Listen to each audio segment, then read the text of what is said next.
Hello, hello, hello, everybody. So good to see all of you. The usual suspects, right? And, yeah, so obviously, as a reminder to everybody, if you want to support what I do, go to the Ko-fi thing, the link tree that Mubot keeps on vomiting. And also, we're going to be starting this stream with with a poll, a voting poll, right? And it's going to be, what game will Hugh play? Community choice. So what's going to end up happening is, out of the fucking ridiculous amount of suggestions that Darklings have made, I have selected 5. And it is from that 5 that we're going to be voting on. And whichever one wins will end up making a donation goal for that starting next stream, because this poll is going to be up for the remainder of this entire stream. And so if you want to see me play one of these games, or have the donation goal for playing one of those games, which will include the base game's cost, as well as, you know, whatever we can think of as a good goal, because I also need to pay bills. So let's see. We are going to. I'm trying to find the thing. There we go. Okay. So the first one, I Am Bread. That one is actually. First of all, it's hilarious. Secondly, it's that one's also a suggestion by my partner. Mostly because they started showing me the sad bread videos, right? Which is hilarious. That game is only $13. So you know, by process of elimination, it's going to be one of the games that's going to be the easiest to reach the goal of, if only by like $30 or $40, right? There's Lies of P, which is one of those brand spanking new Souls-likes. So if you want to see me hate myself like I did in Elden Ring, you would want to vote for Lies of P. And we'll see if I am just as unintentionally good at the game as Elden Ring, as y'all remember from me fighting the last boss. The next one is Fable, the Anniversary Edition. I remember Fable fondly. And that it got a high definition remaster on Steam. It fills me with joy. Like, I'm kind of looking forward to that, but do not let that stop you from choosing one of the other 4 options, right? That one's about $35. Then we got Monster Hunter Rise. Monster Hunter World was also on the list, but I already have that game, right? So it wouldn't be considered a new game for me. I've streamed it before, even if albeit very briefly. It has its ups and downs, but, you know. And then, finally, we have Gris, which is another one of those games that makes you feel things, apparently. And by feel things, I mean, and this isn't really spoilers, it makes you go through the 5 stages of grief. It's one of those artsy games that is, like, very emotionally impactful. So if you want to see me cry, because I probably will cry, then that's the one you would want to pick. And you can put in additional votes with Carnival tickets, which is the channel points. For 2,000 Carnival tickets, you can add an additional vote. So something for all of you to use if you've been hoarding all those channel points. Now, for some reason, I can't have a poll longer than... I can't have a poll longer than 10 minutes? That's BS. You know what? I'm going to... So instead of having the poll here, I'm going to put it in the announcements of my Discord server, which y'all can reach by hitting !Discord in the chat, so that everybody in the community on my Discord server will be able to vote. Because, like, I want this poll to, like, last longer than this stream will, right? Not like 10 measly minutes. And it's not fair if people aren't able to come into stream right away and within the first 10 minutes of my stream, right? So that's booty. I'm gonna make an announcement after this stream, and then I'll make sure that it has a good 24 to 48 hours for people to put in their vote. And then the following stream, we're gonna have the donation goal for the winning game. And I still have the list of other, suggested games. So we very may well be doing this as a reoccurring thing. And y'all will get to see me play games that I wouldn't want to play on my own without incentive.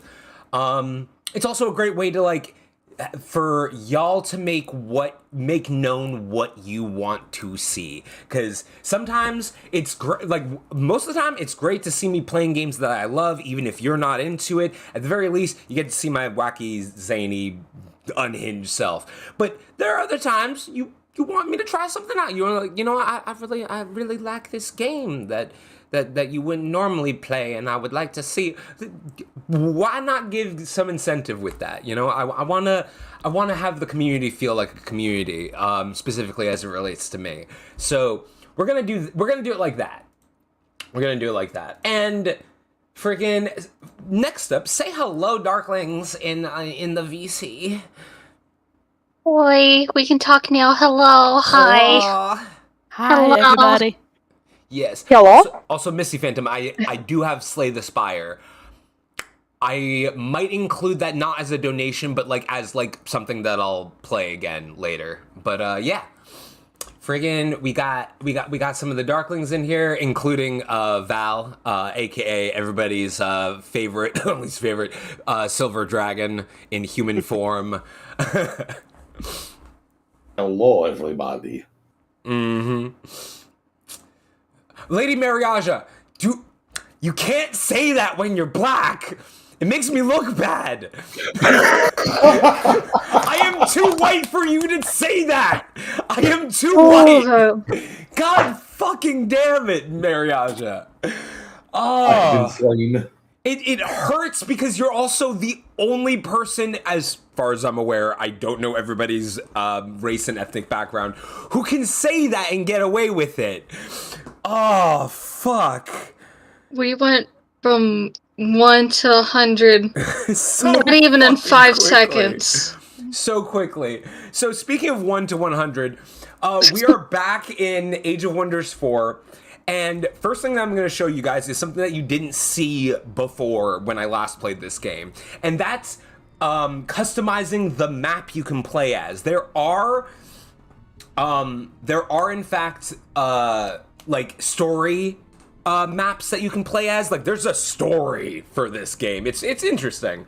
And it allows enough leeway to have your OC please do not steal faction/race to be included in any of them. However, depending on your moral alignment as you play the game, it can go very bad very quickly. There are some missions where I realized, playing an evil character makes this super fucking hard to play. Because there's a story to it. There are NPCs that interact with you throughout the story missions. So for the custom maps, what we got going on here is you can choose realm traits. I chose continents, but you can choose having the world be barren oceans, coast, divide, islands, land, just land, lava divide, lava lakes, Pangea, scarred divide, all that good stuff. However, I used to go with just land where there are no oceans, because ocean combat is fucking booty in this game, I'm not gonna lie, that's a gripe I have. But it locks you out of being able to build port provinces, which allow for different kind of buildings and stuff, right? And then there are other things like choosing the climate of the world. A fun one if you want a lot of chaos is Forming Realm, where everything starts as desolate, but every round, every unowned desolate province has a chance to transform into a different kind of a different theme and overlay, like mountains or rivers and stuff. So that's for a more chaotic playthrough of, the land's changing. And then, let's see. We have inhabitant traits where you get to dictate who is in the world, not just what. You can choose that there are a lot of demons in the world to fight, a lot of dragons, a lot of magic origins, which is essentially anything that is summonable in the game. Rampant flora, rampant undeath, wildlands for if you know, like, all that good stuff, right? The kind of NPC marauder armies you can run into. And then we have presence traits. What? I said that's pretty cool. Yeah. And then presence traits are like the closest thing you can do for a custom, like empire story-based trait. Like the Archon Prophet. Claiming to be the chosen of the Archon, a prophet has united the houses of this realm under their banner. It makes one of the empires guaranteed to be Mashara the Radiant, and she starts with a very large throne city. She starts with all free cities as vassals, and whoever defeats her is victorious. So it adds, and then there's a bunch of them like it, like the Pretender Kings, where there are 3 kingdoms that are vying for control actively. So there's you can customize this very, very well. My favorite thing to do is the miscellaneous traits, right? Recently we have the world seals. I haven't tried it out yet, so I'm not gonna risk it. I want there to be more options in terms of victory conditions. But what I chose for this map, because it'll be fun, is mega cities, where traditional expansion is impossible. You cannot absorb, migrate, or settle new cities under your empire. You can still raise free cities to the ground. You can still force vassalization on free cities or empires, stuff like that. But you can't make a new city be one of yours, which I think is very fair because the Dark Carnival would want to operate from a single location and then manipulate others as tendrils, and we're going to get to that build in a moment. Crystalline abundance, meaning mana resource nodes and pickups are abundant, because wanting to give this world, why would Hugh be here? What is his reason for coming here? Well, right then and there, there's a lot of magic here, and so he would want to seize that. Small underground, because the underground is essentially like a whole map underneath the map, and it just makes things more complicated by having it be as big as the rest of the map. And then Wondrous Past, another reason for Hugh to come here. Due to the rich past of this realm, there are many ancient wonders present. Ancient wonders are like these locations that are pre-generated across the map. And by beating the challenge inside it, you get good rewards, and you can then annex that ancient wonder for rewards and stuff, right? As for the other settings, very large map size, 7 players, I'm included in those 7, so there are going to be 6 other empires I'm going to be facing off against. Classic turns, we're going to name this Zurheim, which is going to be what Hugh's homeworld is named after. It's named after Hugh's homeworld, but we're going to play it off like this isn't his homeworld. In terms of factions, we're not going to use custom rulers. I don't want to face off against the factions I made. That's just a little wonky. So we're going to do rulers are generated. I want there to be a genuine sense of, oh, this is a new threat and or ally. I want to be surprised by who I'm going to end up facing. And there's a lot of rulers to choose from for among the generated kind. And we're gonna go with easy mode for AI difficulty, because anything higher is fucking ridiculous. Normal is not normal in this game. They must have taken a page out of Might and Magic's book, where normal mode, I can't. I fucking can't. Easy mode is already challenging. Like, that's the kind of game this is sometimes. At least in easy mode, I won't get raffle stomped super fucking quickly. Right? That sounds like a skill issue. I will fight A little bit. I will fight Dragon you. Fest. And also for game flow, normally the victory condition is expansion, magic, allied victory. There's also conquest where if you destroy or vassalize all of the other rulers, AI rulers, you win. There's also normally a turn limit of 150. I don't like that. I want to play indefinitely if that's what it turns out to be, right? Like, don't give me a time limit. So I disabled that. So with all that out of the way, we're gonna confirm this realm. You see, this library here is the list of all of the factions that can be generated. These come with the game. And with every DLC, they've added more and more. They actually added 2 new factions here from the new DLC. They added 4 from the Dragon DLC, and so on and so forth. It's pretty cool, And you actually unlock more by doing story missions, which is another cool thing. It is similar to Civilization. It really is. So we're gonna go to custom, where I've made a bunch of edgy shit, right? Because of course I fucking did. One of my favorite factions has been the Dark Culture, which is a very dictatorial, favoring unlocking knowledge, which is like research in this game. However, funnily enough, by playing the new Reaver Culture, I realized the Reaver Culture is more on brand with Hugh. And there's a reason for that. Granted, the Dark Culture, they get Warlocks as one of their early caster, battle mage units, right? But that's not it how has Hugh, dark in the name. It has dark in the name. But that's not how Hugh operates. Right? Let's go into what I've made. There's our boy in all of his very edgy glory. We're going to go to edit to show y'all what I've done, what I've chosen for all the stats and shit. I chose the elf skin for the physical form of the race. Honestly, for how Hugh works, any of these physical forms could work. He does not care about like the race of his pawns, because that's the thing. We're not utilizing his darklings. We're reserving that for the heroes we recruit. Those will be darklings. And for traits, what would fit? Well, first and foremost, nightmare mounts.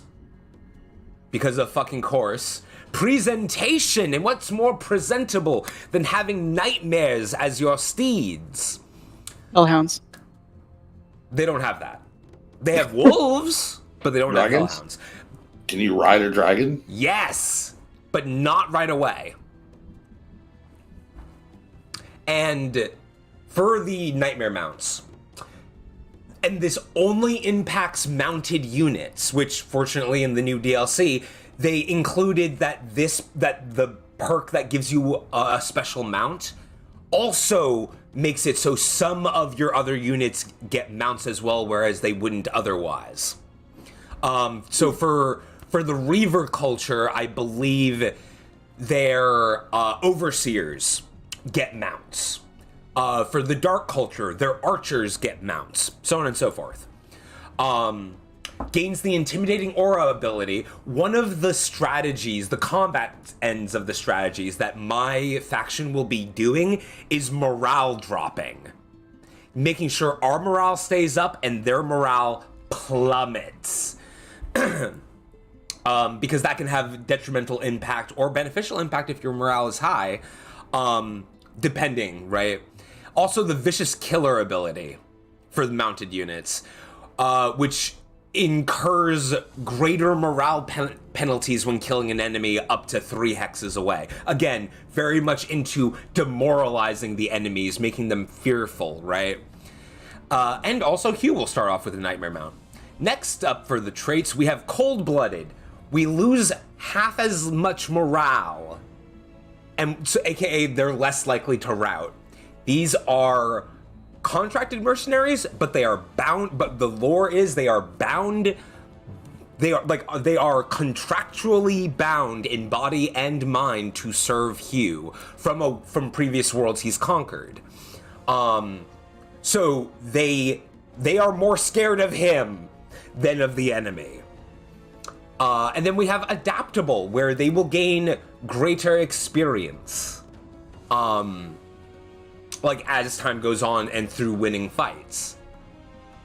So Hugh is pouring in a little bit of his power through these contracted mercenary armies to make them get stronger faster. That's essentially the lore we're going with. I could have gone with things like arcane focus, making magic attacks stronger. There's fast recuperation. There's I could have gone very magic heavy with the race. But Hugh is the one that is magically inclined, not necessarily his pawns. Hence why I justified not going with the dark culture, just because they have a unit called Warlock, right? Mm-hmm. Yeah, and Hugh's nightmare's name is Balance. Why? Tell why. Yes. Because Hugh's nightmare is unruly and untamable for everyone who isn't him. Yeah. But he will let people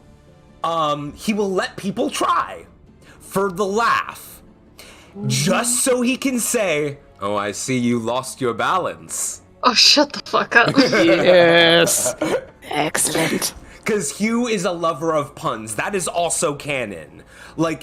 There is a homebrew bard subclass called the College of Puns from that a friend of mine used way back when Hugh was a player character that I played as. And because of Hugh's love of puns, he was the only person immune to our bard's pun magic. Because whenever our bard made a pun, it would cause psychic damage to everyone in earshot, friend or foe. Hugh was immune because of how much he loved puns. And I thought that was a cool thing to carry over from the quote-unquote OG lore. Compared to things that didn't stick around, like fucking kobold hatred. I never liked that. But I'm not going to go on a tangent. I want to actually get into the game and have fun. But long story short, that is a retcon. That retcon is official. I don't want... Hugh is villainous without making him racist. That's the general bare bones of it. It's right? very kicking the dog-y. Yeah, and I don't want it. So that being said, we're going into the culture of the race, right? Again, the race, not the ruler, because Hugh here will be a wizard king. And in this game, a wizard king has not risen from the race that they're a ruler of. How they've become the ruler of a race that they don't necessarily belong to, who's to say? It differs depending on faction. Some the race that they control are cultists to a ruler. Other times the wizard king has gained their love and adoration, other times their fear, it depends. For Hugh, he's made them contractually obligated. The race that we have decided and why we have chosen the Reaver culture is because those he would contract into his invading war host are Reavers, not Dark.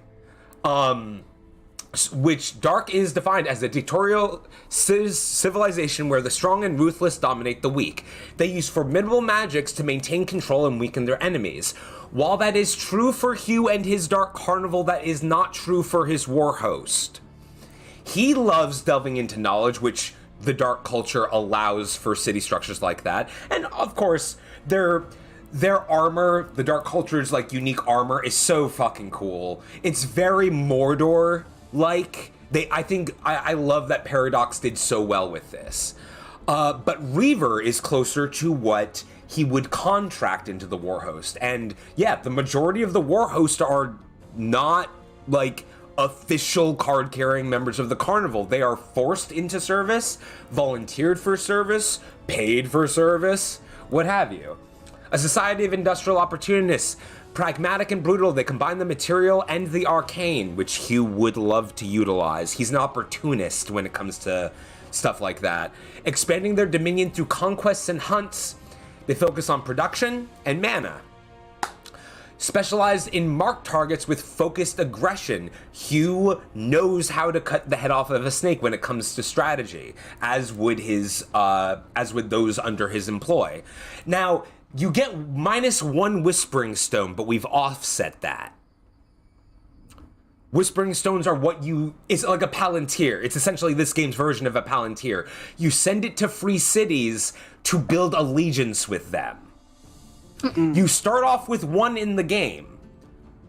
Reaver cultures start with 0, but there are other ways to get more whispering stones, and the Reavers have other ways to bring free cities under their control. Free cities being the non-empire cities strewn throughout. Like, they have their own cultures and stuff, but they're not a part of the quote-unquote 7 players. They're essentially NPC factions, minor NPC factions, and you can vassalize them, destroy them, conquer them, what have you.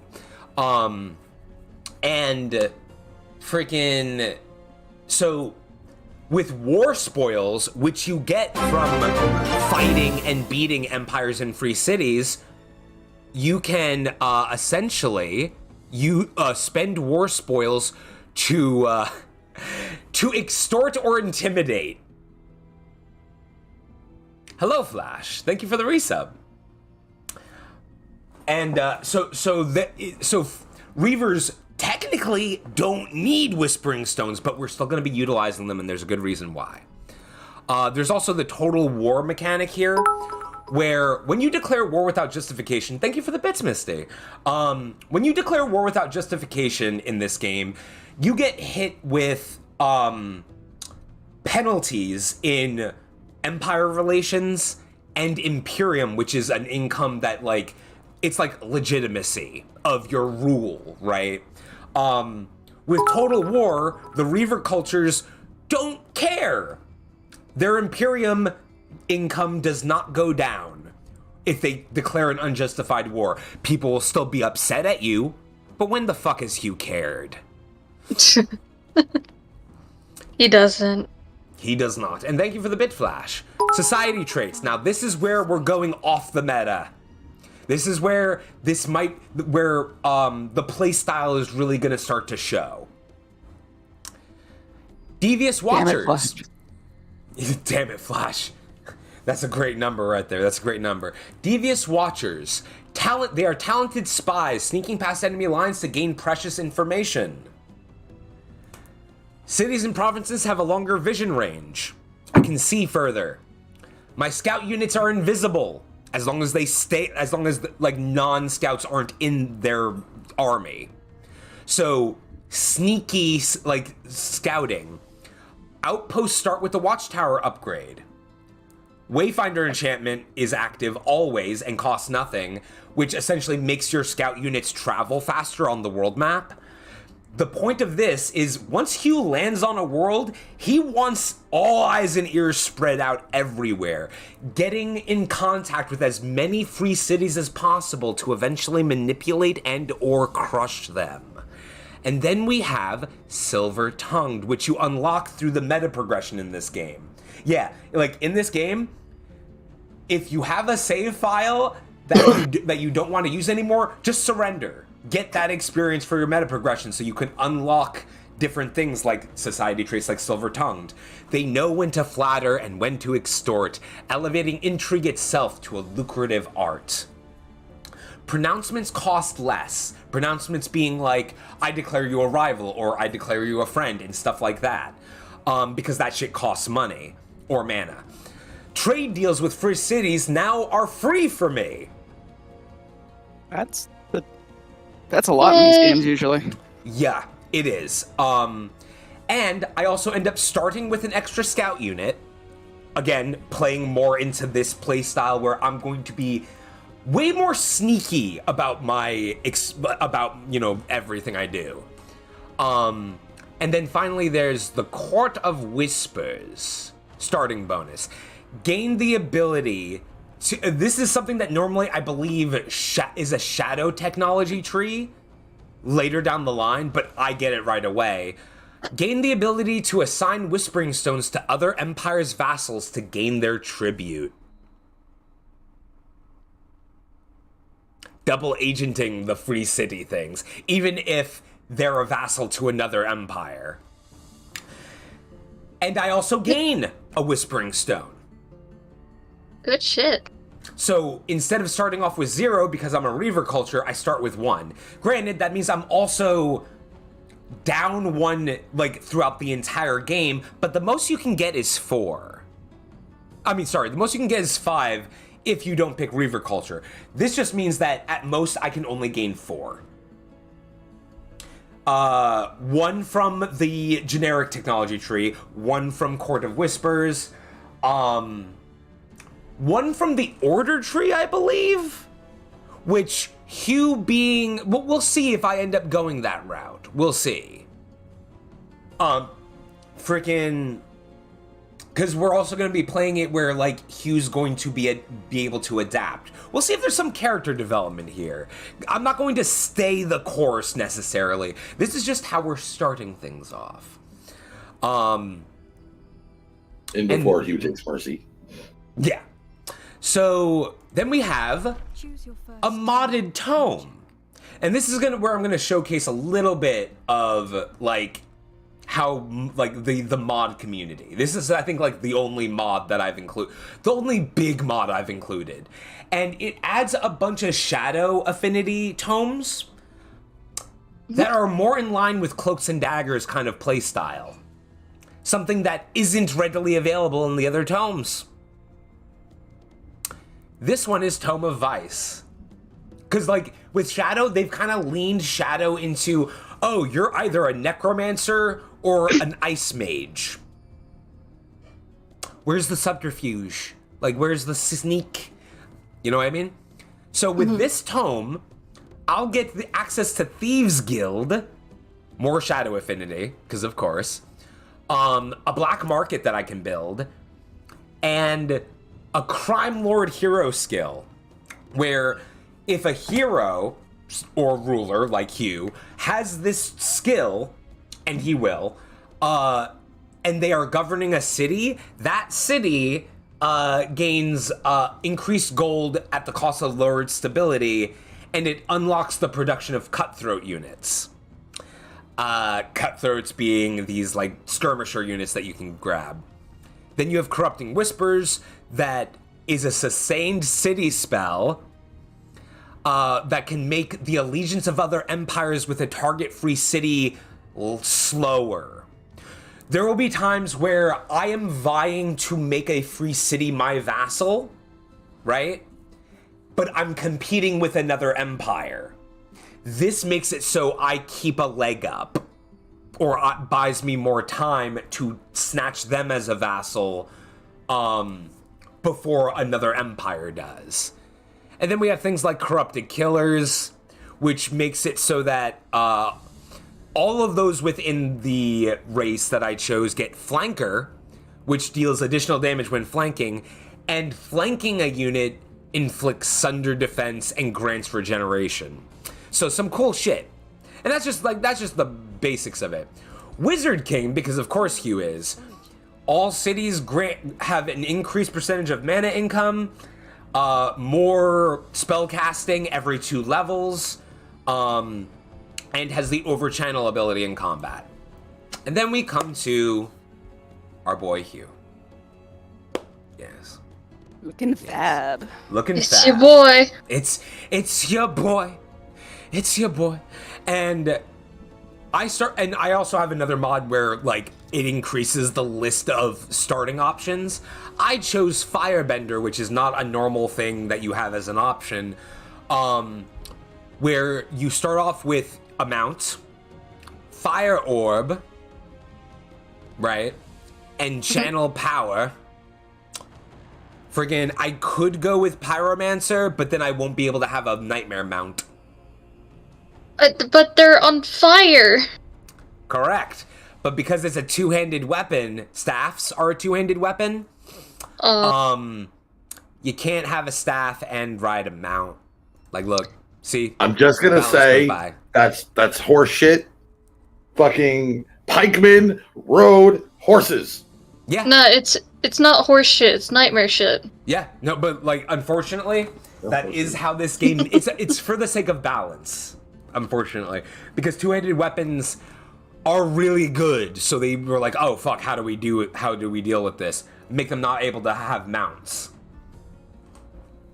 And then of course we have the contracted pawns. I mean reavers.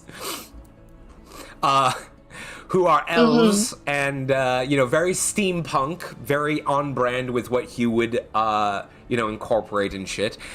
So we have Shadow Lord Hugh Pusvelot, and the race name will be Carnival Warhost. There will still be tomes that we'll be picking up, like Mayhem. No, is it Mayhem? Revelry, which is very carnival-like. We're going to be sticking very much with the aesthetic of the Dark Carnival, but it's more like Hugh is making his mercenaries more carnival-like over time. And also, playing into the fantasy of that, those pikemen right there, like that polearm user you see in the background, they have a thing called mercenary. Like they have a stat called mercenary where they have a slightly increased upkeep cost. I forget if there's any benefit to it. Oh yeah, they're a little bit stronger than other tier 1 units. But that, again, is very on brand for how Hugh would go about this. So, what do we have? Hail, Shadow Lord Hugh Percival Lockcross, Wizard King from the Beyond. His arcane powers will shape the future of the Carnival Warhost. Slender, pointy-eared beings whose kin were the first to inhabit the realms. They have tamed the flaming horses of the Inferno. Some call them cold-hearted.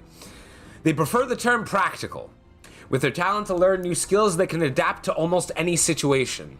They are opportunistic and materialistic, using old arcane technologies in any way that suits them. They are talented spies, sneaking past enemy lines to gain precious information. They know when to flatter and when to extort, elevating intrigue itself to a lucrative art.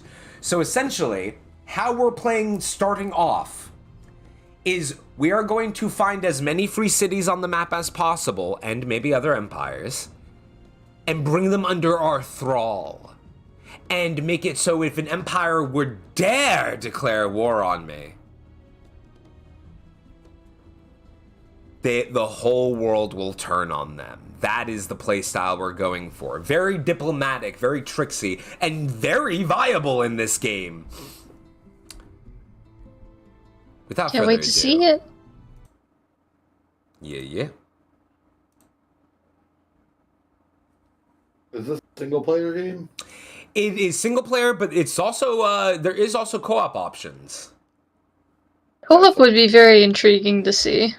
Yeah, I did play co-op with my partner the other night, and we How was had it? a lot of fun. Of course, if I keep my faction just sneaky, I'm going to get raffle stomped. You gotta have a bit of power behind that sneak. Yeah. So there is going to be some... Look, basically, all the choices I'm going to make are going to be by default flavored toward the lore. Mm-hmm. With the secondary being if there's some developments happening that, like, makes for a better story in this game. Yeah. Because you never know what can happen. What's up, Flash? I just picked up this game as well. Hell yeah. So, I'm currently trying to figure out what the fuck I'm doing. That is games okay. take a while. I also learned over time how to play this game. Like, you pick it up. Once you get some aspects down, it's super easier to understand. But yeah, and that's okay to not get it right away, right? Yeah, I'm just trying to figure out how to make a half decent necromancer faction? You starting off with Tome of Souls is an auto include, honestly. I'm just trying to figure society traits. Yeah. Maybe Devious Watchers? That seems like a decent one. Devious Watchers is fun. It's not like meta defining, but if you want to be like the sneaky kind, absolutely. Powerful Evoker seems more necromancy focused. So, most of the games like this, like the Civ games and stuff like that I've played, really fucking around and finding out is how you learn the game. 100%. Because something that might be very underpowered in one game is extremely overpowered in another. Yeah, just don't expect to win your first couple times. Correct. Oh, I don't. I'm horrible at these games usually, but this one actually seems to have caught my interest. Oh, hell yeah. There's a lot of replayability, especially since there is a meta progression involved to unlock more, like, clothes options for your ruler, unlocking society traits, unlocking banners, unlocking different kind of weapons to use. There's a lot for it, and I love it. Because a game like this, I feel like the meta progression. Oh, also unlocking like realm traits, like what y'all saw me point out in the beginning of this. It definitely like adds a sense of like you're not just playing for the sake of playing. Like you're also unlocking shit. It's fun. It's a lot of fun. Yeah, I'm thinking powerful evokers and maybe mana channelers. Yeah, if you want to go with like double down on the whole like, if you want to double down on the whole what is it?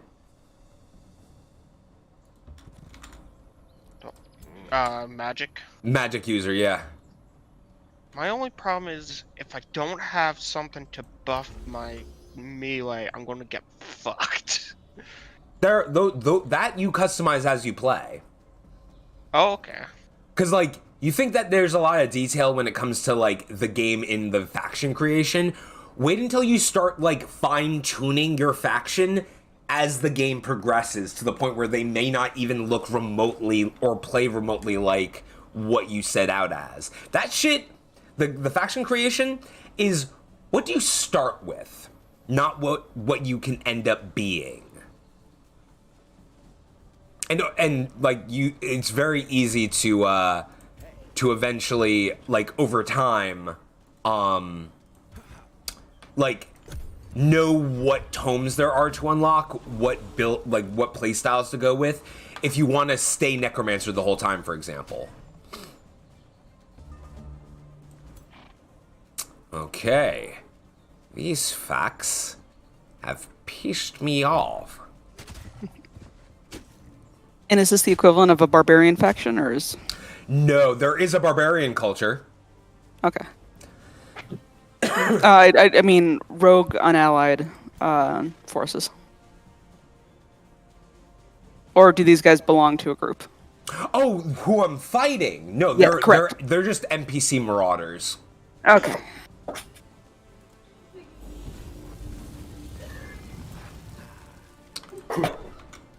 Oh. There's actually a decent bit of customization to like your champion or whatever it's called. Oh yeah. Your hero, I guess.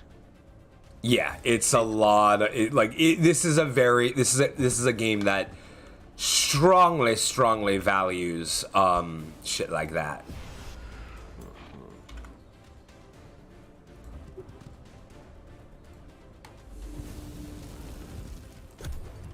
Like this game has so much RP potential. Like I could not even begin to tell you.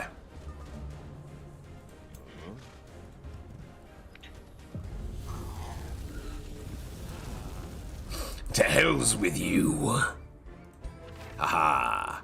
What's this? Giant's Bane. I don't need a fucking... I don't need a lance. I'll take it. Because when I unlock the item forge... Boop. Let's see. First things first, he's an inspiring leader. Can confirm. And thank you. And then Magecraft to make his magic more potent.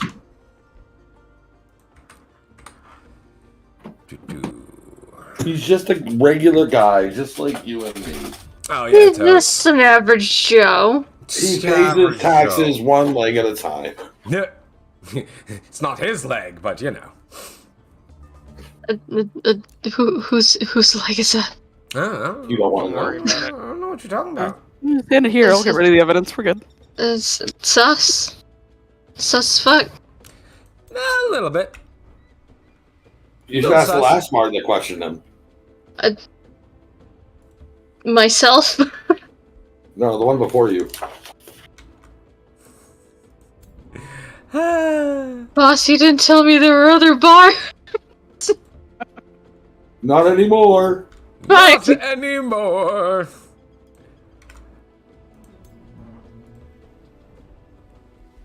It is nice to have the outer world view and then have like your actual battlegrounds. That's something that I like over Civilization so far. Yeah. Absolutely, positively.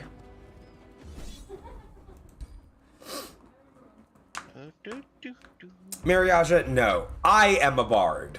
Hugh is not. So you confess you're a bard now? Oh, I've never denied it. It was for the bit. It's for the meme. It was for the meme. It was for the meme, you little shits. How dare you? I'm not a little shit. I try to be the biggest fucking shit I can. Dude, you're like 3'2". You are a little shit. I'm not. Well, I'm not tall. I'm like average. I'm not short. Are you sure? Yeah. I mean, Bardic says they're as tall as you, Hugh, so I'm going to assume you're also short. I'm only And we've met 5'6". in person. And we've met in person. This is how I die, isn't it? Yes. Sorry, it's not really your choice. It's time to die. The rules. Just gonna die inside just a little bit. Except you Just like the rest of literally us. do, Hugh.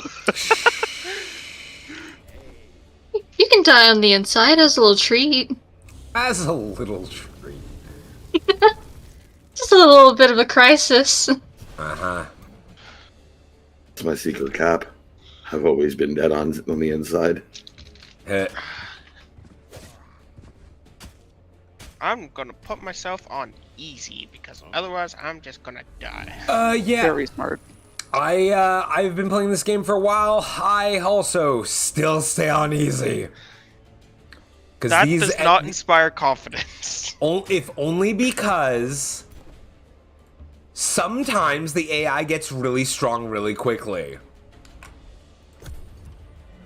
Okadoka Alachoka. Okay. Hugh, next time you run this, you got to do a Souls edition. Oh. So Just run it on max difficulty and see how quickly it goes. Oh no. That sounds like something I don't want to do. Returns in. You're getting nuked. Don't you want to suffer? Suffer No. as a little treat. Yeah, it's a little treat, boss. It's a little treat. Just suffer a little. It'll be funny. No. Oh, come on. Oh, I got a helmet. Yay. And I leveled up. I'm sure there's some arbitrary rent number that you could pay to make that happen. With enough money, we can make you suffer. Like that one time. And that other time. I'm gonna try manual combat. I mean, he did get stepped on by friends at a run fair. So Oh, Yeah. I don't think they suffered that way. What will make boss suffer, however, is, hey boss, how would you feel about reading the rest of my immortal?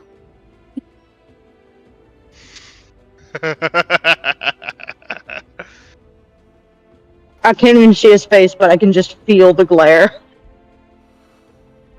I'm waiting for the reaction on stream. Mm-hmm. I can't believe you've done this. I've done it. It's been done. Get wrecked. On the day of your warlock's wedding. On the day of my warlock's wedding.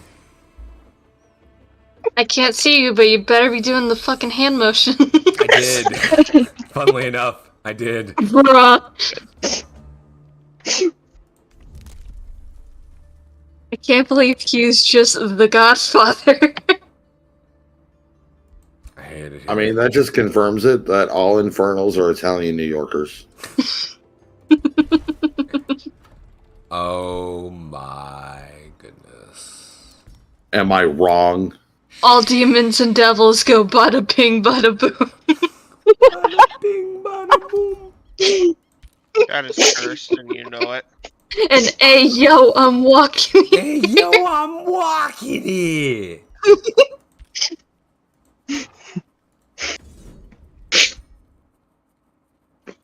God fucking damn it. Yeah. Hey, Paisano, what you talking about? Hey, what you talking about? What you saying? What you saying, paisano? What are those? Those are slithers. They are essentially baby Komodo dragons that are considered draconic. Hmm. Sure, why not? So dog-sized geckos got it. Yeah, I was gonna say, they look like geckos. With poison spit. Oh my god, kill him faster, trying to give us car insurance.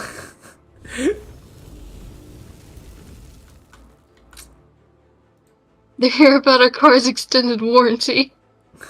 We were trying to reach you. About your car's extended warranty. Interesting bit of biology. The Komodo dragons actually did. They used to way back when people thought they were venomous.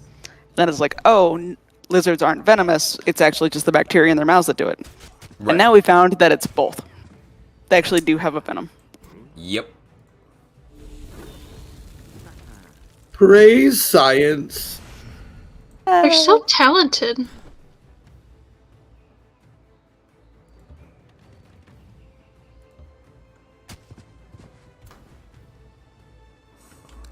I don't know if that was an Get insult coming from you. What?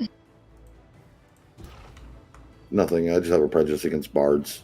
What the fuck? You What did and I me do to you? both. Except probably a lot of things. Does that mean Mario is a devil? I was Italian. No, no. Mario is not Italian. Not New York Italian, at least. Yeah, we all know that Mario is canonically Chris Pratt. Well, you know, in the text of the booklet from the original game, all the people of the Mushroom Kingdom were turned into bricks Uh-huh. and other things that Mario destroyed wantonly. You mean headbutt? Destroyed. Do-do-do-do-do. Ba-da-dum-bum-bum.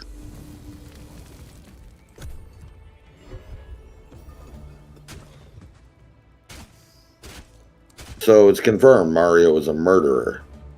Correct. Yes. And if Mario is Chris Pratt, Let's not get into that.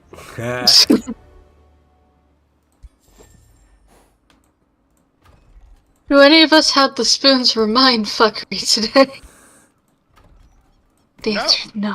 I'm in a voice chat with Hugh. Look, that's like not really spoon consuming. Thank You asked you. about mindfuckery. Boss, your chaos is fucking spoon healing. Agreed. It's not spoon consuming. Straight up. Speak for yourself. We are. Yeah. These are my words. You can say your own. I literally spoke out, and you said the opposite of what I said, as if it was fact. Yeah, well, you're wrong. So already we have some drama. T. Guildmaster Orwell Rocktail, oh god, you are so painfully gnome, of the Free City Copperload, oh fuck you, greets you with hostility. We small craftsmen of Copperload will fight for our freedom and stand against anyone who threatens our free city, even when they are led by a Shadow Lord like you. The blood of invaders, thieves, and spies will nourish the fields. I start at war with them. All I heard was blood makes the grass grow. Yeah, me too. Blood makes the grass grow. I feel like they're compensating for something. I need that. I can't imagine what. Camp. You what? I need that audio clip so I can send it to Green Camp. I'm not sorry. Thorben is very much for appealing to the culture of his enemies, both for good and bad. Learning from them. Well, Thorben's avatar is very much for the elimination of that specific culture. Correct. Because he is angry at them for not living up to their culture until recently. The fun, peace-loving tree huggers going feral. At least with Blood Makes the Grass Grow, they're living up to their unintelligent behavior. You know, their words are matching their feet. Uninspiring war chant. What's up? I said with an unintelligent, uninspiring war chant. Says the faction who is saying shade and shadow. Oh my god, yeah, Shadow Camp is also stupid. Like, I'm just saying, as a fellow member of Shadow Camp, former Archmage, the first Archmage, you being the second Archmage, at least we accept our hypocrisy. As long as, listen, there's nothing wrong with being a hypocrite, unless you are just completely ignorant of it. Then I take issue. That's why the carnival has a better one. Hell yeah. Yes, we do. So I just decided to let that Earth Elemental go if you give me some of your magic. Yoink. Show me the world, my spies.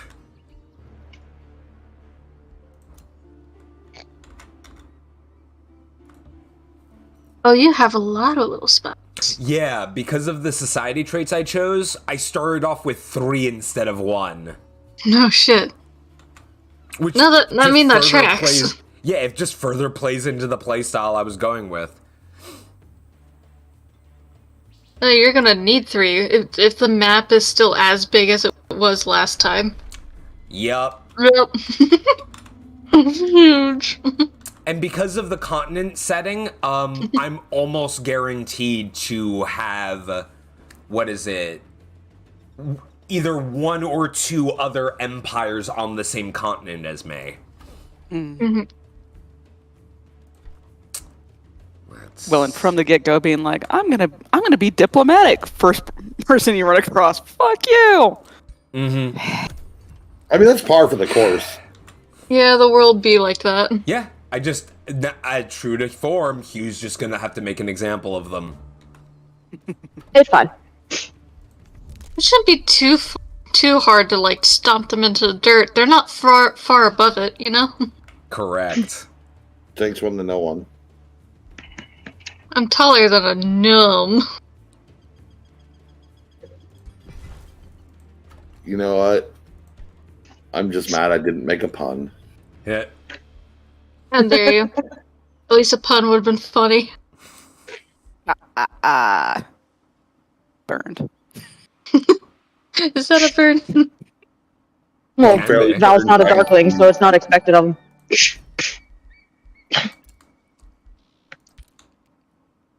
Thank you for the follow, Artemis. Alright, let's deal with this monster den so I can then just throttle Copperload.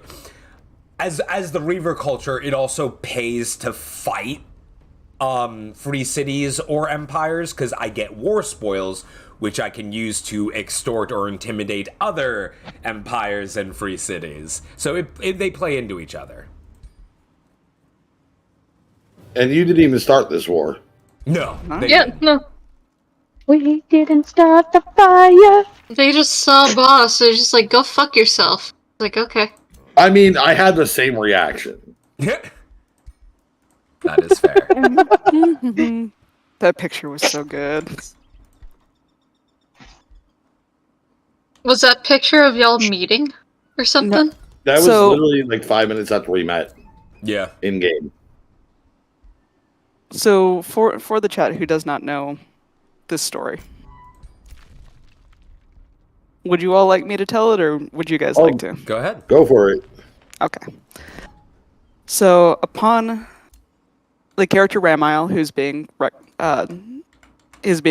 lore changed, as Jay, who's our wonderful silver dragon. Mm-hmm. He was being Thorban was the last archmagus of Shadow Camp, and AKA the camp's leader of leader of leaders, essentially. Go on. and next one up was Ramael, and Hugh approached him basically being like, "Hey, if there's anything I can do to help you out, let me know. Let's do everything." And he and I'm not mincing words to say, he said, "Fuck you, fight me."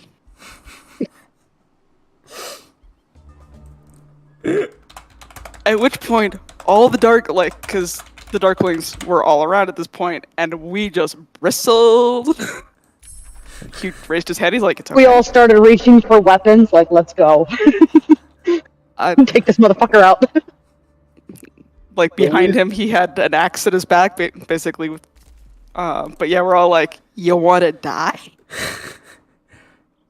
And then, if I recall correctly, I think Thoroban's immediate response was, "I like this one," and then y'all chilled the fuck out. Yeah. I mean, Man, the reason behind that was one does not just get given power, one takes power. Mm-hmm. And as the former Archmagus, you still had power that I needed to take. Mm-hmm. You did eventually earn it, though. There is a That was the picture whole from point. Dragon It was, hey, I'm not taking it as a gift. It must be earned. It must be won. It must be dominated. Mm-hmm. Because, creatures of great power don't just sit there and take freely and hand it out to them. They give it away for that very reason. Missy, there's nothing wrong with that. You're allowed to compliment me. I take it as platonic. But yes, I am gonna bounce out for 30 minutes, just because I'm still at work and I need to get back. Absolutely. Yeah, So man. I'll be back in a little bit. See ya. Boy. Okay, but Misty, can we not also just fight him? Fight who? Me? You?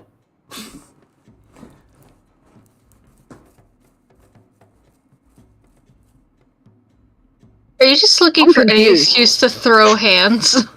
Oh, I don't need an excuse. You hopped in voice chat the other day and told me to fight him, so it's on. Yeah. Bruh.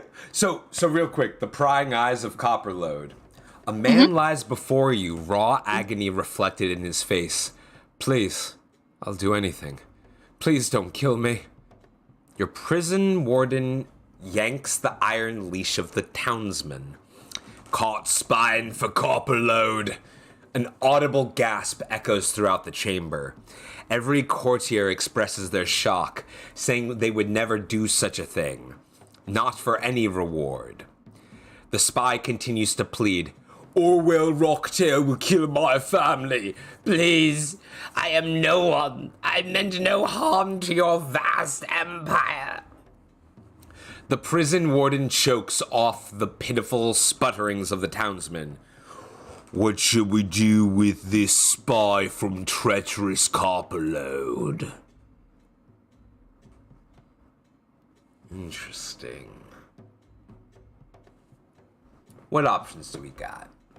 Hang him from the gate as a message to Copperload, which would make Copperload angrier at us and give us more of an evil alignment. Use him to feed favorable information to Orwell Rocktail.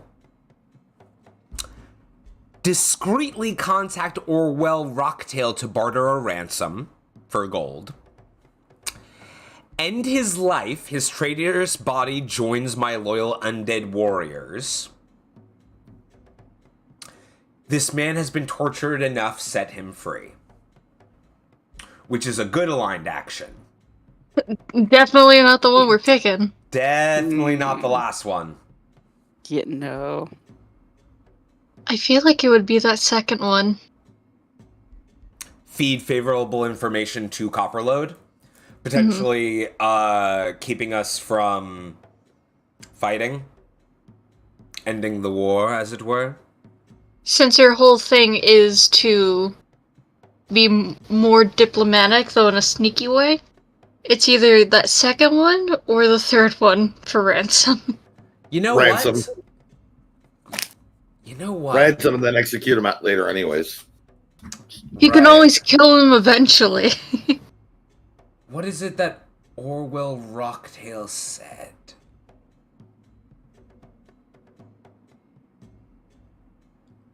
He said When something they- along those lines of your blood will cover his city and he'll bathe in it. We'll feed the grass. Blood Feed the makes the crops or grass something. grow. Yeah. You know what? Because I'm thinking, yeah, it's got to be one of the three options. The three, it's got to be one of the three higher options.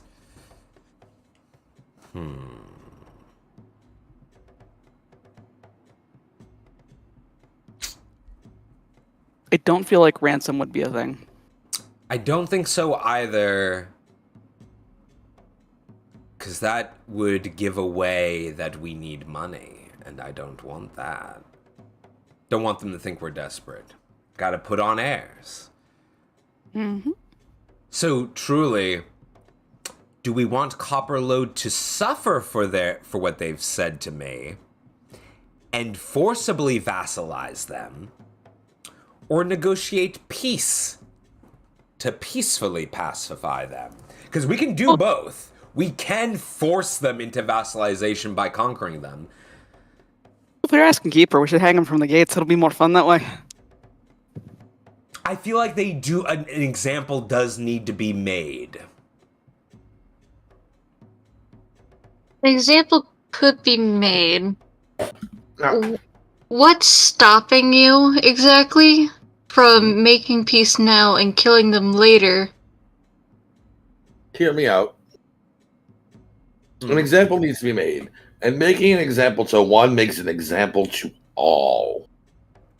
Yeah. You have enemies that are not just these copper loads. Mm-hmm. And tactically speaking, if you want to send a message, you don't send it to one faction. You send it to any faction who tries to pull this shit on you. Offering a ransom or feeding favorable information will still let other factions try to bully their way through like idiots. I'm kind of agreeing with that. So we hung him from the gate as a message. And I am sending my army to Copperload to trounce them. And I'm also building up more of an army as well. Oh, shit. Okay, let's see. What do we need in terms of? Yeah, let's go with the quarry. I need bigger build speeds. Having a mana forge will be very useful, and that blacksmith requires 2 quarries, and this stonemason requires 2 farms. So the next provinces I'm going to annex will be farms and quarries. first? Yeah, Mana Forge. Because that will increase production and mana. Glorious. And also, fighting Copperlode will give us a nice little treasury of war spoils to use against others to pacify them. So there's also resources to think of. I like it. Oh, what's this? The fuck? The fuck? We've discovered another ruler, but we're concealed. Kitty. Diplomatic interactions have not been triggered, and the other ruler is unaware of our presence. We can choose to engage with and meet the ruler or remain concealed. This message will be shown only once. Remaining concealed means you will need to meet the ruler through other means or by standing adjacent to them. I'm going to remain concealed. Because in that way, the war crimes I commit on Copperlode, they won't know about.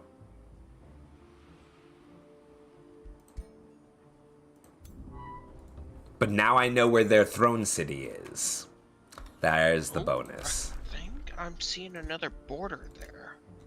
Sorry, Yeah. I'm just Ooh, learning the game. we're about to so- transform our Reavers into corrupted killers.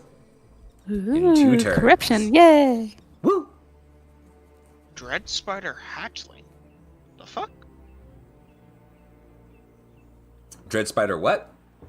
Hatchling. Yeah, that you equip that to a hero or ruler and allows them to summon a spider once per combat. Oh, neat. Sorry for my mumbling. Mew High. You'll just have to- That way the war crimes I commit, they won't know about. Always fun stepping out and coming back. Oh, yeah, no, pretty much. It's pretty on brand.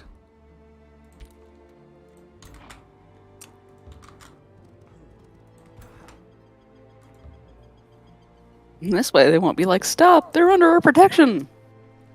Exactly. Really? Where do I?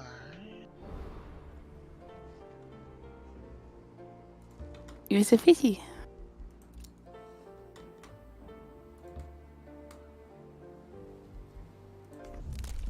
Oh, now I can have my forces go across water. Boop. Yeah, how far down south on the map are we? Okay. I'm gonna have this scout go that way. Because my scouts are invisible thanks to devious watchers. So I can choose when an empire knows of my existence. Unless they have true sight. Which is like a late game thing.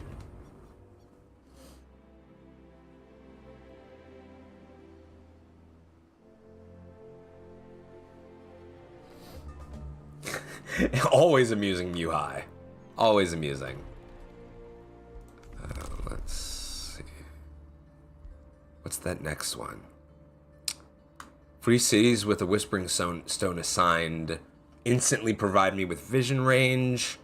And free cities or vassals with a Whispering Stone assigned grant me 15 knowledge. Yeah, I'll want to take that next. Why?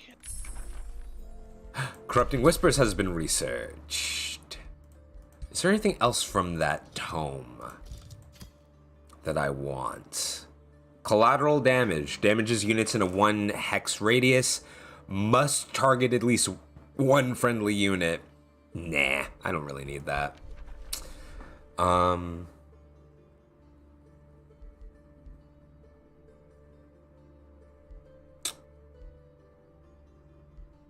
Let's get Enchanted Crow Companion to have my scouts see further.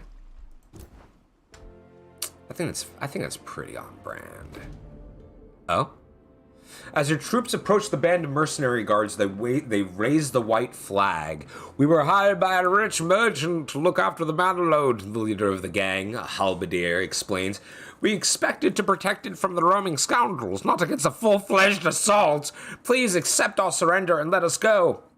We vastly outnumber them. Do we let them leave the mana node without a fight? I could either say that's what you get for becoming mercenaries and attack them, which is evil. We have no quarrel with you, leave in peace, which is good aligned. Or how about we change your contract to serve me, which will cost money, but I get a lizard halberdier. That last option is super on brand for you. It is. Serve me, and I'll forgive you.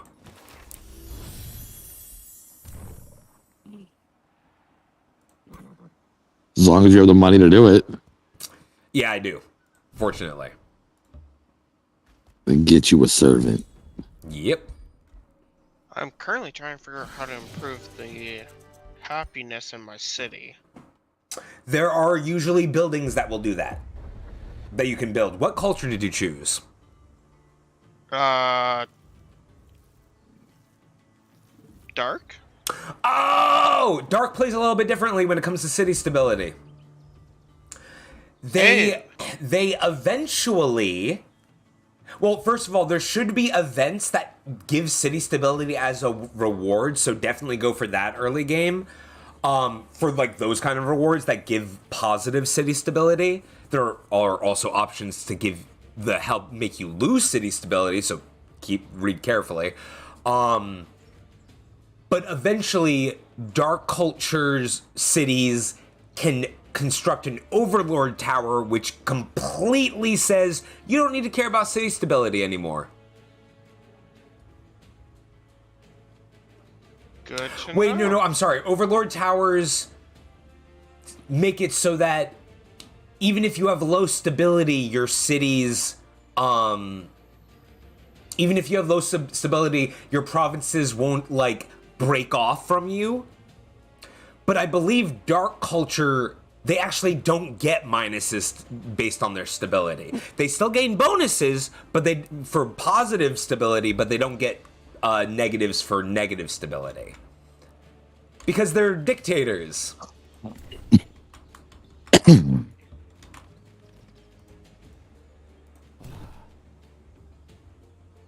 Fair enough. Yeah. I'm just learning, sorry. Yeah. No, I'm glad you're asking, right? You learn by asking.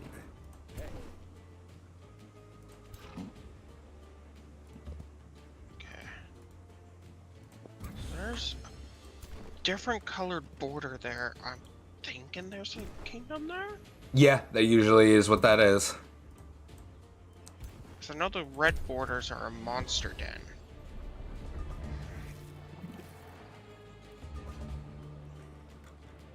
I hope you don't mind my mumbling. Dial it back only a little bit. Sorry. You are Gucci. Nothing to apologize for.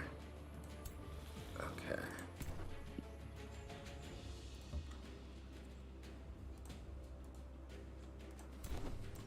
Okay, let's see.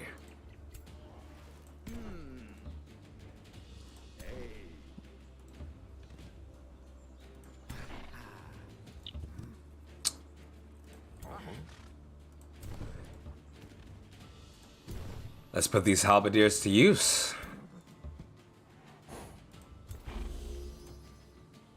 Time to earn your pay. Time to earn your pay. Let's see how good you are at serving me. We gotta be cautious because those serpents can hit like a fucking truck.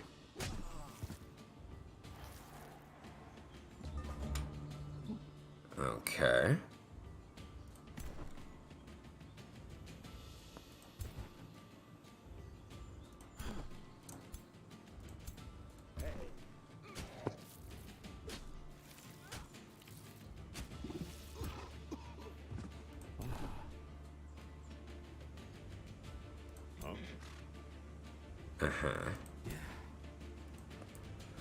Yeah, I see these little fucks sneaking around, but...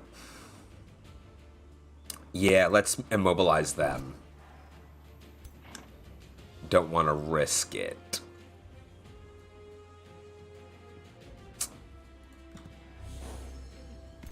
Fucking missed? Fuck you.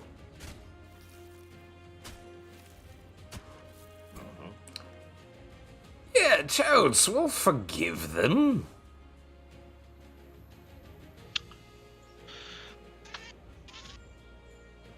Fuck. What? Literally the first city I run into is at war with me instantly. Oh yeah, those fucks. They'll do that.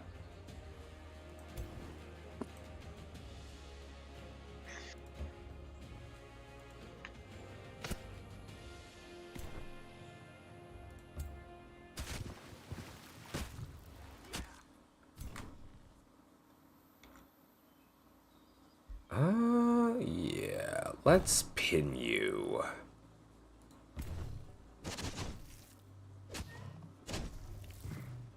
Heh. Let's give Hugh Phantom Dash, which will allow him to attack more.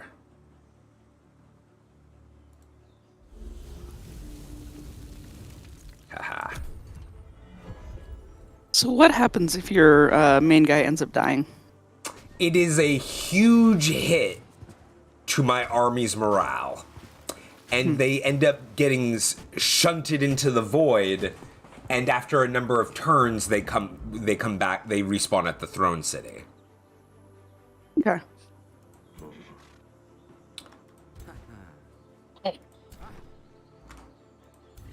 So in this case, it's hang on. I need to go make a new simulacrum. Uh-huh. In Hugh's case, yes. Yeah.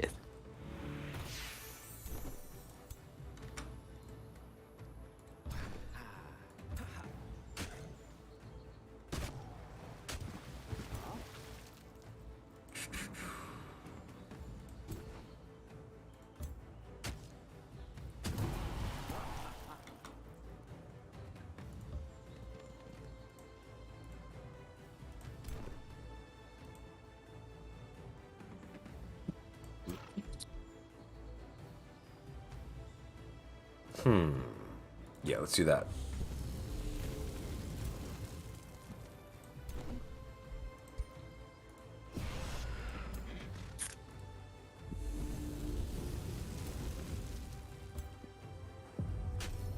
Dead. Victory! All the victory. And I leveled up. Let's see. I didn't know you could do that anymore.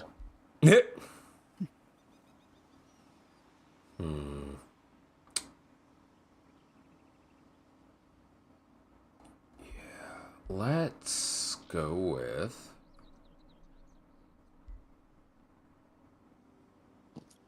Restore. He would want to keep his forces healthy. Oh, he's such a good, terrifying dictator. Yeah, because broken toys can't kill things. Well, depends on how you break them. Toys that can't readily be used as blunt instruments. So disintegrated toys? I mean, with the way this game goes, sometimes, yeah.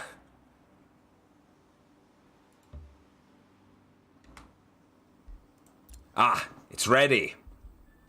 I'm also going to, with Wizard King, something, if anybody chooses to be a Wizard King, something to know. You need to make sure it's selected that a race transformation likewise applies to your Wizard King, because they are not a part of the same race. They are essentially their own entity, much like how Hugh is.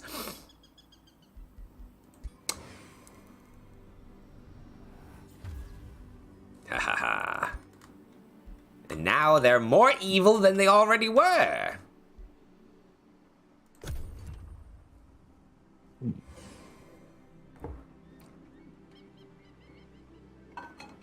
The answer to your question, Mel, is we break toys a lot. Thank you, Gibbon. Happy to have you. Yes, we do.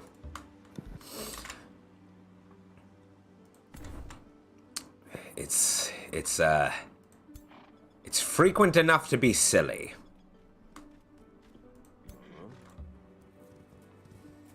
Bad enough that when you mentioned broken toys, I immediately thought of a specific NPC in the Sunday campaign. That poor fuck. That poor bastard. And that is, more or less, y'all fault. But it is not a good aligned campaign, so, like, I expected nothing less. My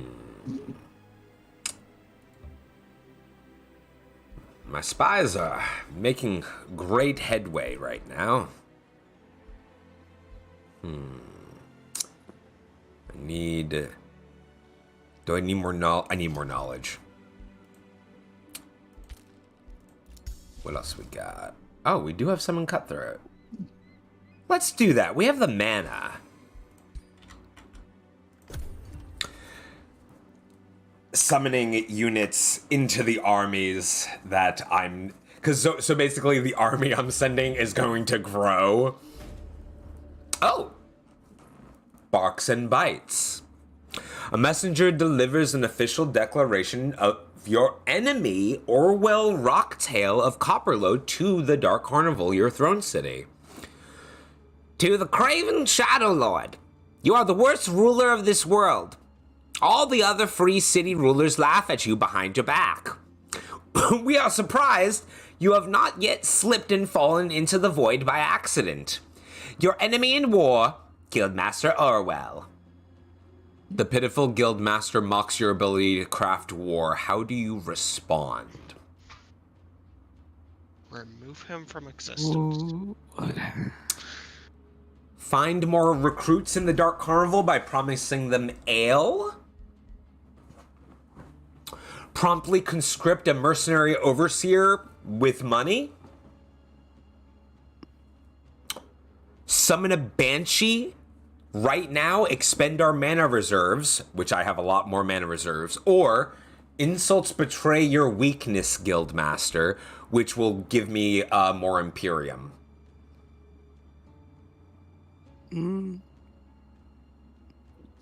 I feel like he would, Q's comment would be insults betray your weakness. I feel so too. Like, because Hugh isn't tilted by shit like that. But in the back of his mind, he's still going to be like, I'm going to make you deeply regret you said that. But on the outside, I'm going to make it look pretty.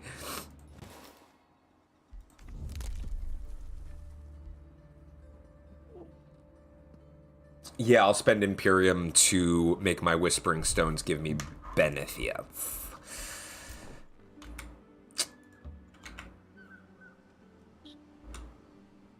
Slowly learning this game. Yeah, no, yeah. Once you get the hang of it, dude, like, I'm still learning shit, like, as I'm going. Like, I just found out you can apply a Whispering Stone to your own fucking city to increase stability.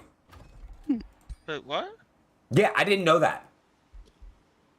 In fact, I'm gonna do it right now.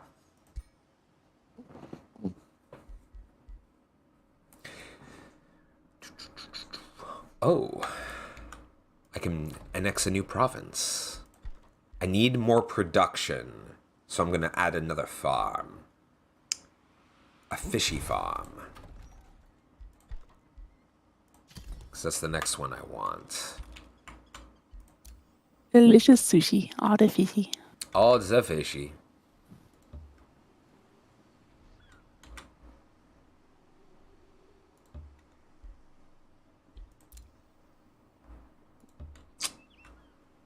Go across the sea, my floating metallic eyeball.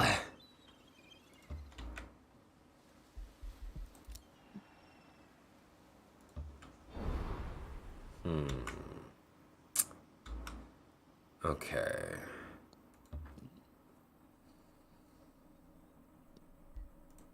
Summon Cutthroat, yes.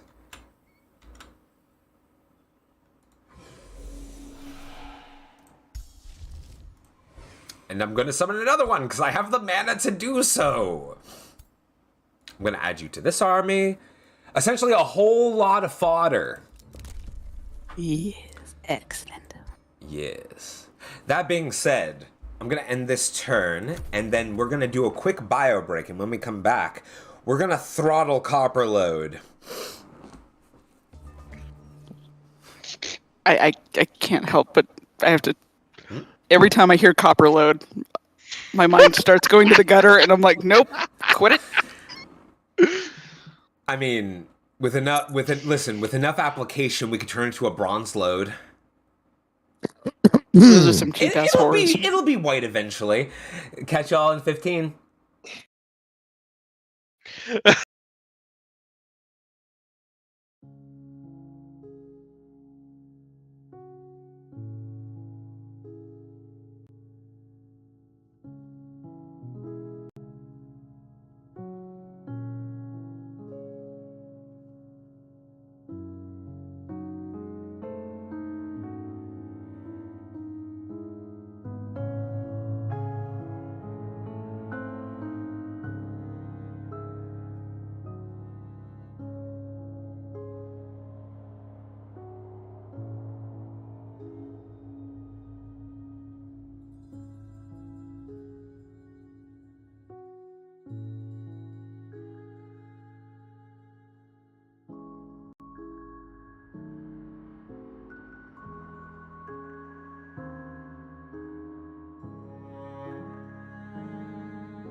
Hello, hello, everybody. We are back from the bio break. And we're about to raffle stomp Copper Load. Ready to blow a load? Okay. I'm a bad person. I'm sorry.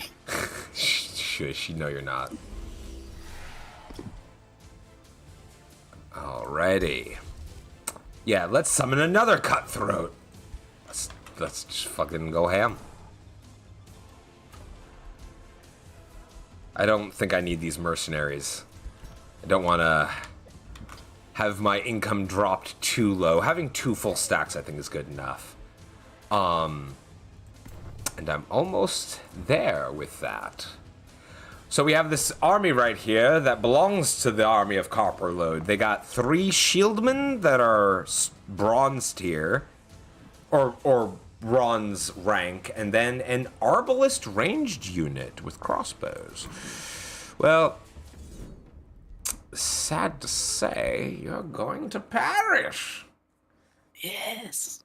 And yes, Misty, absolutely willing to help. Yeah, LARPs are, like, it's different depending on the LARP. Definitely want to ask, like, the people running it what the options are. But most of the time, like, they'll have tents or cabins, or you can just get a nearby hotel. It really depends. And not all LARPs are multiple day LARPs. A lot of them are like a one-day thing. Yeah. My home LARP is a weekend once a month. But yeah, as Gentle said, like most LARPs are like one day. You also don't need to be there the whole time necessarily. That's friggin' absolutely up to you. Let's see. Ooh, yeah, I want a vantage point up here for you.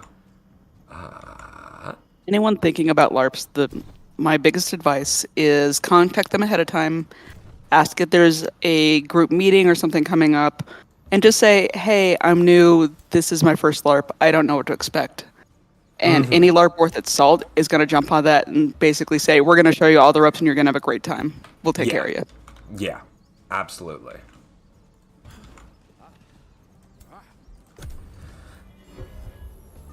Hugh, like, this is so Hugh, like, just standing from a rooftop. Oh, okay, so the shieldmen want a piece of me directly? Neat.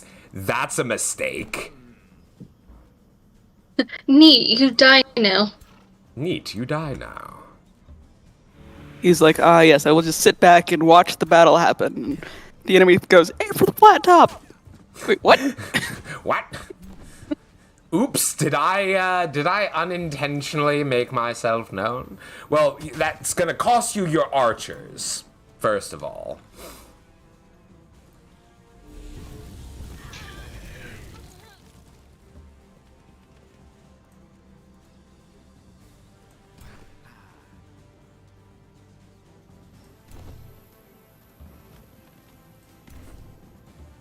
And I'm pretty sure my skirmishers are faster than your shield bearers, you fools.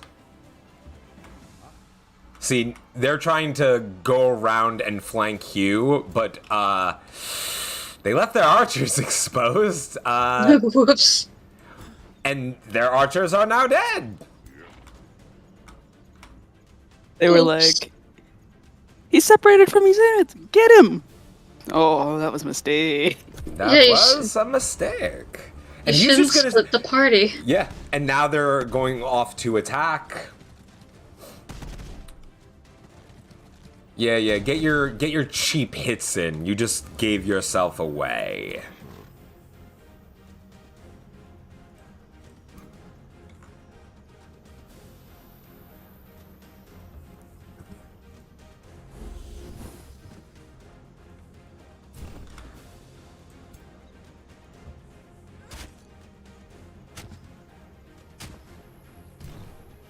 Also, you know what's the fun part about these mercenaries? They know how to bully you, like this. Rude. Oh, now my cutthroats can flank you.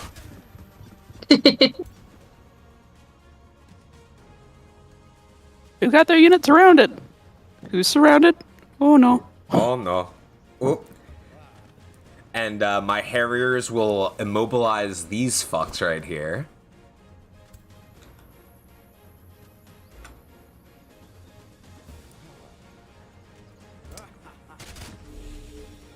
Oh, I'm already liking the capacity, like the capability of battle tactics right now. It's pretty neat. All right, actually, let's give these guys Phantom Dash. So that they can sort of move out of the way.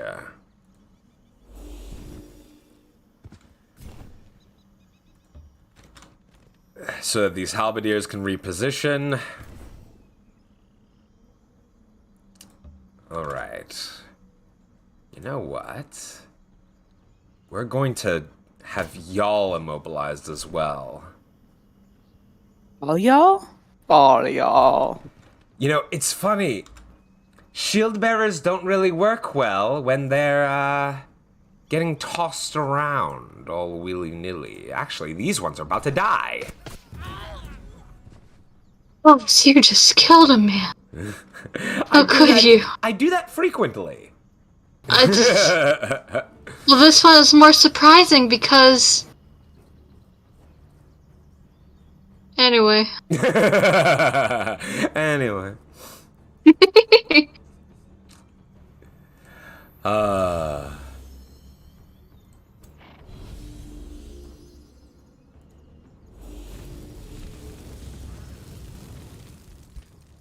Give Hugh Phantom Dash again so he can attack again.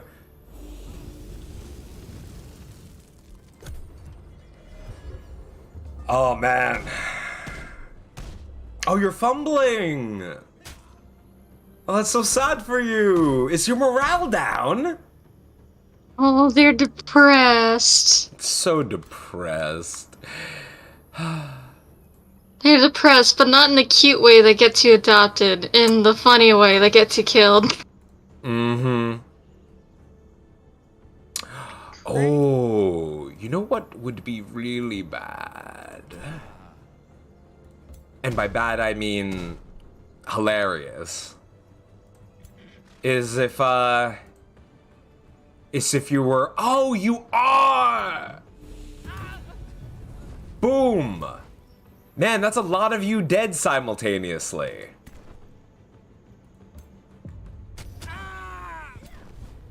I don't care how big the battlefield is. I cast Fireball. All I had to do was move my units out of the way. Sure, one of them got attacks of opportunity against them. But, because the enemy's morale is so low, they kept on fumbling their hits. That's one of the perks of dropping an enemy's morale. Evoker robes?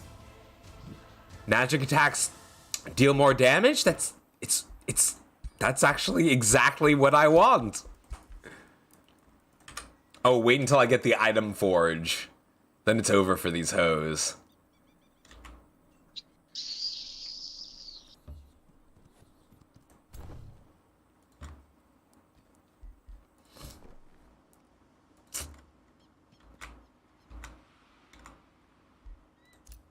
I'm gonna kick the copper load right in its mother load. Hell yeah. I'm surprised you hadn't killed them in the time that I left. We're getting there. Oh, another free city. Sage Morpho Siphoner of the free city.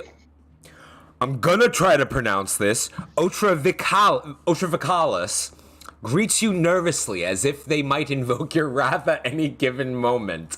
I wonder why. Well met, Hubus Velocros. We watching Fae of Ortricophalicus have heard many stories about the torment of shadows you went through and the power you yield. What the fuck is torment of shadows? Oh, that's lore shit. In the darkness of the astral void, the banished wizards are tormented by visions and maddening voices. First time. Survivors describe vastly different experiences as if the cosmos creates a reckoning for a wizard's individual actions and beliefs. Those that succumb are doomed to drift forever as some lost wizards, mad husks of which little remains other than their lust for power.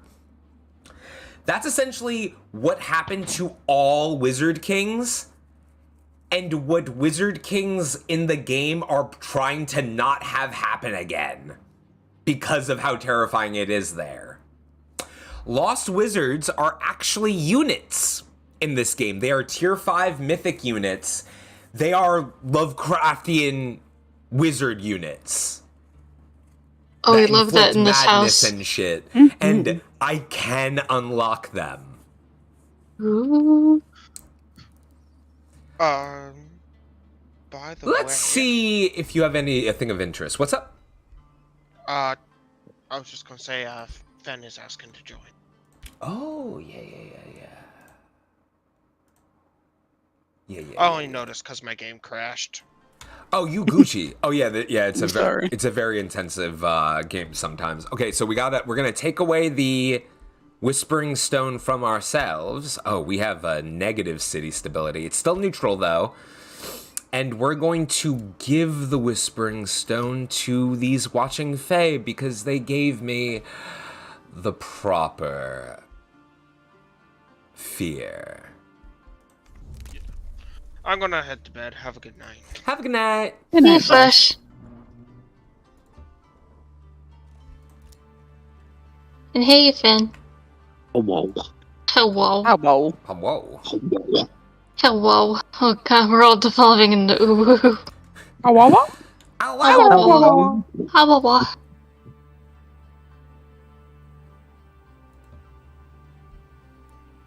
Oh shit. Hey boss. Yeah. Before my mind wanders off again. What were the 5 games that you were going to make that poll about? It's I Am Bread, Lies of P, Monster Hunter Rise, Gris, and one more game. Fable Anniversary.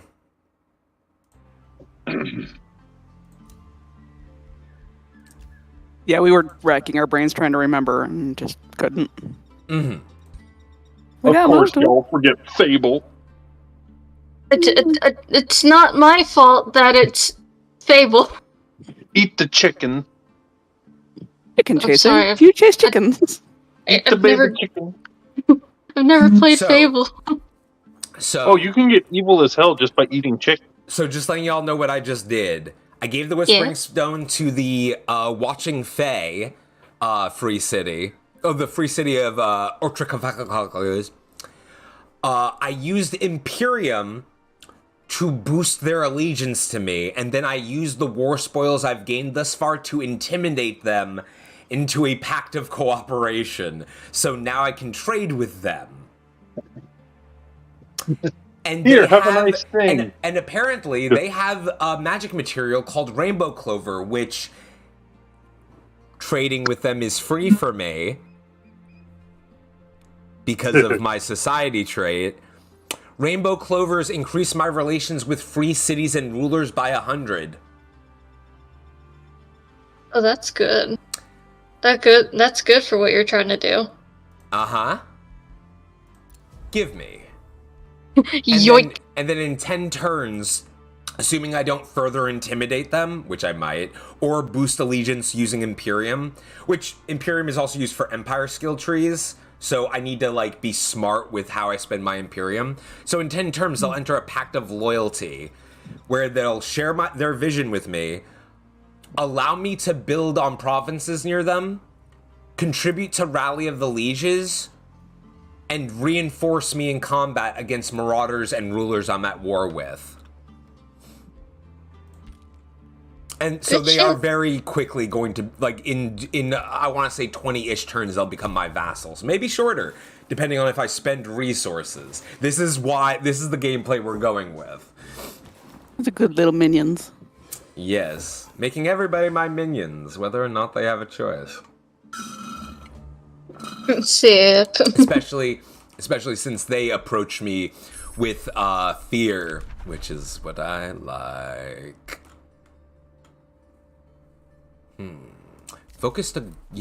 Give them all focused aggression. That works. Summon cutthroats. Yep.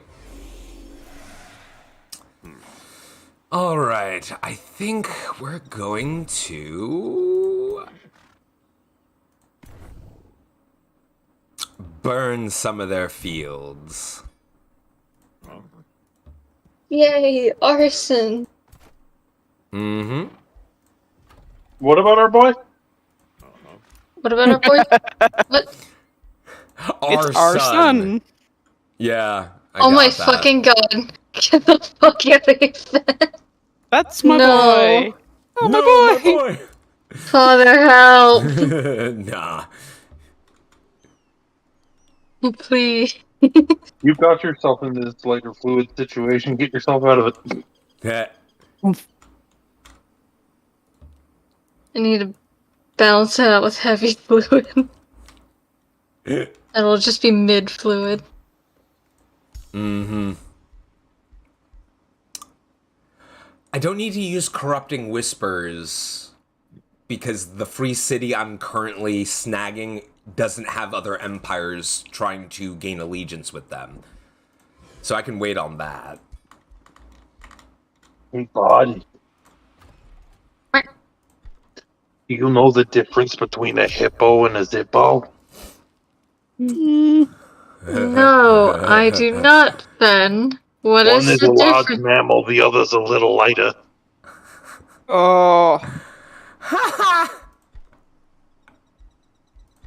Thank you, Finn. That was amazing. Oh, that's fucking great. Amazing. I can feel myself dying on the inside. Doesn't it feel good? Listen, No. I thought you wanted to die on the outside, so stop complaining. No, it doesn't feel great. I just feel very sleepy. That's not spark joy.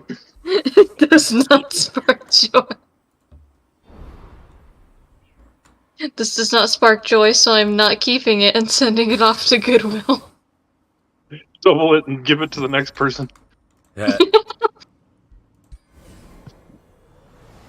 And now that my scouts have enchanted the enchanted crow companions, they can see further. Your orbs now have burbs. Exactly.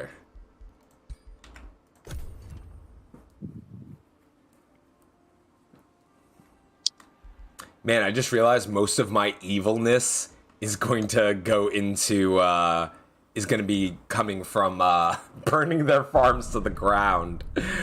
Oh, that's fucking great.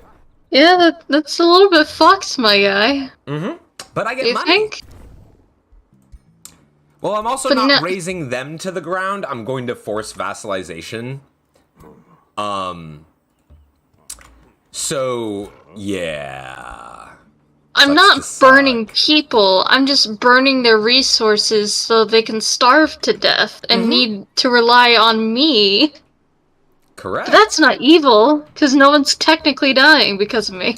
Yeah. Wait, did I'm going the you read that pacifist shitty route. romance novel? You know the one. I'm not saying its name. God fucking damn it. Oh. Memory files. I'm glad you came back for a second stream. I'm sorry that you came back for a second stream. Nah, Why not did really. you come back, you escapes? We're so glad to see you come back for a second stream. We're sorry this was the point you entered.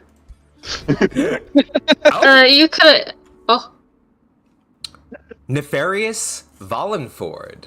Duke Lucius Smith of the Free City Wallenford greets you with a wily smile. Salutation, Shadow Lord Hugh Percival Lawcross. Your reputation precedes you. About fucking time.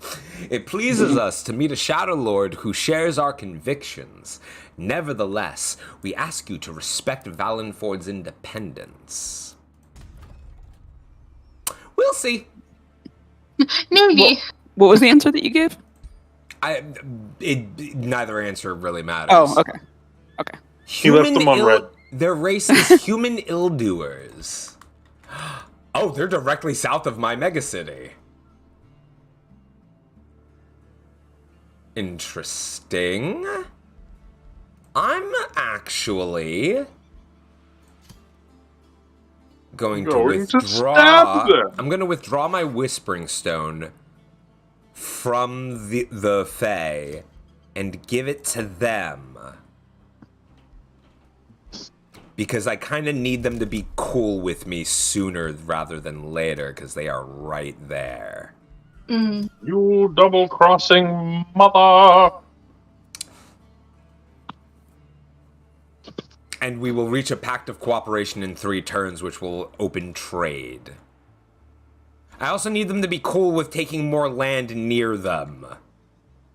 Yeah. Because otherwise they'll get pissy with me. They just might need to become annexed. I don't know. But you're already in one war. That's a war crime. Yeah. We can be in multiple wars as a little treat. Little treat. I could, after I throttle and take Copperload. Oh. We can have a multi-fronted war. What's the worst that can happen? Oh, wait. Oh, wait. You haven't checked it? Yeah, check out TikTok memory files. Harbingers of Misfortune. A distraught member of the Carnival War Host Council requests an urgent meeting. Terrible news, my Shadow Lord. Fucking hell. Our scouts have reported sightings of an army of blessed souls roaming our lands. Our forebears told legends of these creatures, that they are bringers of death, and taught us. And that seeing such creatures heralds 77 bad years of luck, 77 years of bad luck and limp dick. We must drive it away immediately to prevent unrest in our cities. The Carnival War Host will panic when they notice that blessed souls are nearby. Quickly, O Shadow Lord, you must dispatch them. I can either say...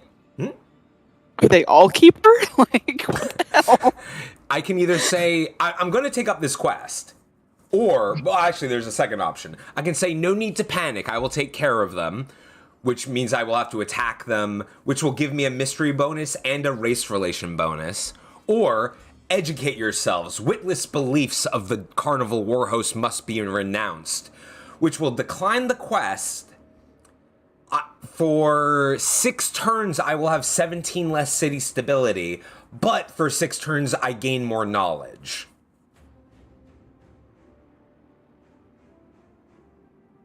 Do I appease my Reaver Warhost, or do I tell them to get, like, that sounds like a skill issue, here, let me educate you? I believe there's a song that goes R-E-A-D-A-B-O-O-K.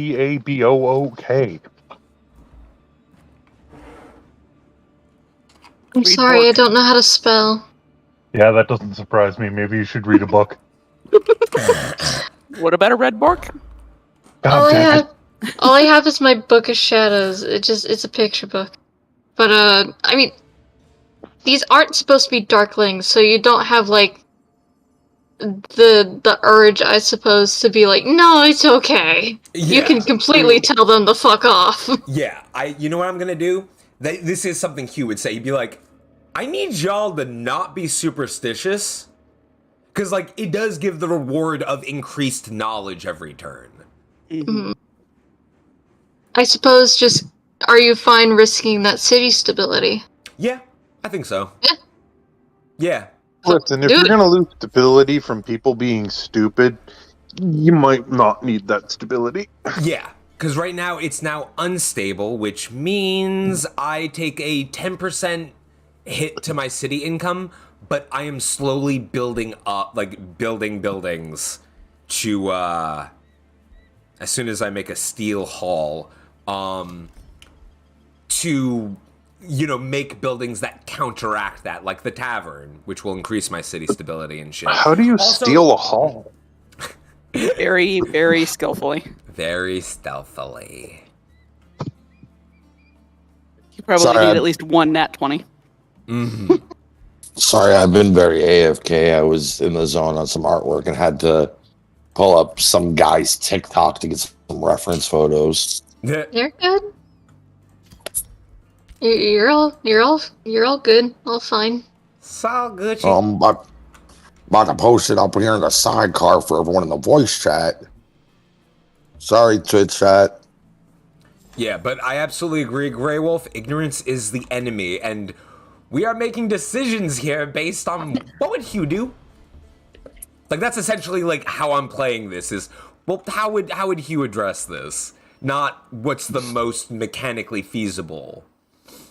I mean, considering how Hugh is, it's like you do realize I run off stories, right? Yeah, it's can for have real. You can have superstitions about me, but not about anyone else. Mm-hmm. WWHD. It's only superstition if you can't prove it to be true. Now go learn. Exactly. Exactly. So, I'm thinking for the next tome.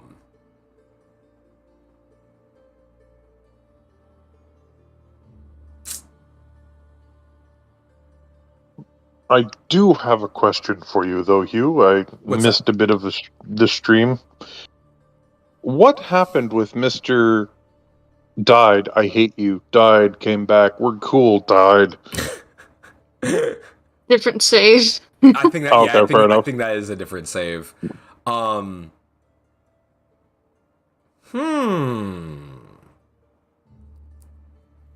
So mechanically, I want to go with warding to get that astral so we can access arcane magics and shit. Mm-hmm. But thematically, after what just happened with the spirits and being like, no, educate yourself, I could easily say that it leads into one of two tomes, either a tome of zeal, rile up your fanatic population for a common goal, use units with zeal and inflict condemned on the enemy.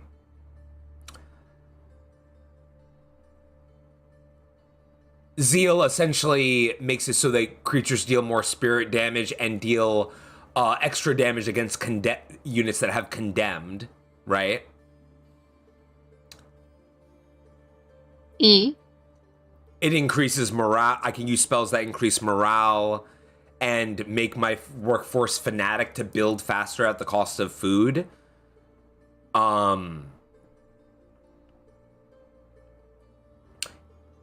Or faith. Heal and support your units through the power of the faithful. Which makes allegiance with can make allegiance with free cities increase faster.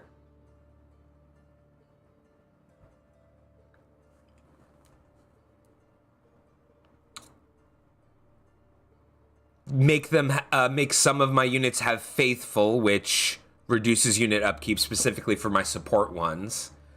And have chaplains that bolster allies, spells that heal my army called army heal, convents which increase city stability and shit. Although I think I have this image of Hugh looking at his soldiers being cowards due to superstition with the reply of something like, "What is wrong with you? We are the things that go bump in the night." And it's actually because of that, Grey Wolf, I'm leaning more towards zeal. It is an order affinity, right? It is like going into the order affinity empire skills, which, by the way, will eventually give me access to another Whispering Stone as one of the perks. But yeah, this could be like, this tome can reflect Hugh being like, I need you to rally with me now. Like, getting his men in line. I like that. You can't be superstitious of it if we kill it. Mm-hmm. Like, yeah, essentially, like, taking their superstition and reforging it into a force. I like that. Also gives me this building called Circle of Zealotry, which gives me more draft, aka makes me able to recruit units faster, with an increase to it depending on how far up or down the alignment tree I am. So the more evil or the more good I am, my draft will go up. If I'm neutral, then it's not that good. You have no idea how hard it is for me to not be making jokes right now. I get it. Same. More draft. What happened to the last one? Oh.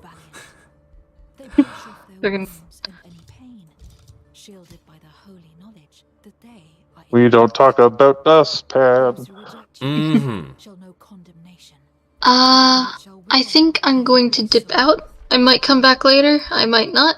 That's But fine. if I do not, I hope y'all have a good night. Yeah. Hi, Bardic. Have a good one. Toodles. Hi. Oh, and also, boss, send you something. Oh. Once I actually make it. Making you a poll for your game, like an actual poll, so you can throw it into an announcement later if you like, or put it in whatever channel you prefer.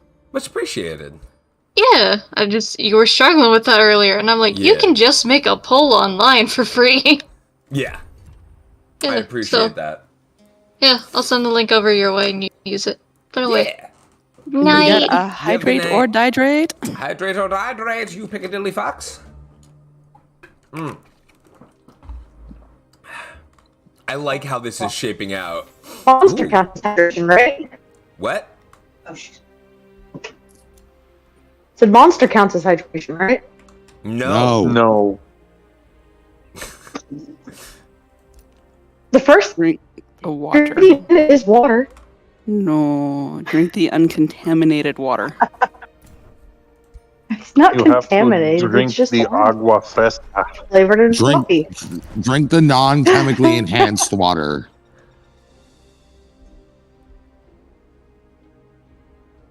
I don't think that's sanitary. Because that would mean rivers and other I said natural bodies of water. no. I said non-chemically enhanced, not non-chemically cleaned and purified.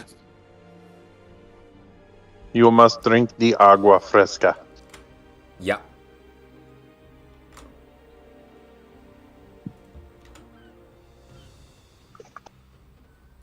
Do it. Fine. And now we are besieging Copperload.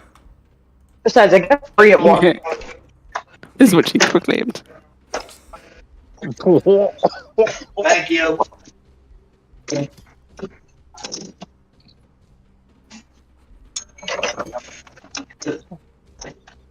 I think them protest too much. Mm-hmm. Hugh, I'm blowing up your DMs. Don't mind me. All good. Kaboom.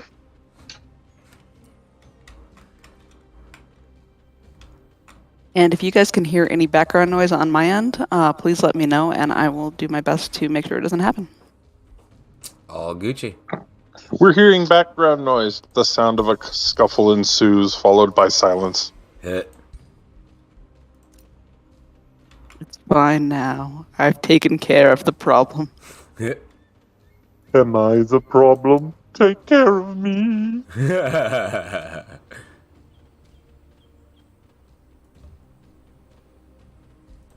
You know the rules. Get your passport. Truth. Man, I just want some soup. What the fuck? Hey, Fen, when this Twitch is over, DM me. I want to talk to you about that. Uh-oh. I'm about to be an illegal. Ooh. You shouldn't ooh to that. So cooperation with Valenford, I can get a silver tongue fruit, which will make my whispering stones give me more allegiance. Nice.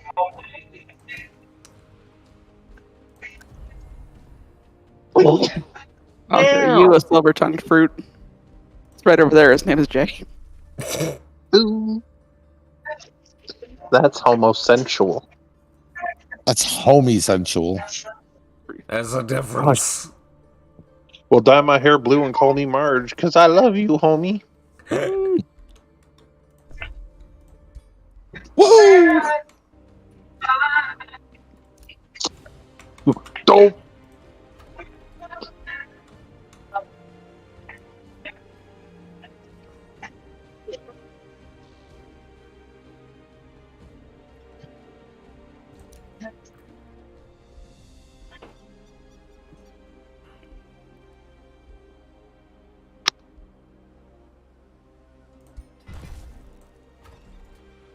Whatever am I going to do with all of these points?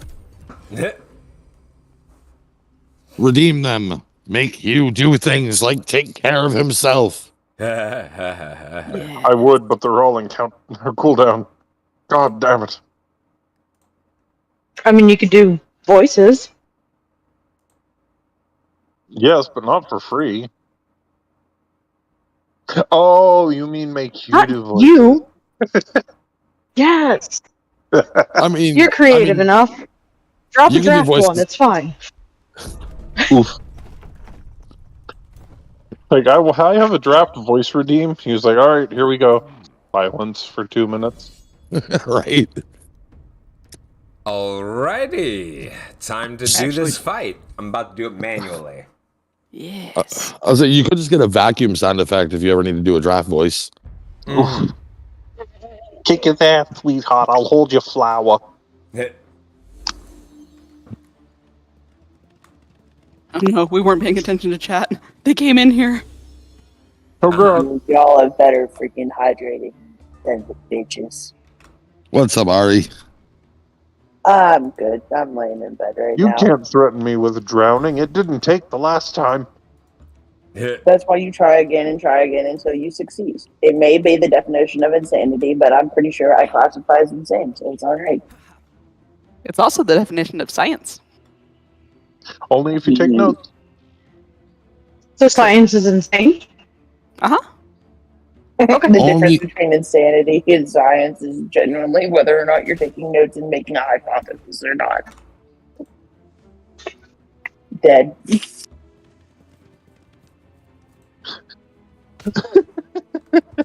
Got them immobilized on the side there. Science is a hypothesis plus notation. Stick finger in light socket. Shock. Pain. Stick tongue in light socket. Unconscious. Pain. No, you gotta keep Just- sticking your just- finger in the light socket to see if you have a different outcome on multiple attempts. Yeah, that's the third hypothesis. Does the thing going in the light socket being moist make a difference? Conclusion. Ow. Does a death certificate in that situation classify as a scientific report? Well, what was your hypothesis? That I'm immune to electricity. What was your conclusion? No. No. Now, hold on. That was only one experiment. You have a lot more to do. Oh, man. And then it has to be peer reviewed. Oh, man. Yeah. What the? Just to make sure you gotta up the voltage a couple of times. Man, I'm looking at this city that I'm invading, and it's looking like a fucking dump. What spell did they use? Greater illusion to make our city look like a dump. It gave them strength and luck. If only that mattered. Foolish mortals. We don't care about luck. Mm-hmm. You can't have luck when you're dead. You can't Ironically, when you die, it runs out. How strange. That's not entirely true. What is not entirely true? You don't that you run out of luck when you're dead. Necromancers exist for a reason. That is fair. Well, you show me a necromancer, and I have some things to learn. Hi. Grandma? No, but I can teach you grammar.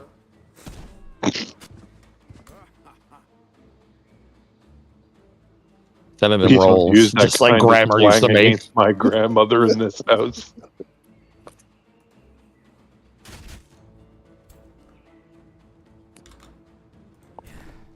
I'm pretty certain you know some necromancers. Yes.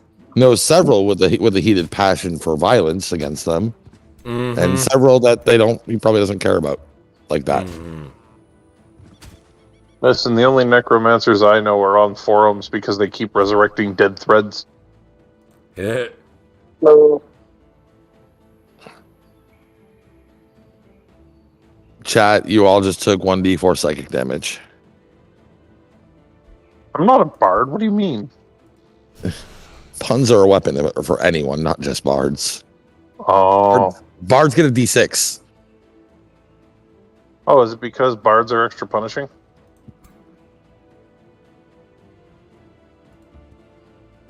Could be. If you believe I'm not gonna say hard enough. I'm not gonna say the thought that popped into my head because there are too many degenerate bards in the world. Mm-hmm. I think that just comes as a character trait. I want to sleep with the dragon. Okay, roll the new character sheet. What? Yeah, we're gonna fade to black, but you don't make it. I'm really tired of that stereotype. Have you ever I thought that know. maybe the dragons want to sleep with the bards?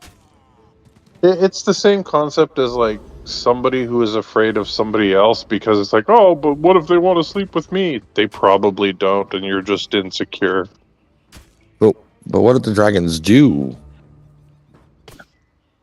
Look, I'm just saying, I've known some bards in my lifetime. Mm-hmm. Some good-looking ones.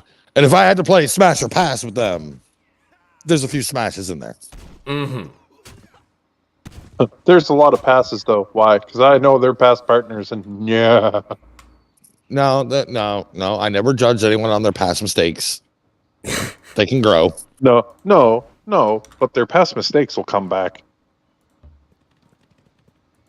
That's what protection spells are for. Always mage armor. Protection amulet. Mage armor is so important when dealing with bards. Come on. I cast Major Illusion. What? I'm just saying, if you cast True Polymorph, that handles the problem. I can see that. True Polymorph is one of the most scientific spells that you can cast because it completely rewrites the entire genealogy of whatever you're casting it on if they accept the spell or fail to save. So I did another unorthodox voice redeem. Yes, I saw that. Okay. And we will be redeeming that after this battle, for certain. Which is no worries. Not going in the slaughter enemy's of favor. these people require Yeah, my full and undivided attention. Call themselves copper load, but I think they might have balls of steel. Mm-hmm. Pharaoh huevos?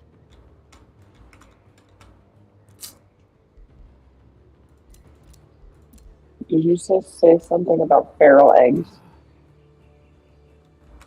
No, Pharaoh huevos. Oh, okay. I thought I heard caroling for a second, and I'm like, no. Oh, make sure to Let me get my posture turkey yourself. first, fat man. Why are they singing to me? And why is it only sea shanties?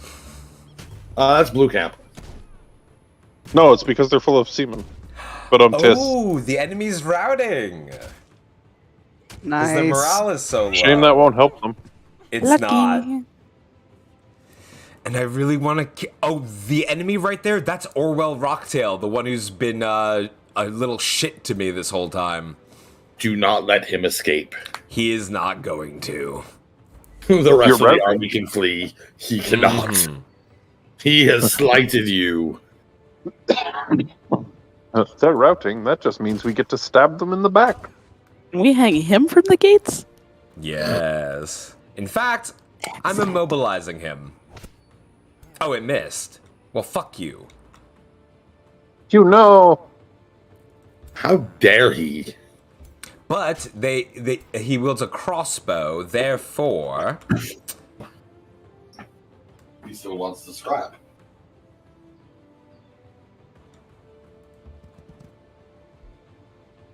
Hi. Stab.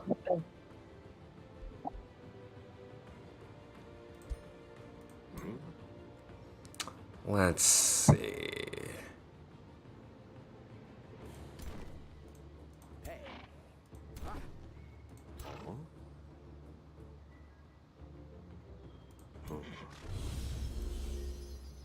All right, that's like the third time I've tried to like click and drag the map to go like look around the level. It doesn't work that way. Silly gentle.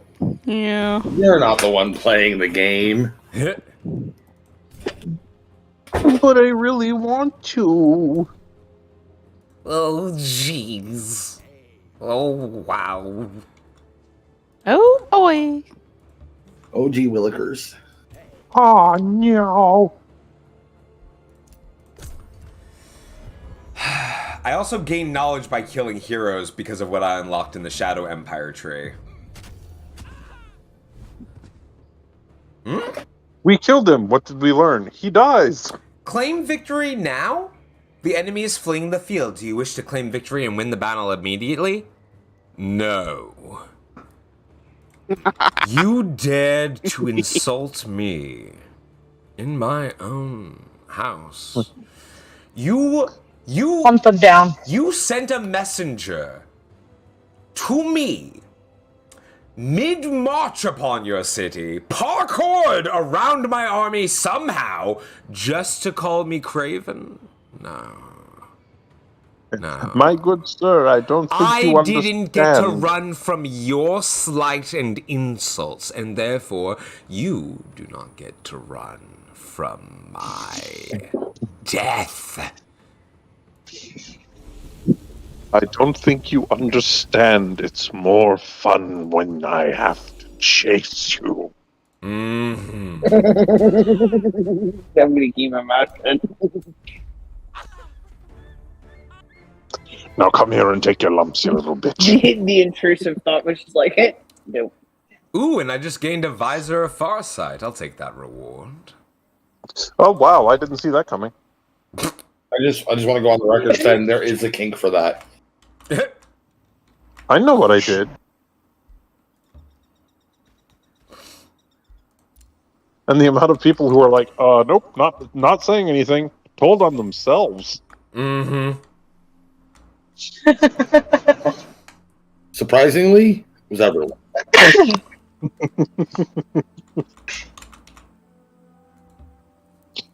Also, ironically, I was starting to rewatch Reboot with the roommates. Oh? The original or the reboot? How's that hold up? The original. How to word this?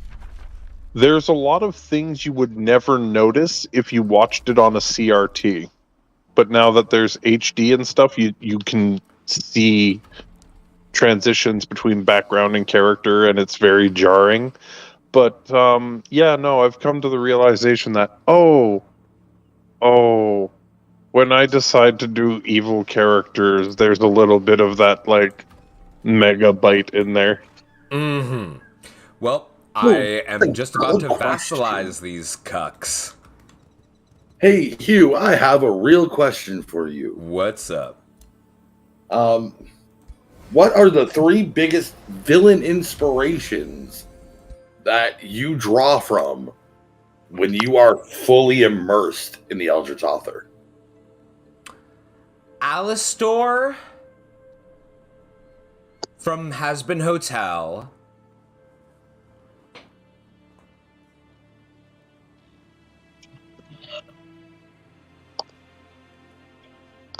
A little bit of Black Hat. From Red Dead? No, from what's the name of that show that didn't really go anywhere? Villainous?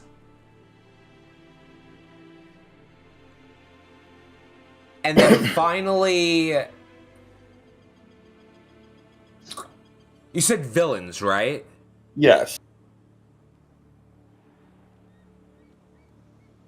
A mix between Scar and Jafar. If you include non-villains in that, a little bit of Uncle Iroh if he was still the Dragon of the West. So Iroh as a villain. Iroh as a villain, yes. Iroh as the General Iroh. Mm-hmm. Oh, it also looks like that I have the remains of Orwell Rocktail. I'm going to sell them. And get his also loot. Just display them as a trophy. Yeah. Oh, this haunted graveyard is sending an invasion force. And it's right by me, so I'm going to have to deal with them. In time. Oh no, they're going to haunt you. Ookie spooky. Holy water splash splash. Exactly. Click, clack, salt. Oh no, ghosts are coming? Consecrate the lands. Hello, Get the holy salt. Hello, Voidling Sen. So, okay, voice redeem. Voice redeem scenario. In the current world playthrough, Fascal and Core are marauders that are offered being annexed and mercenaries.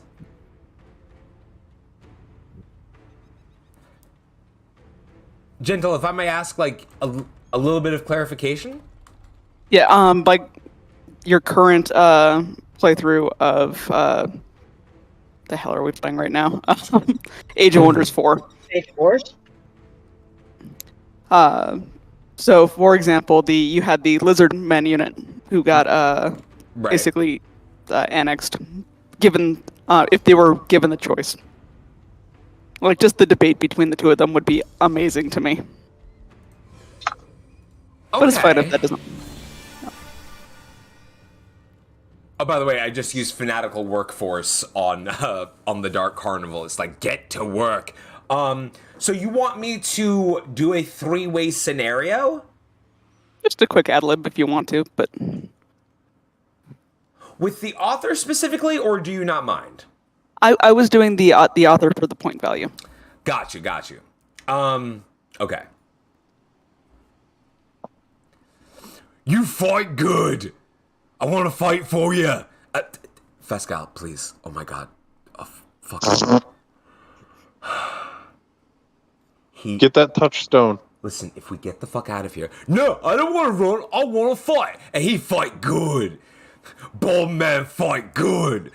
You got bigger things to fight for us, bald man. I'll fight with you. I'll do it for free. This is why you don't negotiate for us, Fascal. Come on, Core. He looks like he fights a lot of strong things.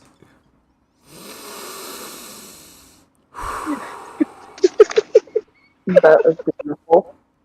If we didn't have an entire army with their blades through our throats, I would fucking kick you in the nads. Why would you do that, Cole? That's plenty rude. So yeah, how about it? You want to take us in? We're really good at what we do. I don't know why, but your dynamic is endearing, whether or not you are both gay. Come on aboard. There you They go. were war mates. They were war mates. Oh my god, they were war mates.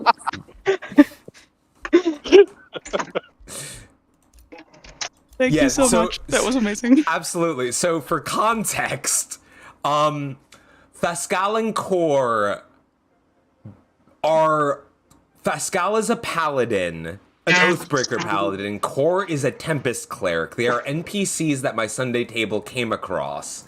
And by came across, I mean the party fought back a bandit ambush in the equivalent of the Wild West No Man's Land. So, like, there's no law and order in that place. The Dashari Wilds, it is called. They successfully fended off a bandit attack and captured the bandit captain and intimidated him enough to piss his pants and warn all other bandits to steer clear of the quote-unquote shadow that is cast over all the wilds and woe betide anyone who tries to take them on. The bandit captain did that successfully to the wrong people. He came across 2 members of the most infamous gang in the Dashari Wilds called the Oathbreakers, which consists of very powerful exiles from other lands, such as a Tempest cleric named Kor, who's also an elf, and Fascal the Orc, who is a Oathbreaker paladin. They are a paladin and cleric, and yet this isn't really spoilers, because they found out the hard way. They are the same level as the party. It is a level 5 Oathbreaker paladin and a level 5 Tempest cleric.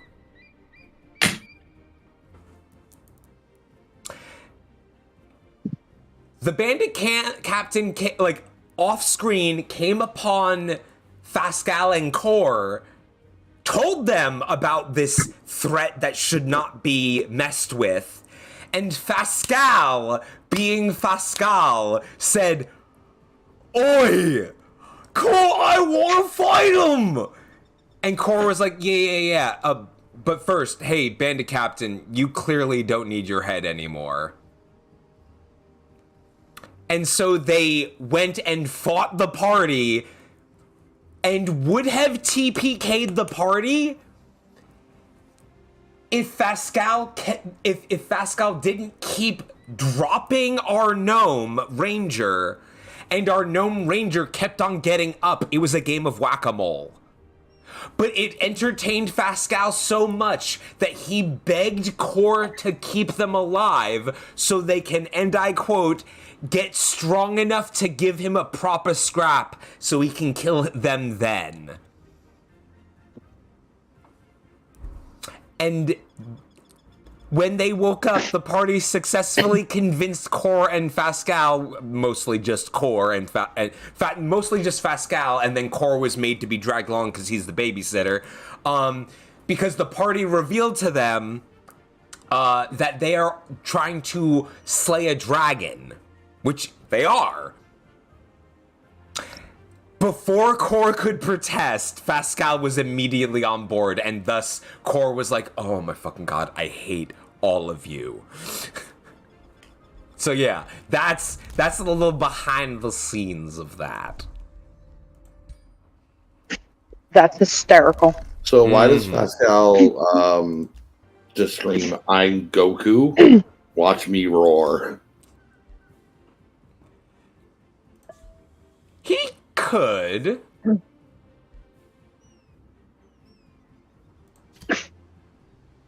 Really is the best NPC pickups, period, have been in your game. It's been great. Absolutely, positively. So Copperload is now our tributary. They give us income. They'd be raised again. And I just got our second Whispering Stone, which means I believe there's only one more I can get. I believe. You said you can get up to 4 without the thing, 5 with the other group. Yeah. Okay, so 1, 2, 3, 4. Yeah, 4. Okay, so yeah, normally you can get 4. But if I wasn't a Reaver, I could get 4. As a Reaver, I can only get 3, and because I dipped into Order because of the story implications with Zeal, in 16 turns, I can get my final Whispering Stone. And once one of my free cities is vassalized, I don't need to have a Whispering Stone tied to them. So you can allocate it to another one? Yes. In fact, I actually have enough intimidation. I have enough war spoils from kicking the shit out of Copperload to intimidate Valenford into vassalage right now. This checks. Yeah, and considering they're directly next to my throne city, I can just be like, you see what I did there? You want to be my vassal yet? And they're just like, oh, that's hot. Boom. They are now my vassal? Oh, and in 3 turns, they'll be a bonded vassal, which means they give even more income, and they'll share their magical material with me without me needing to trade with them. So you know what? I'm gonna let them have the Whispering Stone for 3 more turns. So I can get their magical material and trade for other shit. And then I'll take the Whispering Stone from them after that and give it to the city of Orkototopatubaba. And I'll keep the Whispering Stone with Copperload so they'll like me more. Sounds like a wonderful city. Yeah. Love it. Love it, love it, love it. Let's see. What spells do I have to cast?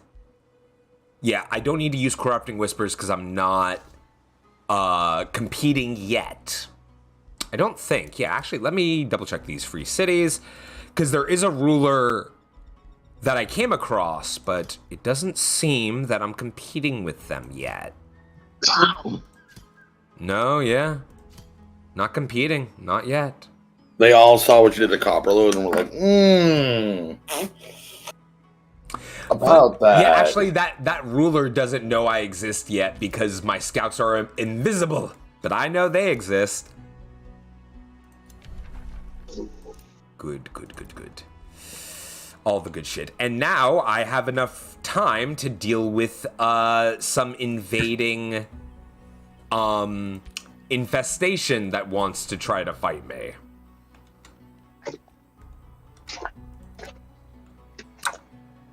I'm loving this story shit. This is unfolding very nicely. Yeah. And yeah, that is actually something I'm very proud of when it comes to my abilities as a DM.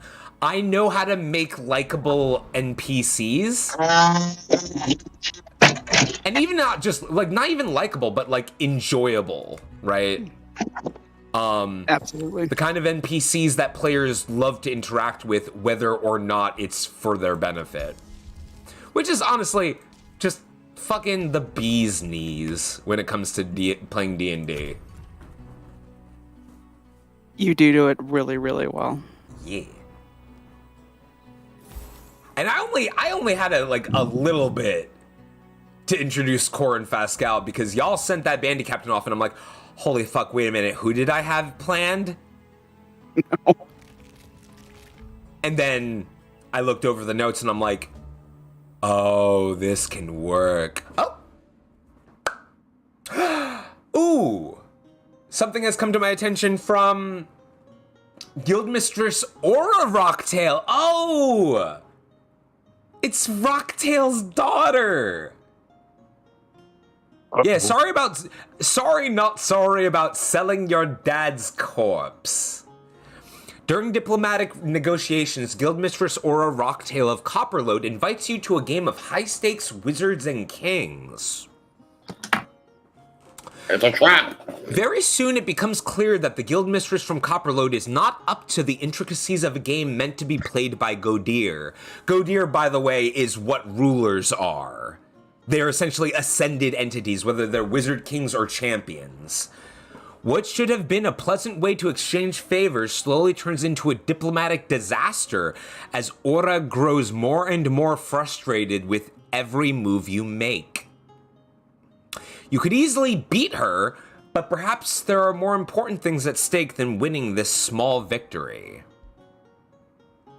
I could beat her and claim the stakes, which would give me gold, but it would decrease, my allegiance with them.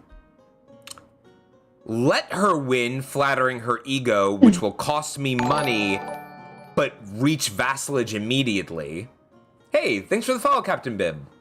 Or humiliate her, claim her stakes, and fame, receiving Imperium.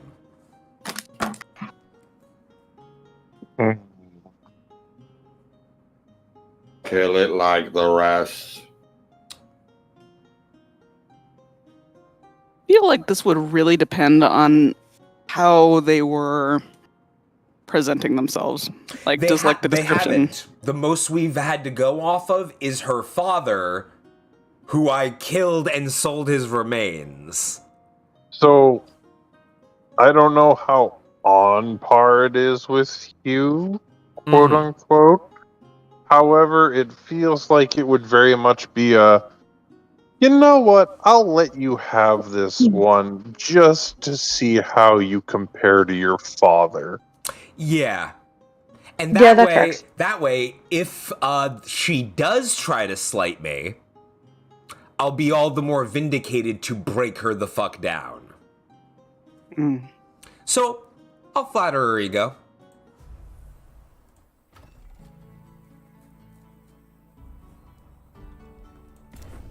I'm fine with that. Also, they immediately become a vassal, do they not? Oh, they're already a vassal. I forced them into it.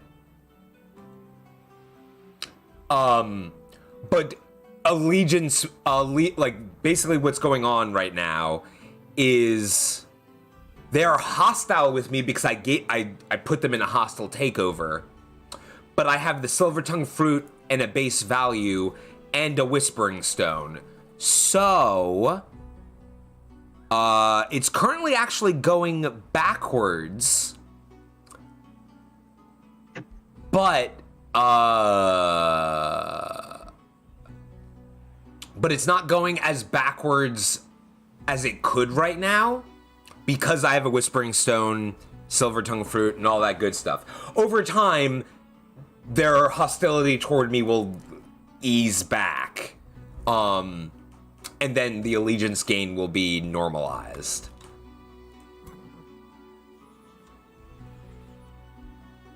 Let's see. But yeah, the allegiance shit, like, I would have lost allegiance if I beat her in either way, which would make her backtracking from a tributary to a minor tributary even faster, and I kind of want to delay that. I don't want to be wasting my whole time trying to fight back the fact that it was a hostile takeover. I want them to be chill with me sooner rather than later.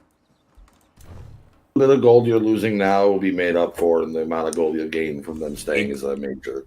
Exactly. Doing the big braining. Yes. And which is exactly how he would play it. Long-term gains. Seeds of Doubt. A tortured-looking entwined thrall and its minions gape at your army. Wordless, the vacant beings shuffle toward you, their limbs and features wrapped in grasping vines. Leaves shudder and bark creaks in silent supplication, but they make no otherwise hostile movements. Will you grant them mercy, or will you attack? I can attack them, which would be evil. Let them grow, which would be good. Or discover how to carefully harvest their vines and allow them to lead afterwards, which would lose me an insignificant amount of knowledge per turn, but I'll receive a huge boon of food and population increase. I think I'll do that. Make use of them. The Dark Carnival needs it. Be hungry. Food. Indeed.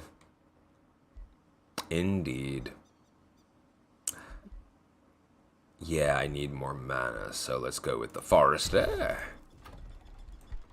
And then Granary. Because I need to increase my food uptick because it's being stifled by Fanatical Workforce. but it's allowing me to build buildings faster. So there's the plus and pluses.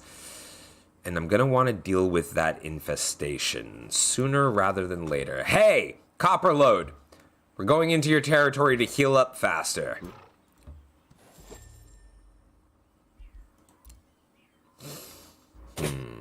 All right, we're going to travel to the west. Keep an eye on Blackwall over here. Let's see. What do we got? Yeah, let's travel north. See if we can come across any more free cities to control. Yeah, liberate! That's it! We're liberating you! Don't resist. We're gonna free the You are shit out of being you. rescued. Do not resist. We're being kidnapped? No. Can I leave? Rescued. No. It's cute that you think you could. Ooh. Crime You know Lord. what? Smart for asking. The answer's still no. Ooh, we get a signature spell, which will also give me more affinity. I could go with Demon Step, which is teleport with a boom. Dark Ritual is more undead, and I'm not really for it. Visions of Woe will give me astral affinity. And it makes it so enemy units fumble for one turn within a radius. Yeah, let's fuck them up. Yeah, I like that.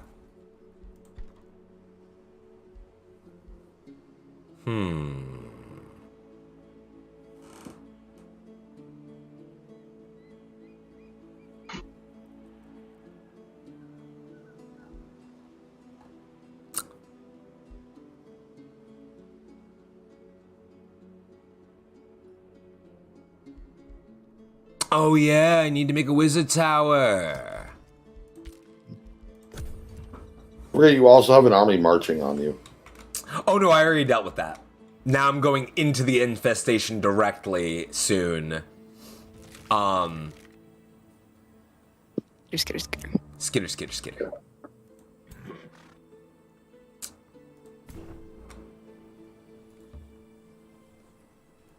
And now I'm gonna deal with this infestation so it stops sending things at me.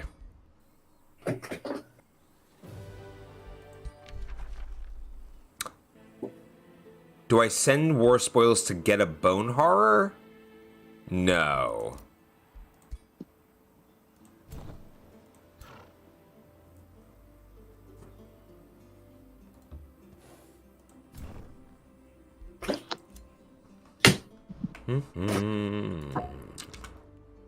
Over the mountains. Oh, you're in the void. However, I've already committed my war crime, so that's okay. Funsies? Yeah, because what they don't see me do, they can't have a grievance against me for. Tea time already. Let's see. Yeah, this one's gonna travel. This spy balloon's gonna travel northward now. Oh, I fucking love this game. And now the bathhouse will be built. Because I'm actively fighting my city stability. It is actually really nice to have them not based on real world civilizations. You know, like Gandhi going absolutely crazy after like 12 turns. Oh, that's just hilarious. But I for one am very much for how customizable this shit is, where like you really can self-insert. It's glorious.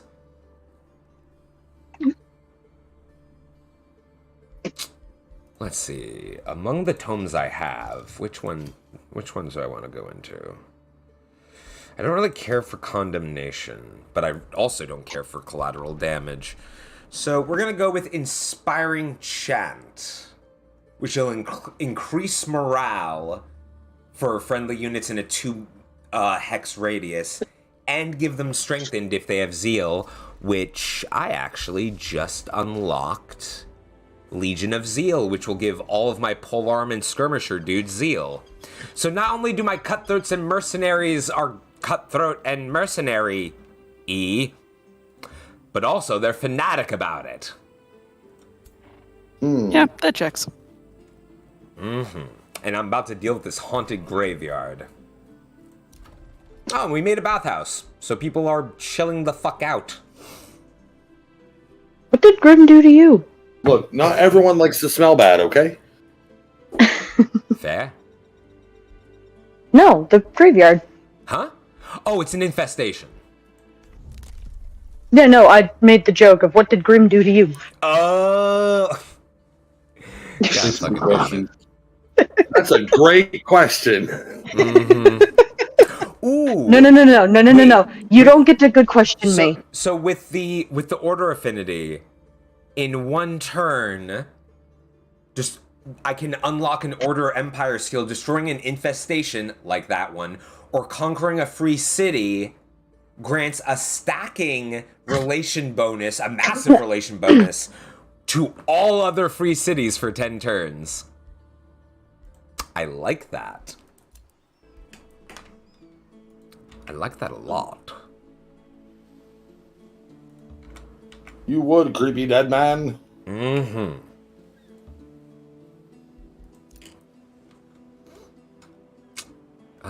Let's see. Yeah, let's go north.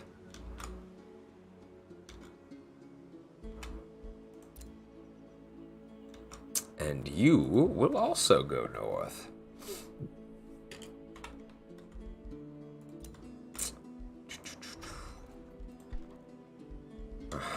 Yeah, that's the most we could do on that front. How are we doing with the diplomas?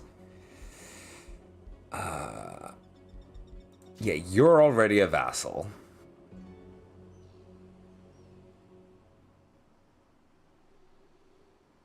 Oh, you already share your magic materials with me for free. As a vassal. Oh, what are we gonna trade for? You know what? I don't need as much knowledge. I need gold. So give me gold.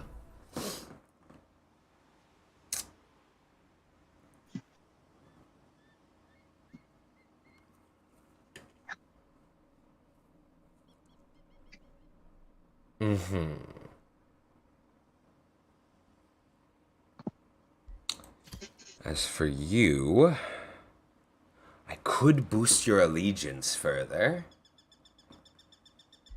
That'll cost 42, and that first thing will cost 100.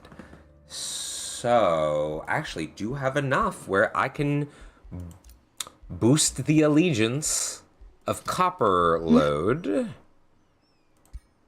fighting back that minor tributary bullshit, at least temporarily. That being said, we are going to go on our second bio break. And, yeah, I'm looking forward to seeing how this all turns out. Yeah.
Hello.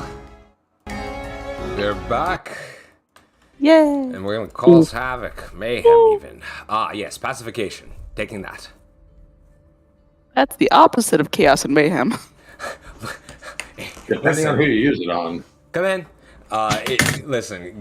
Given the circumstances of trying to vassalize the free cities and eventually make them turn into their own tide of chaos, it's a necessary order for the sake of chaos. Hence, why he was not chaotic evil. What's that? I'm gonna ask you a silly question. I can give you a silly answer.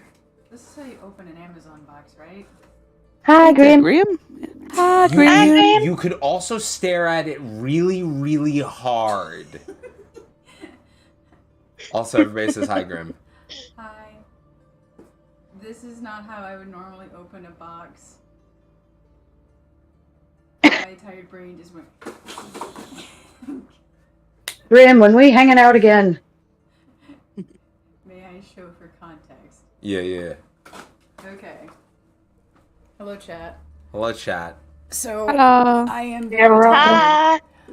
and I've ordered something off of Amazon and I got the package and I saw it and I decided I'm gonna go ahead and just open the package. So you see the box. We do indeed see the box. Is this how you open it? No. Not normally.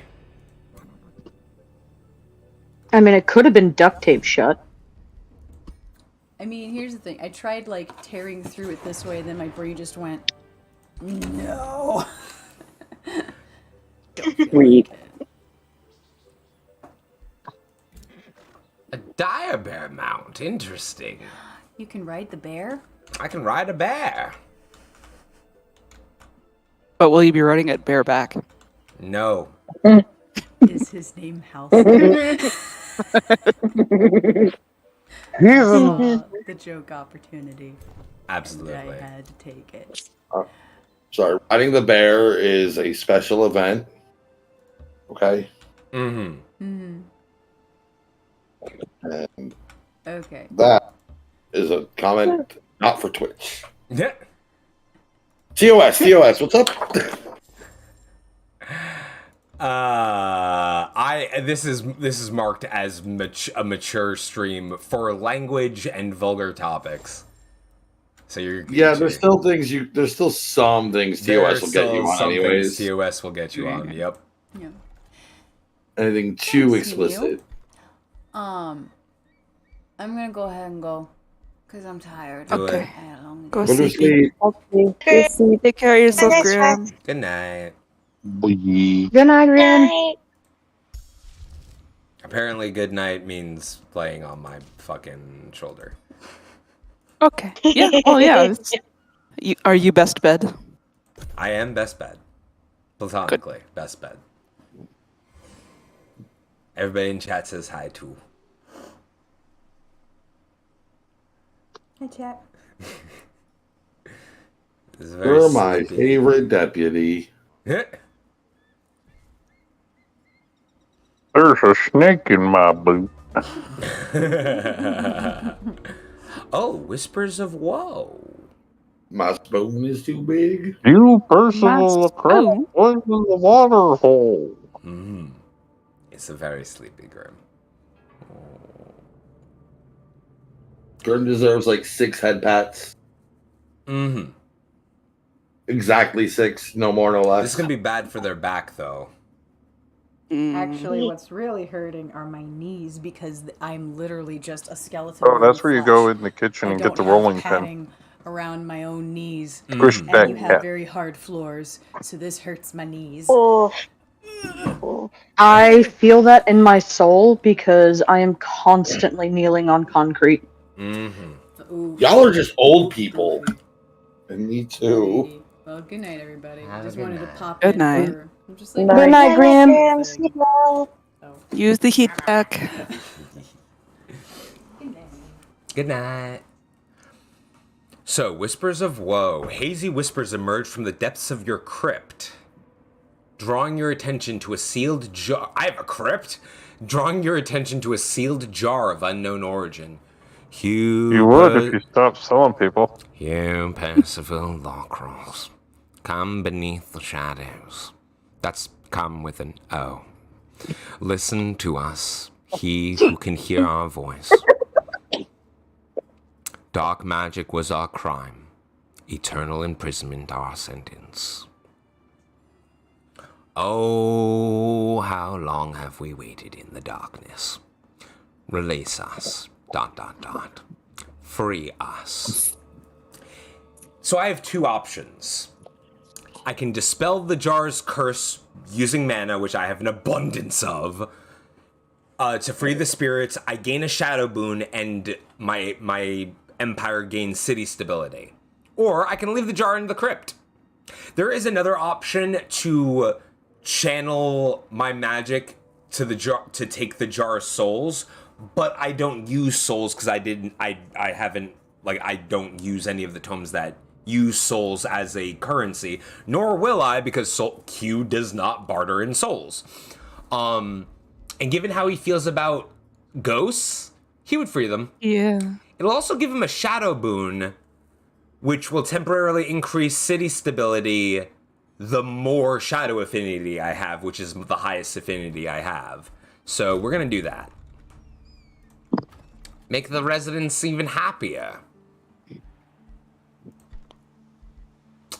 Finish the granary, and then we're building the wizard tower foundation, and then the item forge, because I have a lot of items I'm not using. I hate my brain. I hate my brain. Oh? Oh no. What'd your brain do? The Wizard Tower Foundation. For your simple donation of $1 a day, our apprentice mages can get their verbal and somatic components. For the low cost of your sanity, you too can help me survive the brain cells that Lady Mariaja likely ruined for me. For the cost of a coffee a day, we can give all of our mages bat guano and saltpeter enough to cast fireball. I love that. I don't have any sanity left. Penguin stole them all. I love that we blamed Mariaja for it, though. Well, yeah. Who else would we blame? It wouldn't be me. Nah, couldn't be that. So we are well on our way to Diplomatic Channels Order Empire skill to gain our last Whispering Stone. And if I gain enough at Imperium, I could also get Advanced Seeing, so my units and cities gain increased vision and sensing range. Which is Lady good. Mariaja, wait, what did I do? You know what you did. You're insufferable. My parents told me we're not allowed to talk to pretty people like that. So we're fine, is what you're saying. Oh, love you, friend. Rude. So rude. You ever talk about my friend again, I'll kick your ass. A rivalry was declared on me. Think of this as an official announcement that I, Empress Trando Falnot, consider you an enemy. What if I just declare war on you? Without any grievances, your alignment, Imperium, income, and relations with other non-allied rulers and cities will suffer heavily. Because I have no war justification. Grievances, it will give 10 grievance awarded to non-allied rulers. I have met no other rulers, so it wouldn't go to them. Grievances awarded to non-allied good-aligned rulers. Again, I've met no other rulers. Relations with vassal cities will drop by 25. Allegiance of vassal cities will drop by 10. I don't want that. And relationships with non-vassal cities will also drop, and my alignment will drop. And their forces are considered stronger. No. Yeah, I don't see any winning in this situation. No.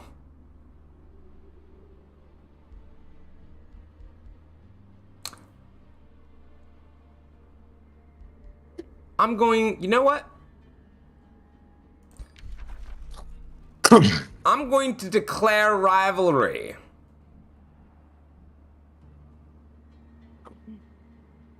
That will justify your future war. Mm-hmm. Mariage just broke my brain. And Rulers are hard to come by, but measuring tapes are pretty cheap. Does And- that mean all rulers are just for a dick measuring contest? God fucking damn it. So Yeah. here's another thing I can do. Ooh. I can fabricate a grievance in 5 turns. This will enable me to start a justified war as normal, but it cannot be forgiven and will have a negative impact on your relations. Like, it's gonna go well.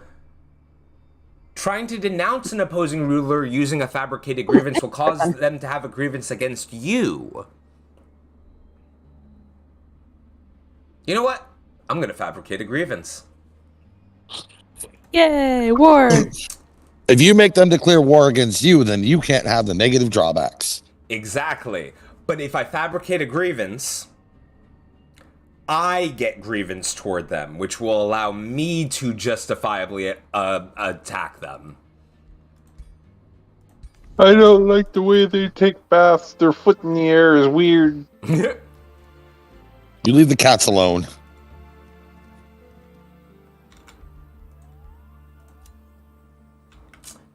But that fabrication of grievance won't happen for another 5 turns. I'm just setting things in motion now. Park your armies right outside the gate and then start talking shit. Mm-hmm.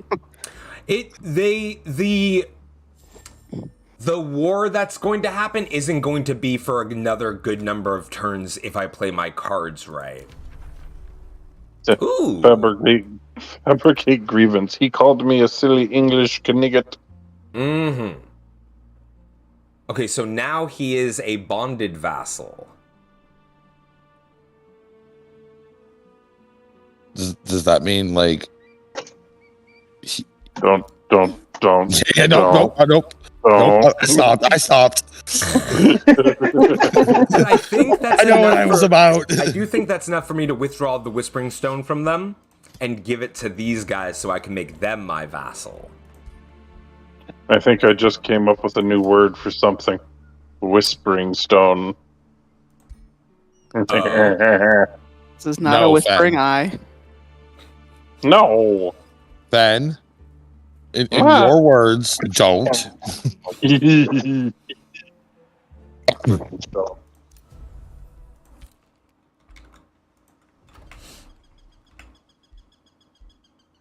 Break you. Right.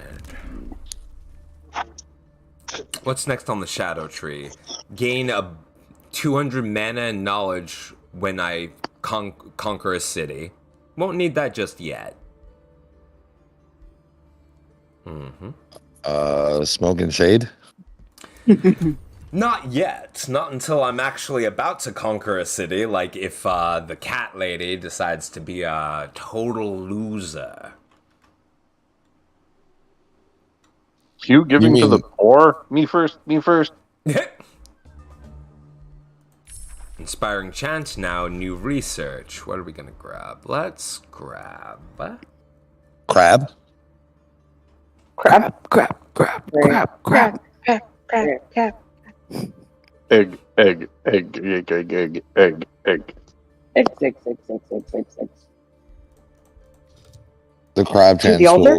The crab chance will never come back with the crab dead. It's so sad. Play Disposito. For context, in Drakenfest, there was this really great crab monster that got built. It was absolutely beautiful, but in combat it got destroyed, and they're not going to rebuild it. So, they're not coming back to the game. Yeah, true. Like the player who built it is not coming back to the game with how bad his gear and body were hurt. You know. Yep. accidents happen. People got a little too rambunctious. Yeah. We're not casting blame on anyone or anything. But No, but it is one of the points where I'm like, I'm supposed to be coming to have a good time. People are going to literally beat me. well, that's just gentle. But as Hold far up. as I everyone mean, else, I tried not to make those jokes on stream, but I could. I mean, hey, look, I literally meant what I said. You're going to beat Fen. There was no joke. I just implied physical violence. Oh, but the difference is that he'll like it. Ooh. Spicy. I mean, like, I wasn't gonna call him out like that, but okay. There's not enough armor, physical or emotional. Have you tried mage armor? What did I tell you like an hour ago? I can't cast spells. Not Skill everyone issue. does magic. God. Skill issue. I'm a rogue Correct. at best. A fighter at worst. Oh, I need that rainbow clover. Alrighty, you are going to trade me the rainbow clover again. Canadians seldom understand the inner workings of the Ohioan mind. To be fair, I barely us those understand who my live in mind. the Americas don't understand what fucking Ohio does. It's Ohio. That's true. Hey, Hugh, you're gonna have a new pseudo patron at Drachenfest, by the by. Oh? Another member of Blue Camp is really looking to learn Pact Magic. To And answer your Arrow, question, yeah, you do not want to understand the inner workings of Ohio mind. Continue. Sorry. oh yes, my apologies. Arrow as your co-creator, Mm-hmm. has informed Magnolia, formerly of Green Camp, the diplomat of Green. Mm-hmm. She's coming to Blue and she wants to learn Pact Magic because she made binding agreements last year as a diplomat and would like to enforce those in the future.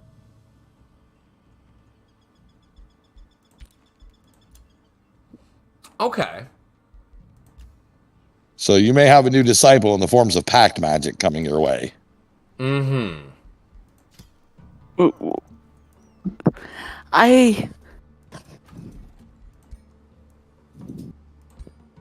Yes. Mariasha blew my brain again. Confirmed. okay. Hugh, the original character, is an Ohioan. Oh no! No! Oh no. You know what? Yes. Did I If you insult said- your and then mother? Did I insult your mother? But then No? my brain went, Oh, speaking of which, guess who just insulted me? Hey, Gray as Dust. Hello. Hello. Okay, that took a second for my brain to process. You said, "Hey, Goose, guess who just insulted me?" And then immediately it greeted Gray, and I'm like, "What did Gray do?" So, hello, welcome. So good to see all of you. Thank you for the resub, Ignis. Missed your face, homie. Friggin', we're just playing this game here, and this cat lady just insulted me. She just said, Oh, I thought it was Mariasha. She just said, "You think befriending Copperload will help secure your path to victory? It will be my empire that rises above all."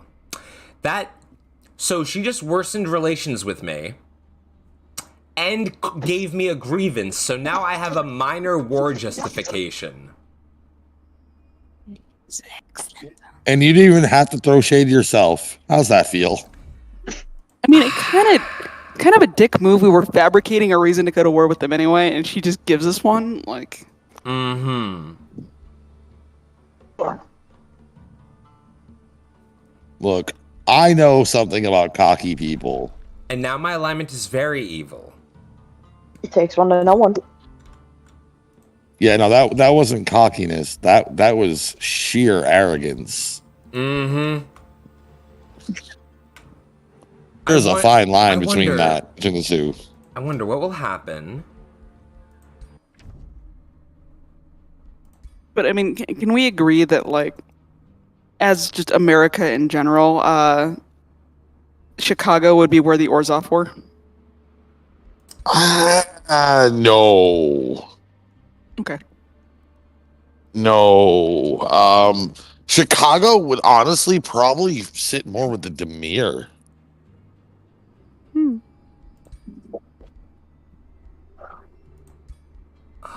We're up. America, fuck you. Let's see. What would happen if I declared war now? War would be declared. Relations with non-allied rulers would go down, and my alignment would be evil. But my allies would not be upset by it. And our forces are stronger. Well, Copperload also got insulted in that one, so they would definitely want to back their name up. Oh yeah, especially since it's like, wait a minute. No, we want to be on good terms with the Ringmaster. Fuck you. And also, I will end up getting a lot of war spoils by fighting an enemy empire, which I can use to further extort and intimidate other free cities into my service. Yeah, and Valenford and Copperload will join in my war effort. Yeah. It's time. War were declared. Very well, Hugh Percival Lawcross, she says through gritted teeth. If it is a war you want, a war you will get. Call the banners! Oh, you fool. You cat who is apparently a wizard king over avian artisans? That's sus. That's sus.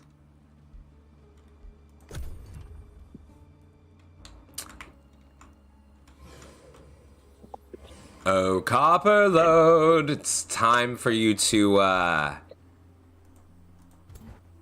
it's time for you to prove yourself. Copperload, come out to play. Oh! Nox Hex! So a new ruler has appeared in the realm of schemes and conquests. Welcome! Hugh, let us hope we can manipulate this realm together. He greets me cordially. He knows what you're about. He knows what I'm about. He also has the same ruler personality type as me. Sinister spy. Hashtag secretly a darkling. You know what? I'll send a welcome gift. 50 gold. And you know what? Let's form a wizard bond. I'll show you where my throne city is, and you'll show me yours, which will eventually potentially lead to a defensive pact, open borders, province-claiming pact, and teleporter pact. And you're on the continent far to the west of me, so it would behoove us to be able to teleport to each other's throne city. Let's go. That's a solid tactic to get into enemy lands. Mm-hmm. So I don't have to cross this vast fucking ocean to do it. Yep. Mm-hmm. Don't mind me, friend, just passing through with my army. Mm-hmm. No biggie, you know. Conquest, you know. All that good rigmarole. Let's see. Mm-hmm. Mm-hmm. Hugh has found his first potential darkling of that world. Pretty much. This is mine. Yeah. Let's get another quarry in here. Actually, no. I need more gold. That works. You're about to get so much gold. Uh-huh.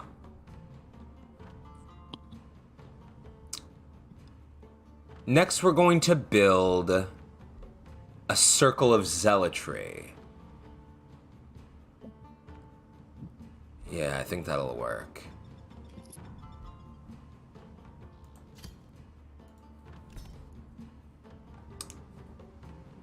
Yes. All right. You heard them, my armies. Let's fuck their shit up. Ignore these marauding NPCs. We have a ruler to cast back into the void. You're level 1!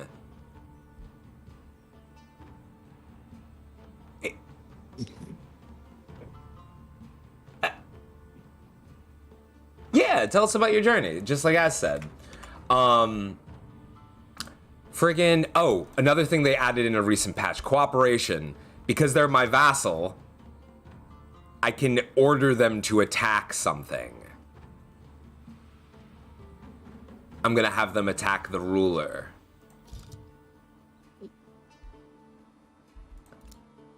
I will also have Valenford attack that ruler. Have my puppets dance. Yes. While giving them some more credibility with their people. Mm-hmm. It's like, oh, you want to earn my favor? Fight for me.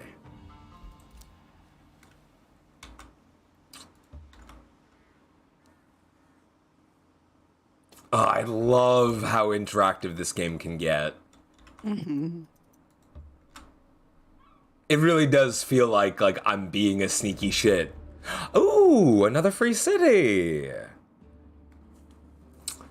Chiefess Ronald Meatgrinder of the Free City Scab trembles before you, clearly aware of your reputation in the realm. Salutations, Shadow Lord Hugh Percival Lawcross. We are... ... impressed with the methods you use to expand your realm. We aggressive dwarves humbly ask you to respect our territory and independence nonetheless. Ooh. I think I can make a Whispering Stone available, actually.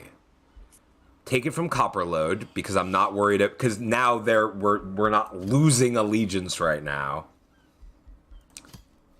And give it to them. So they're gonna be our next pawn, and they're way the fuck up north. And they already like us a lot.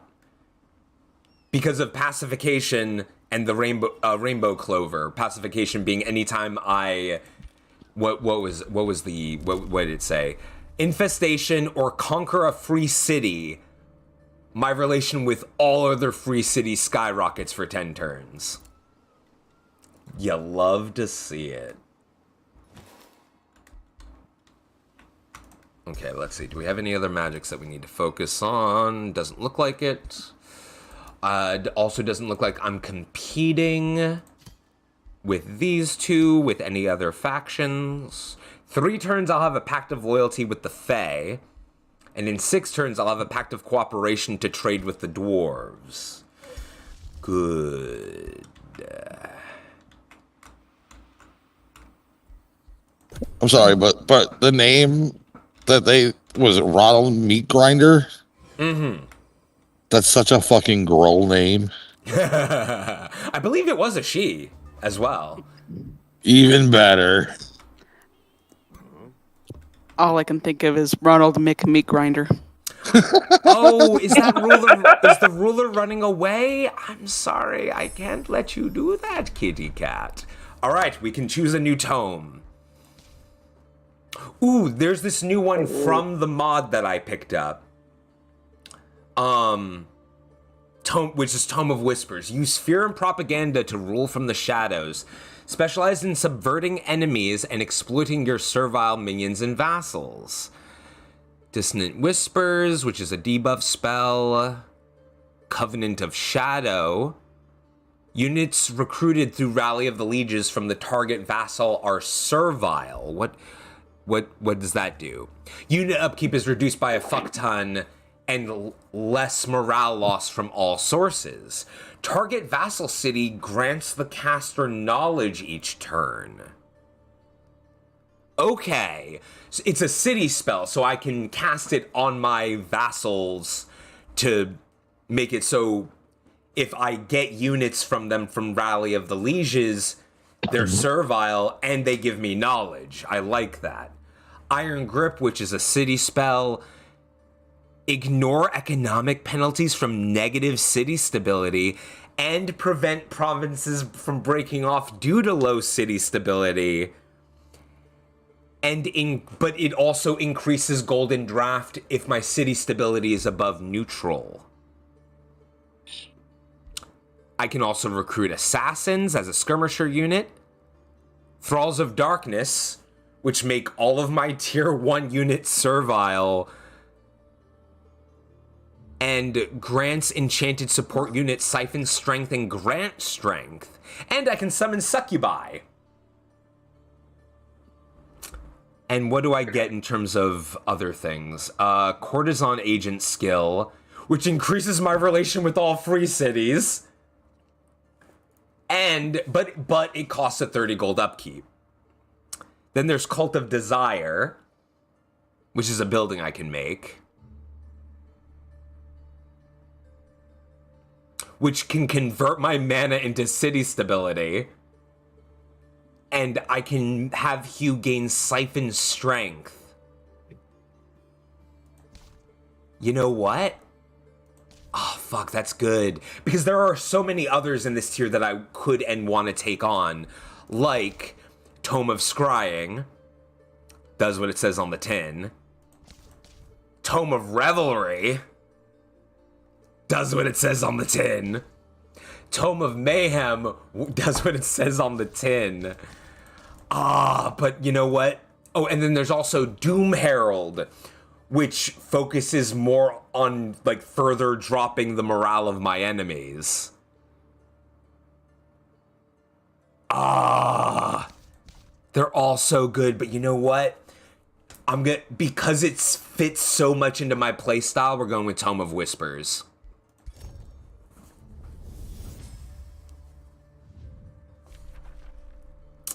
Let's go with...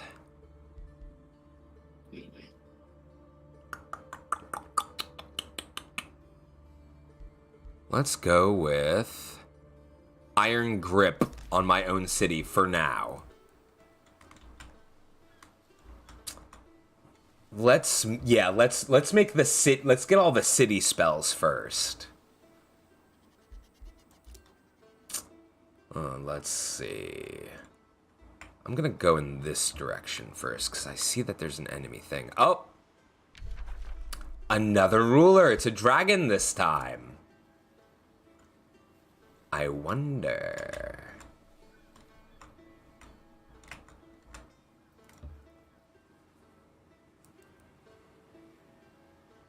Oh, this is gonna be good. I'm loving this playthrough so far. It's some good shit. Yeah, I'm gonna do the courtesan agents right away. It'll cost me 30 gold a turn, but it increases my relations with all free cities that know of my existence by a lot.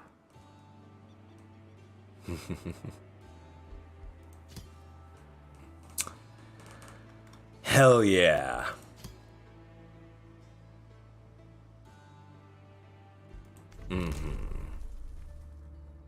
What is coming up?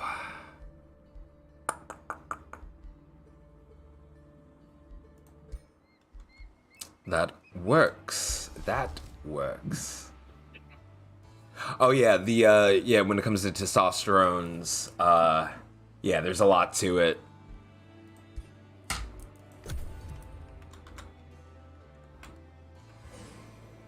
Man, I had no idea I was going to be able to pull off this shenaniganery being a sussy baka.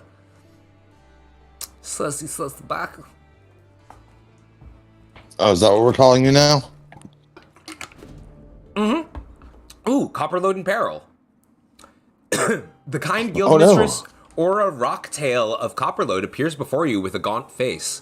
Noble Shadow Lord Hugh Percival Lockcross, a dark era has befallen Copperload. My people are famished. The harvest failed and our storehouses lie empty. Oh, that might have been my fault. Mothers cannot feed their children. My city guard is mutinous. I fear many of my proud citizens will starve before this sad time is over. Please, O Shadow Lord, will you share some of your prosperity with my starving city? We could help them through the famine, which will increase our relations with them but block our growth. We can help them for a price, which will block our growth, but we'll get money out of it. I could say if your people are starving, they are better off under my care. That would check. Which will... It has a 70% chance of success, and if it does succeed, she'll send some of her starving population to me, and I'll gain a population in the Dark Carnival. Or, I have nothing to spare, find another solution. You know what? I'm going to give it a shot. I'm going to have them come to me. But if it fails, they'll feel insulted, and I'll lose a shadow affinity briefly. Oh, it failed! Fuck! Well, good thing I got those that courtesan shit. Because otherwise they'd be really angry. Oh, my item forge is ready. And I have a lot of dismantling to do. How many stuff and things? Exactly. Oh, why did that fail? God fucking damn.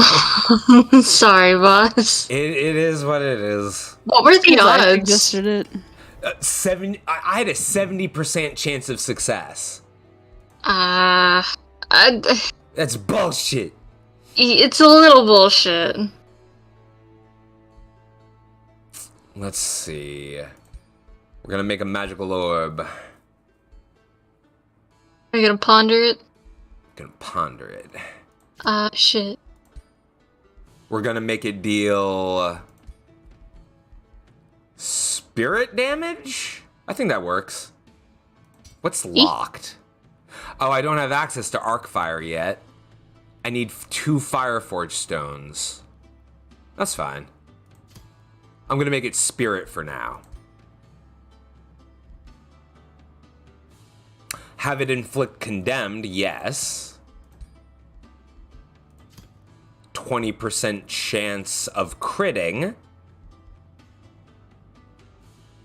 Poison or bleeding or animal slayer? What's the difference between poison and bleeding? With bleeding, they sustain physical damage 4 physical damage each turn it can stack.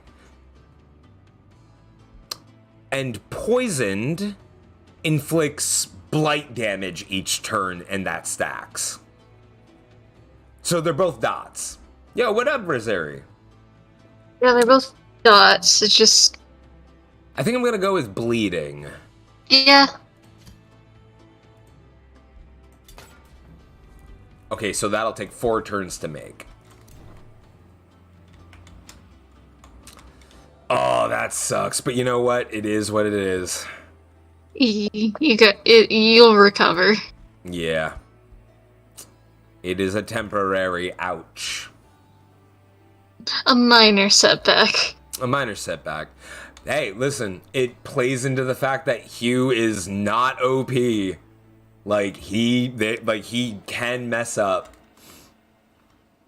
Whoops, your people starved. Oopsies. Oopsies. Fortunately,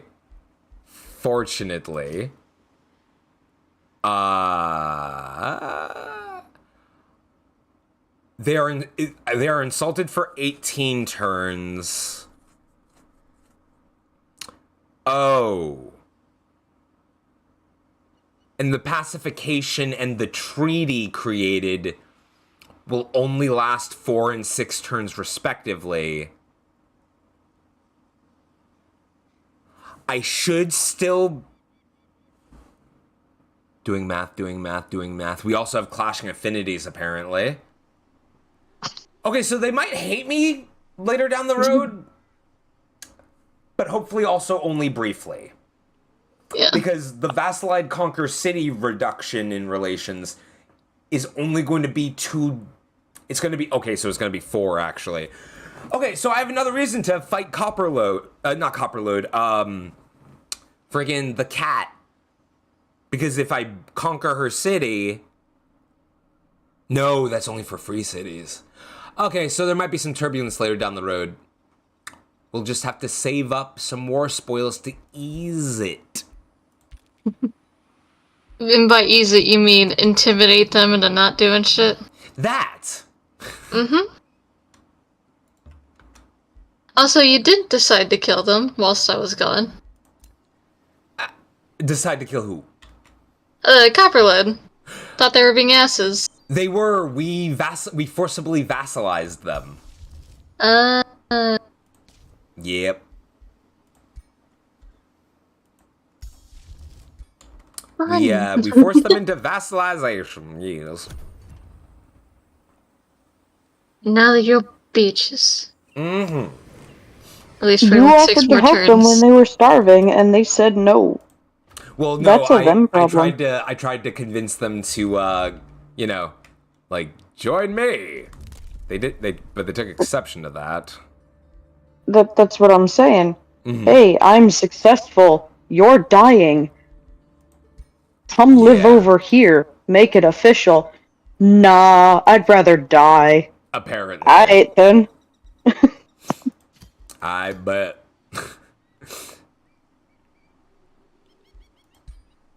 When you suck so much as a person, people would rather starve. Man, that's a skill issue on their part, honestly. Mm-hmm. What did I do? What did I do? I just, when we first met, I hung one of your people from our gates. What's the issue? Her dad specifically. Oh. Yeah, why she gotta be so butthurt about it? She can get a new dad. Called a patron. It's called a patron. And you get magic powers. God fucking damn.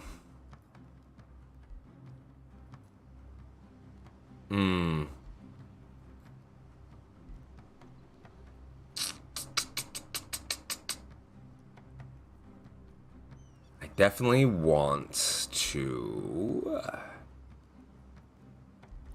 choose one of these. Uh-huh.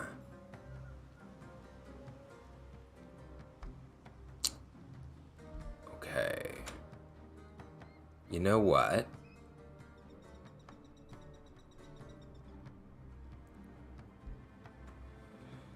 Yeah, we'll make a black market.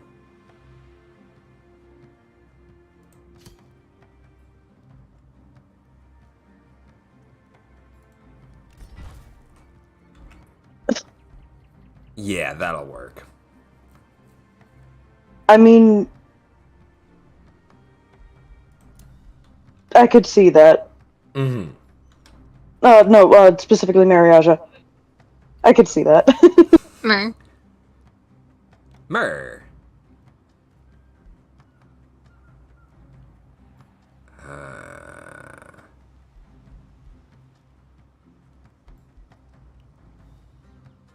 On one hand, that tracks. On the other, I don't want to say that they're right. Just a spite thing.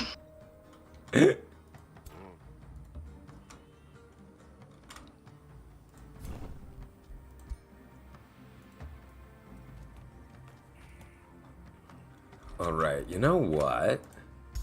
Hmm. I'm gonna start raising more cutthroats. Get a third army in there, just in case. A friendship was declared with me. Nox Hex. I consider you my friend, Shadow Lord Hugh Percival. Together we shall prosper. Oh my god, they were roommates. You know what? Let's open borders. I like you.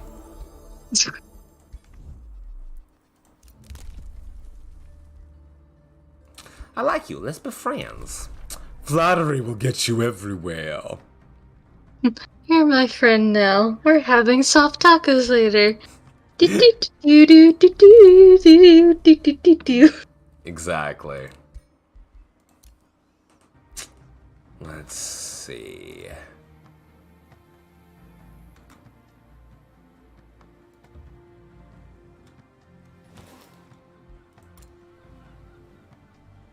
Okay. You know what? I'm not gonna travel further west. I'm going to see if there's more free cities to take. Oh, that looks like an army right there. Ooh, another free city! Duchess Deltania Lordfield of the Free City of Wayne approaches with fanfare. I'm liking your attitude. Hugh, did I just admit to raising murderers? Yes. We the people of... Oh, wait, what voice am I going to do with this one?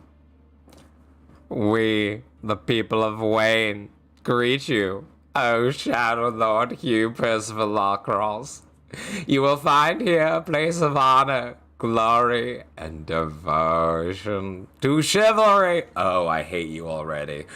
We anticipate that either peace will be achieved between us because our values are shared, or we will engage in glorious combat that the bards will sing for the ages to come. Ah! Did you say bards? You have bards. You have bards. The bards might sing, but the stars don't. Yes. Correct. What's wrong with having bards, boss?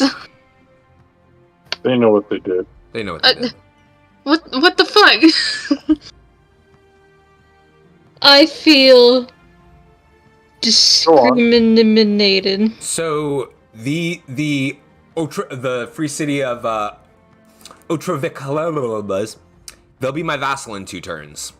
So when that happens, I'm gonna give their Whispering Stone to Wayne. Mm-hmm.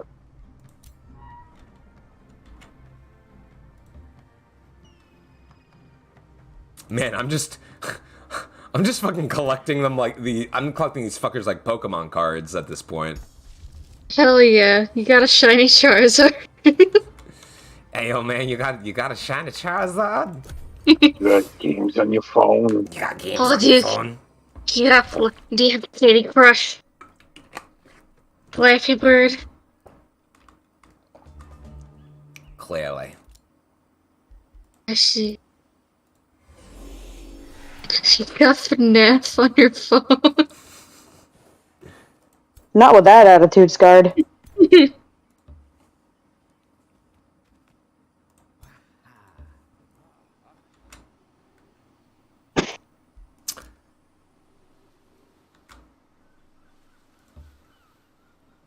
We're almost upon them. The cities are Pokemon now. That's pretty much the play style of this right now. Instead of gotta catch them all, it's gotta conquer them all.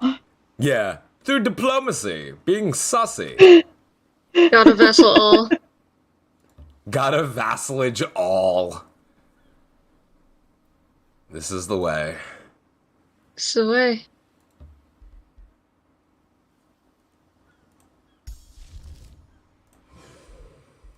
And meanwhile, I'm just about popping off on summoning a cutthroat army by summoning them in.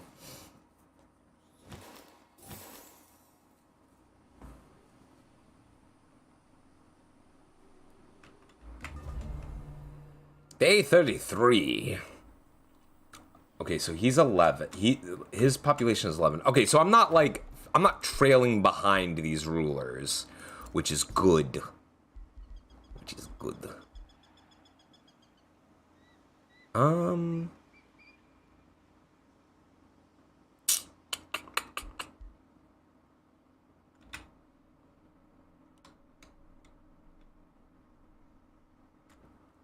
Huh. You know what? The Circle of Zealotry gives me more city stability per adjacent province.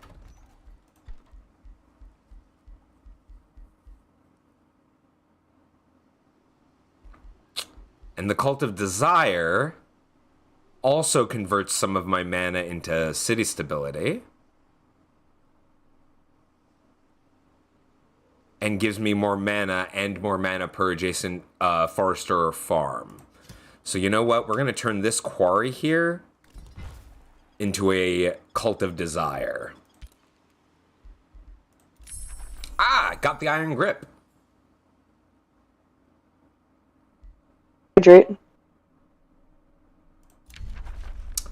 Next, it will be... Yes, Thralls of Darkness. Give all of my tier 1 units servile, which there's 14 of them, which reduces their unit upkeep by a huge amount and makes it so they lose morale less. Perfect. Alright, so first thing is first. I have thralls to make right here. You go there. We're gonna burn shit to the ground.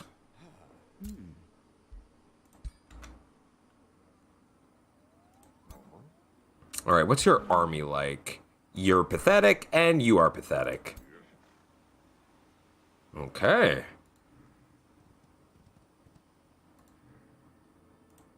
I'm gonna keep my armies together, though. I know better. Because that shit can go south for me very quickly. Mm-hmm. I've seen it happen. Yes, it is time to drink water. Make sure to hydrate or dehydrate. As soon as I hit the end toin button, friggin', we're gonna do exactly that.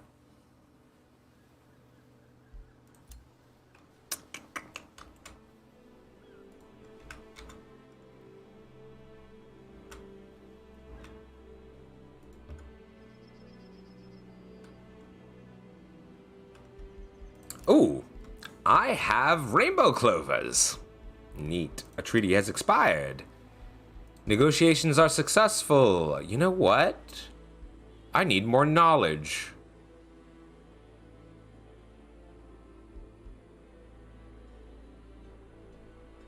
Uh-huh. More knowledge or more gold? You know what? I need more gold. For now. Knowledge will come over time.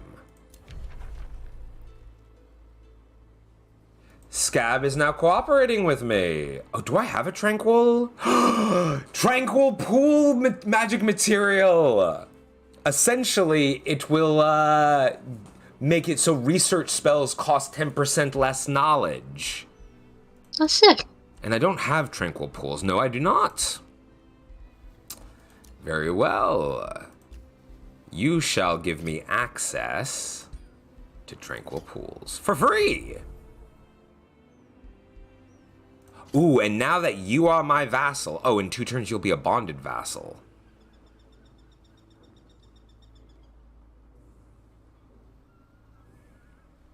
You know what? Time to get a Wayne. Because now I have 3 vassals. And I only took one of them forcibly. Right, only one of them was kind of ill-gotten. Right. And these guys are going to give me food as a part of the trade. And you're also going to attack that cat lady. I was complimented.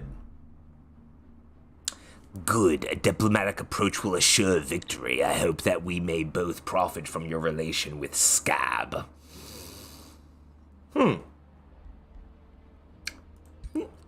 You're all right, rat man.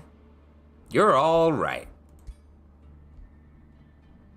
Very fitting that you gave the rat man Dark Cross voice. Mm-hmm. It only You know what? matches. I'll give him this helmet for 120 gold.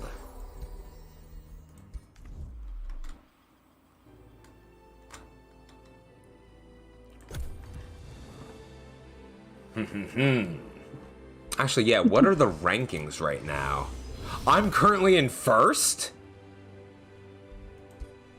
I'm the 2nd strongest military, the 1st strongest being the rat I'm good friends with.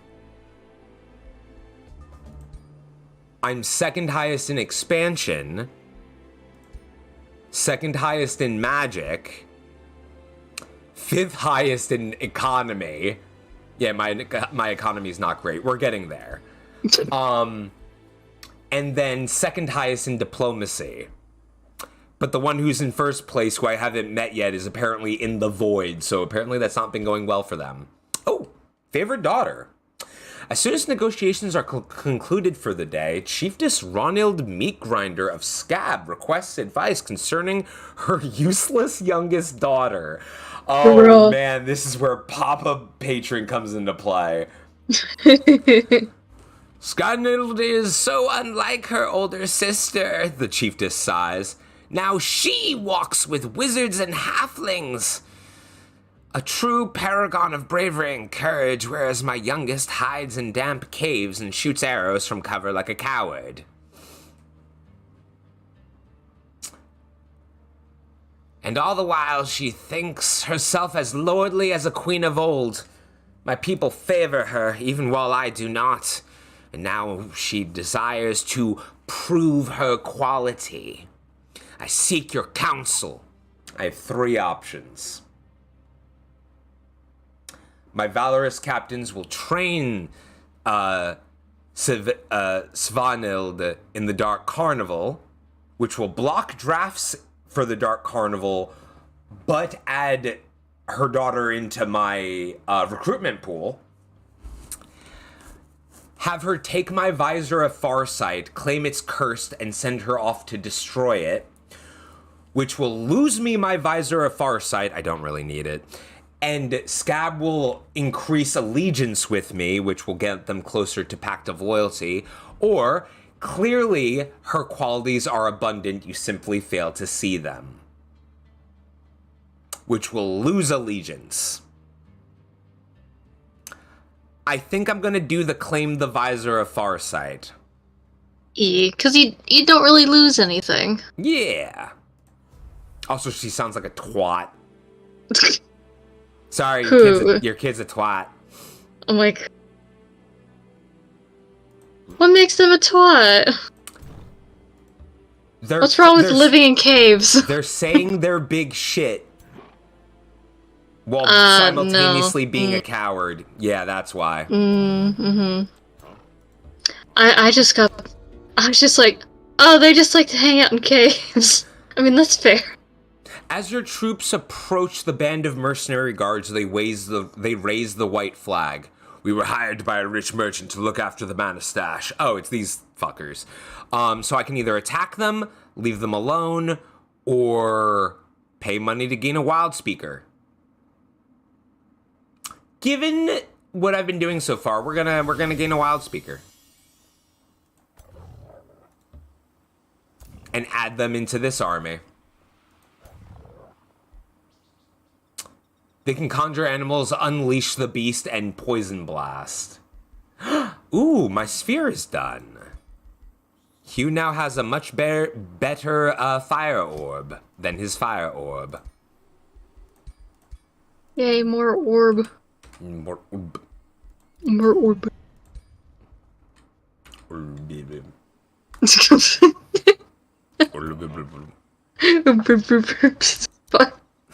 It's that point in the night where you just devolve into, like, sounds. But it's fun here. No, it's fun. It's fun to make silly sounds. Oh, hi, dragon. Oh. You big. The enemy. Do we stab? No, and I don't think they see me yet. Let's keep it that way. I'm not trying to gain a potential enemy and or friend yet.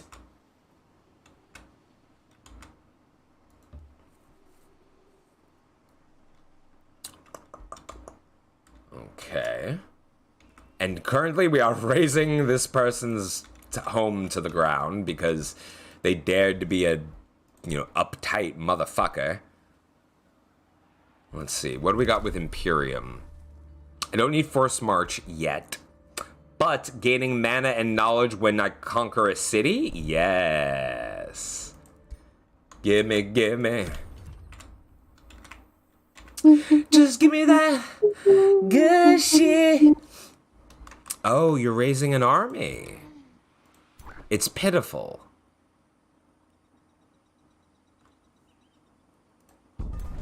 A combined points of like, oh, hello. You greet me cautiously. Allow me to introduce myself. I am Elder Dragon Lithkia, the diligent Toadman. Let us hope this realm is big enough for all of us. I greet you cautiously. Chill dragon. Yeah, kind of chill, not gonna lie. Peak vibes. Mm-hmm. You know what? Have a gift. Have a present.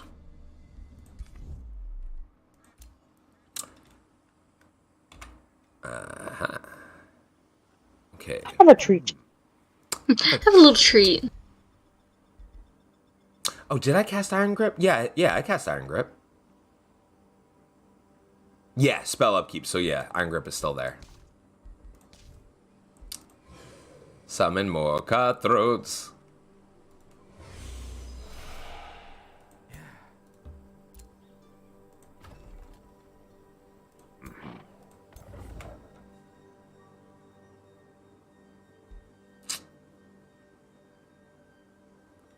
You know what?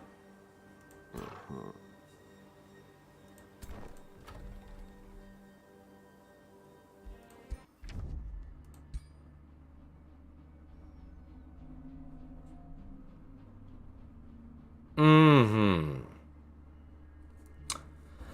Do I want to vassalize them when I'm done with them? Why wouldn't you?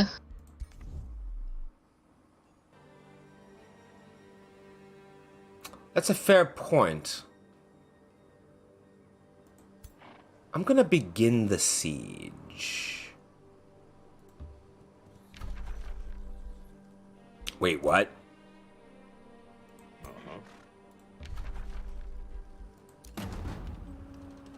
Siege projects.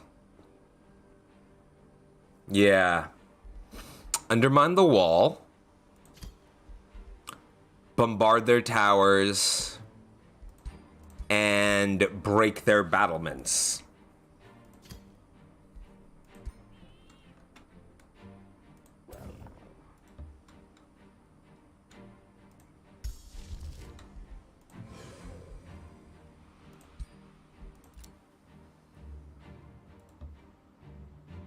Because as much as I want to pillage and raise, I want to crush them. Yeah, they're trying.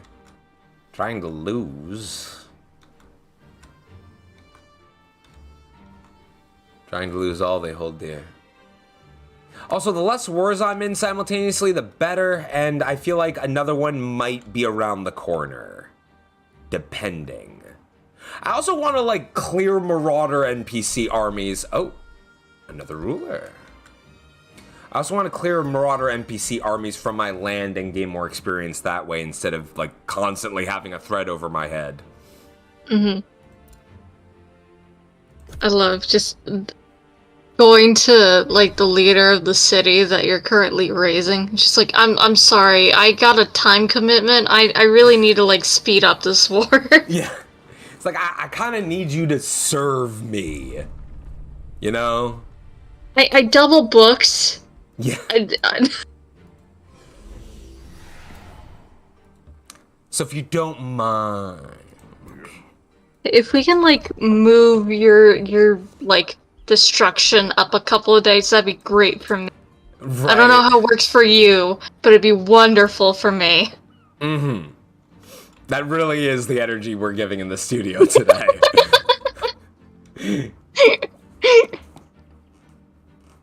And now if you surrender, like, peacefully, you know, I'll spare literal hundreds of your people. Because if you don't, it's gonna, it's just not gonna look great. I got, like, commitments to fulfill. You don't understand. Like, if I just let y'all live, my numbers are going to look awful. Just The higher-ups aren't gonna, absolutely like... atrocious. I don't want to talk to the higher-ups about it. If you could just make this easier for me. It really is like that right now, huh?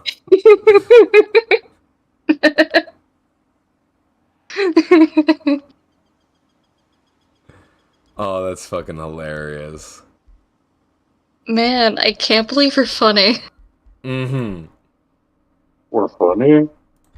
And again, we're making each other laugh.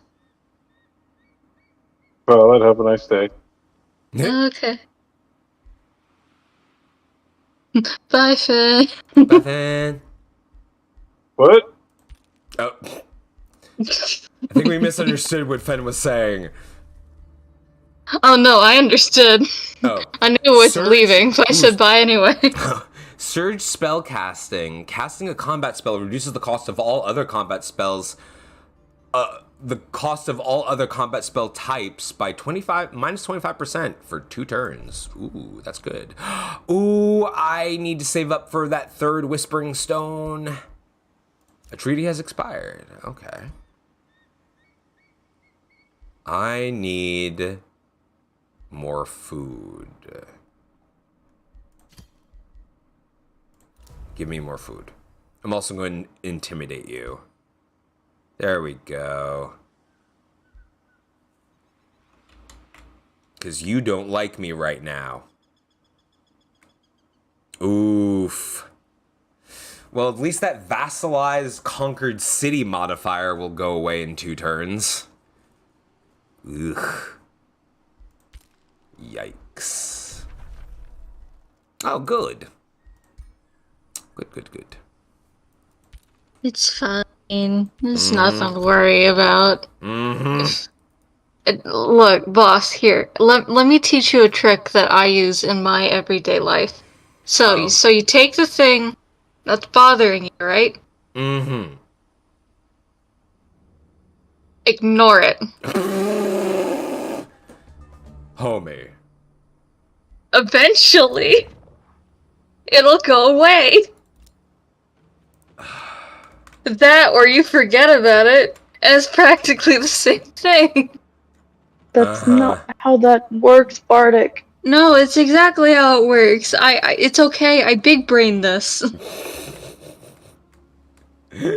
that the term we're using for it? Yes, super big brain. I used a whole quarter of a brain cell to do this. Mm-hmm.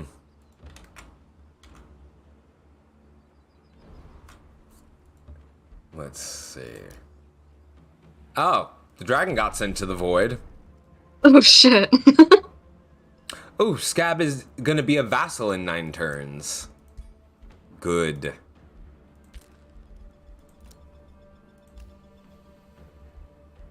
And Wayne is going to be in cooperation with me in 3.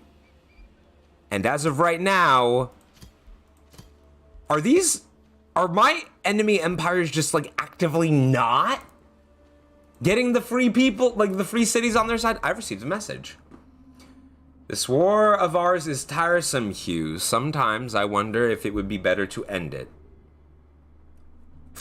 Trenda Fallnaught might be ready to end your war. Negotiate with them to formulate a truce.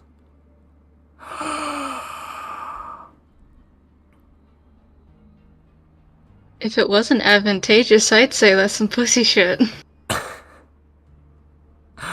I can become their overlord. Do it.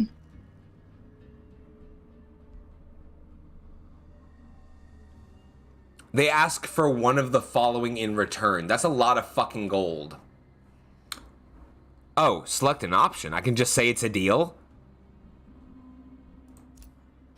Yeah. I didn't have to pay shit.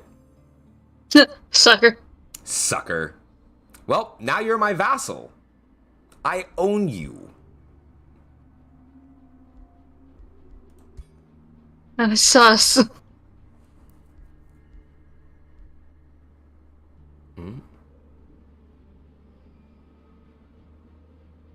Ooh, I like that. True Seeing Summit Strider allows the army that whoever has it equipped to mountain walk and true sight. And then the Swarming Crown grants frost and hit points and shit. You know what? I'll pay for the Summit Strider.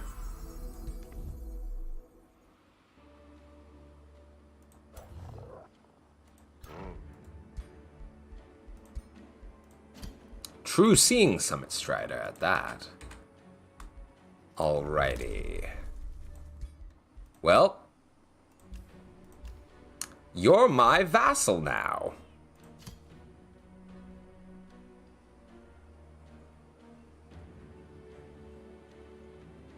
What? Right? You're my vassal, right?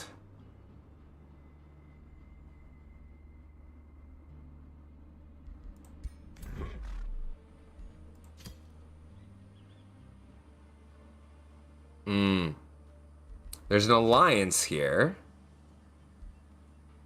Why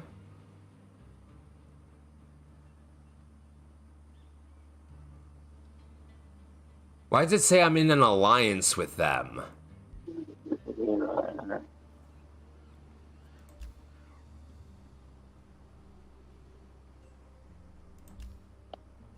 Did you not look at the contract before you signed it, boss? No, I read the contract.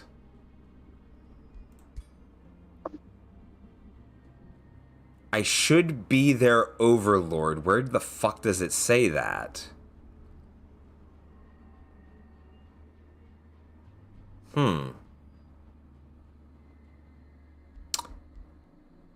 Says end vassalage. Oh wait, where does it say that? Go back to the menu we're in.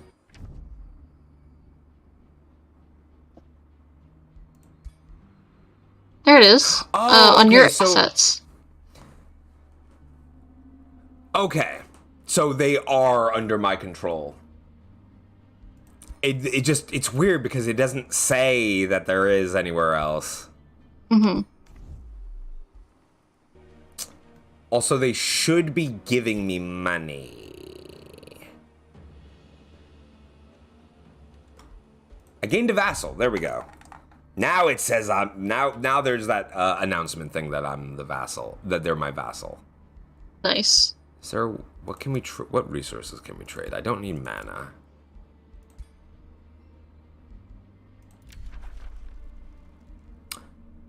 You know what?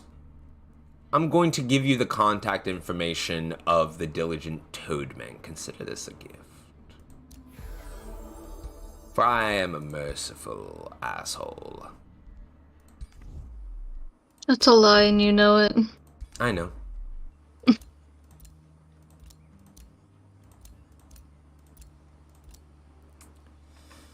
Well, man. Now I can go forth and start governing my shit. Like actually go to my own territory and clean out the pests. Pest control. Yeah,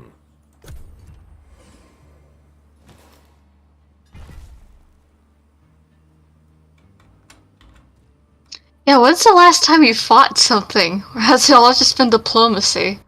A lot of it has been diplomacy. Like he was level 4. What's the other levels of the lords? Actually, I'm in a... Oh no, I can't see the rat dude. If I can see other, Oh. Nope, sorry, I need XP. Shouldn't have been mercenaries. First, you didn't even read their dialogue. Nope, because it was the same dialogue as before. Oh, unicorn, I'm gonna sell you.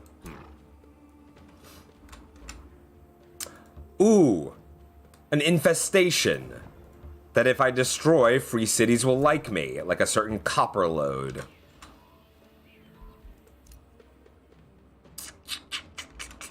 Yeah, actually, I want to know where I stand in connection with, you know what? Ruler who I haven't met before. That looks like a you problem.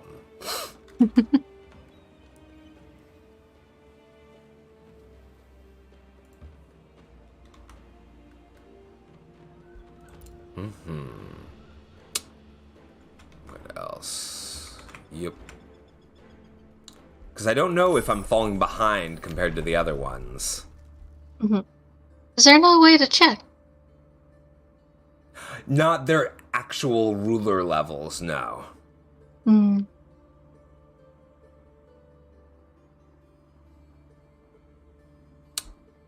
Alright. Yep, Covenant of Shadow. Sustained city spell. Units recruited through Rally of the Lieges from the target vassal have Servile. And target vassal city grants the caster plus 15 knowledge. So that'll give me a fuck ton of knowledge. Okay. What is the Cult of Desire? Okay, so it gives me more mana with each adjacent forester and farm.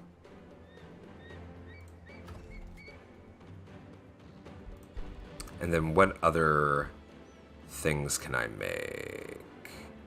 There's the Reaver Factorum. Okay. Yeah, the Reaver Factorum will be a good addition. And it counts as a mine.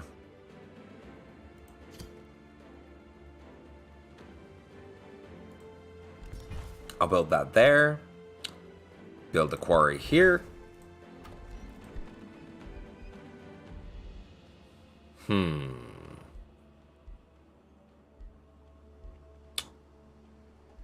Yeah, let's get the Masonic Hall because I need production. Oh no, I'm good. I'm good. Thank you, Misty. Let's see. And I need one more turn of Imperium to get the last Whispering Stone. Ooh, that'll instantly give me knowledge too. Good. Oh, she just got... The cat lady got cast into the void.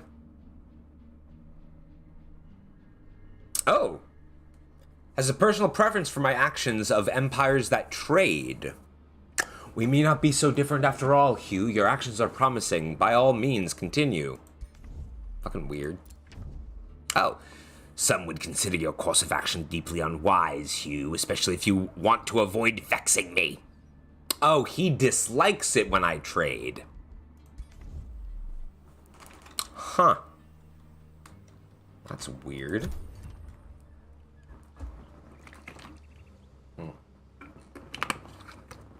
No, I'm having fun. This game is wild.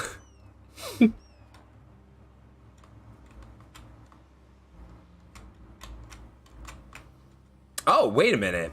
Everyone on this continent is my vassal. That's great. Devouring the Light. Ooh, tales of your dealings with Shadow Affinity travel far. A company of stalwart paladins proclaim they will overthrow you. The zealous shield mages of the Divine Judgment are ever eager to vanquish a manifestation of shadow in their realm. The company, led by a knight, does not even care to what degree you actually pose a threat to the lands and its people. You are simply a means to bring honor and titles to their names.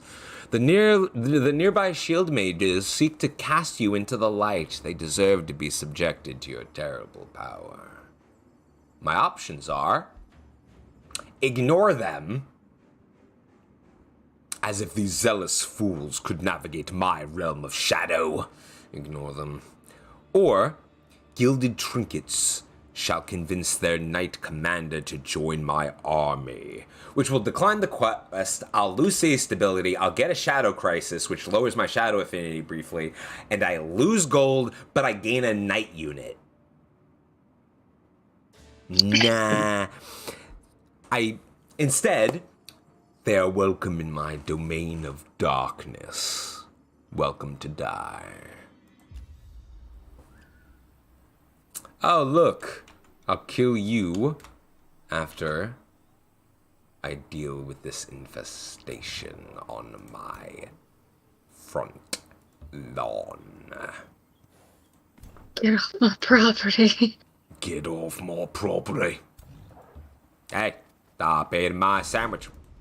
No. No. No. And they're dead. Mm-hmm. Oh, that was just a random army in my way. Oh. Damn it, you got my hopes up. I was excited. No, I think I'm actually gonna, like, manual that fight, because I don't want to auto every single fight I come across, you know? Yeah, get bored. Yeah. Keep it interesting.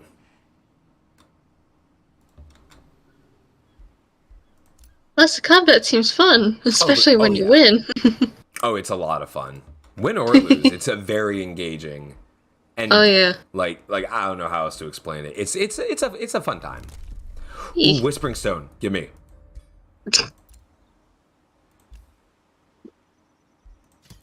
All right. Copper load. Oh. Oh, allegiance is blocked for a few turns. Never mind.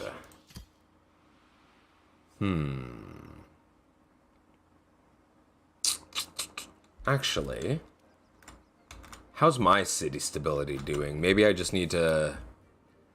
35, stable. Will giving myself a Whispering Stone do anything? No?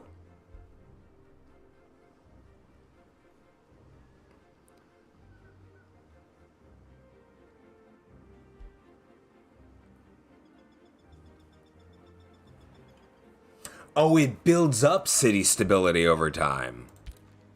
Okay. So over time, it will build city stability. Oh. Oh. Yeah. Auto-combat that. For now. Because the cat lady just fought with me to deal with the infestation.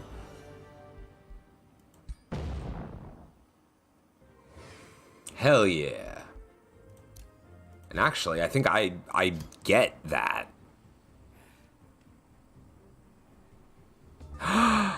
You cheated me out of that. You fuck. That was supposed to be my kill. You stole your kill? Yeah, but it is what it is. Ooh, hydrate and dihydrate, and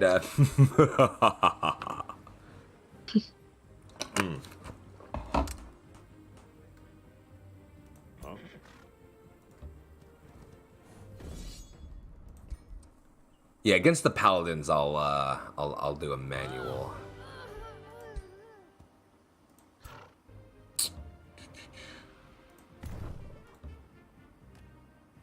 They deserve to be killed personally. Mm-hmm. Exactly.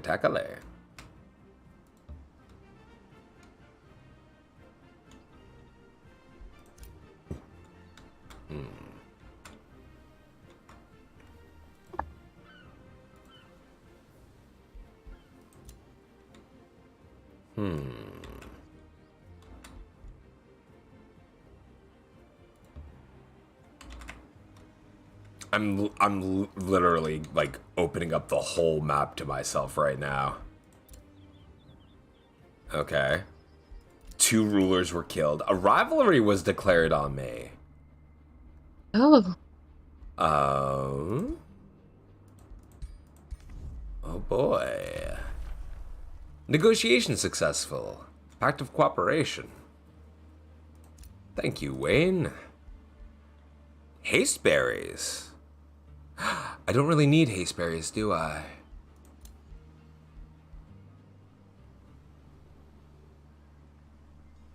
But it will give me item forge infusions for mobility, evasion, and extra actions, and it will complete my imperial. If I get it, I'll have all of the plant's magic material. Rest well. Have a good night. Friggin', and I'll get more Imperium every turn. So you know what? Yeah. Wait, was it Wayne? Yeah, it was Wayne. I'll barter for your haste berries. Now I have the Imperial Essence collection. Alright, what do we got? Whispers. Oh yeah, Thralls of Darkness. There we go.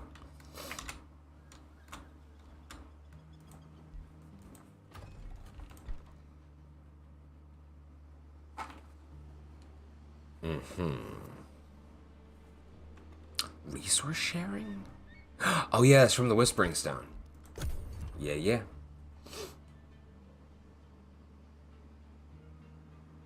Oh, it's a Hugh voice. Hey, y'all, I'm gonna pop off. Y'all have a great night. Have a good night. Night. Your party has abandoned you. It's a shame for them. You have much potential. Join me, and I can make your potential grow and thrive. There you go. Ooh, Thralls of Darkness is ready. Ooh, that increased my income by a lot. Don't care that you fell into the void. Don't care that you fell into the void. What do we got? Makes tier units cost even less. Tier 1 units cost even less. Yeah. Yeah. Yeah. We snowball and ball.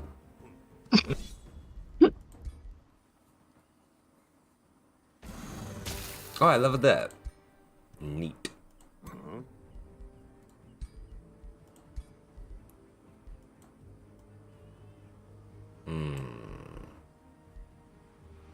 Yeah. Make it so that they gain experience every turn. Also, I have not disenchanted this shit. And I think... What do I need? Boots.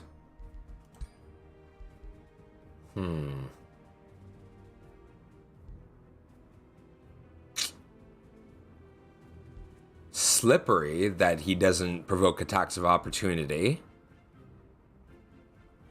Swift, so I ignore movement terrain. Status resistance is good. Resistance is good too.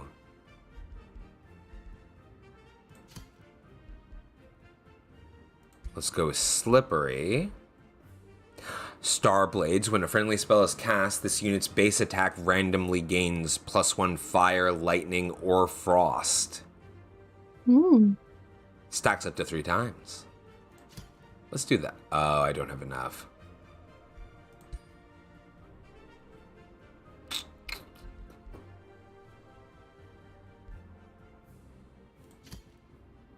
I have enough for that.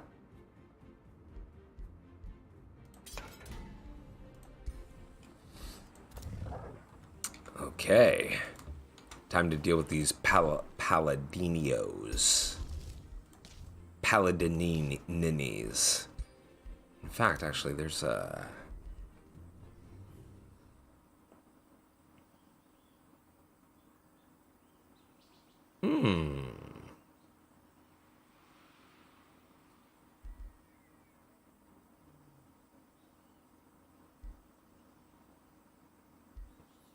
And 12.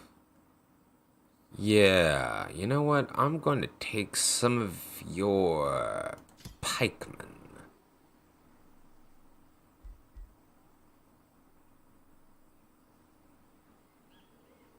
It'll spawn after 2 turns. Okay. That works. To replace the pole arms I lost. Alright, manual combat. The raiding and pillaging goes well. Oh yeah, absolutely. I'm gonna rend and tear. until it is done. Mm-hmm. What other way is there? All right. Time to overwhelm.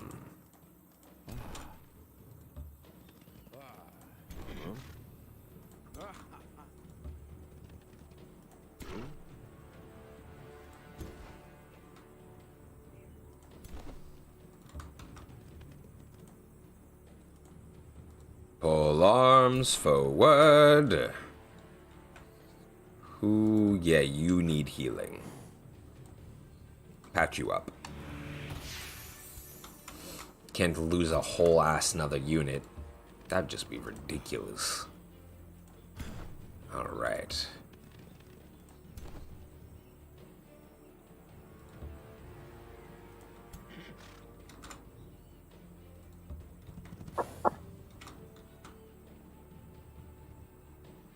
Mm-hmm.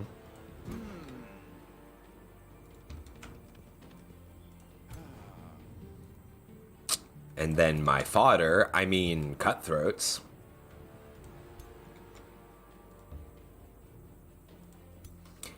And notice how I'm casting a wide net right now. So whatever the fuck they try, they will hurt. You'll catch them on all sides. Yup.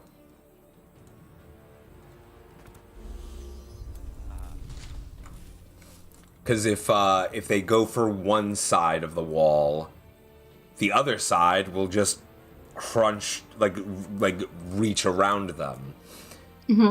And if they try to hit the middle, the two ends, it's long enough that the two ends will then curl into them. It's a lose-lose, no matter where they fall. Mm-hmm. Fucking paladins. Yeah, the paladins coming out to fuck around the Dark Carnival. I think there's several examples on your TikTok of why they shouldn't. Mm-hmm. I'm not really into civilization games, like the actual civilization games, but maybe. What is it about Civilization that you don't like while you're into this? It's way too modern. Like, you actually, like, go through the technological ages and shit. Not your vibe? Not my vibe. Alright.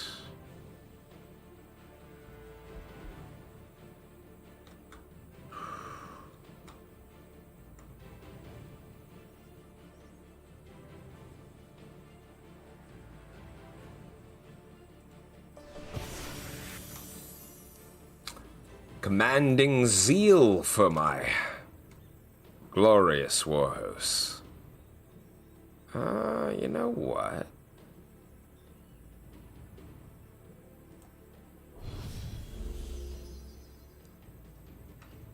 Visions of woe. Would you like to see your end? I assure you it will be painful.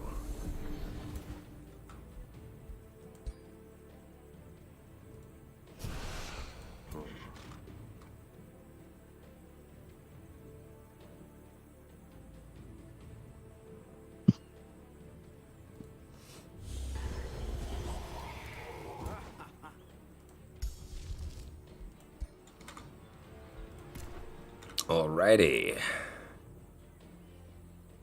Time to close the gap.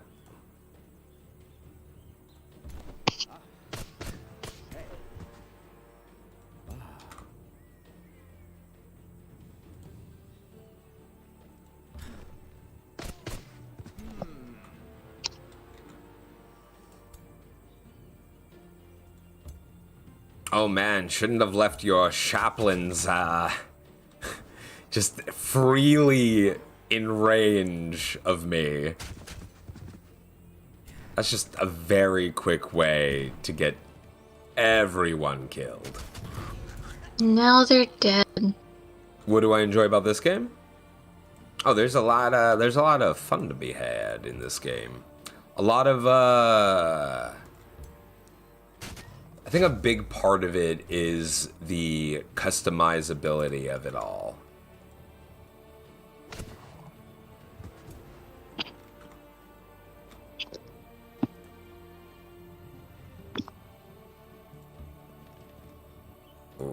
immobilize your shield bearers. Man, I'm just bullying them right now. You're definitely winning in terms of, like, sheer number. Mm-hmm. Well, it was fun hanging out. I'm gonna get some sleep. Yeah. Night, You have a good night. Kudos.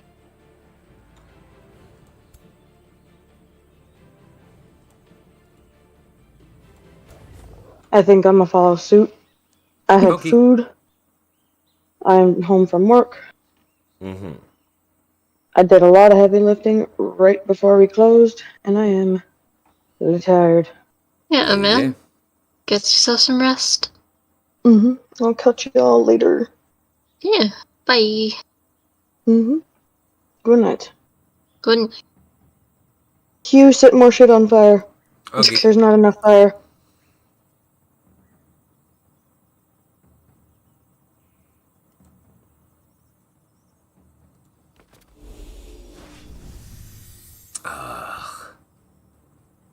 Grant strength from...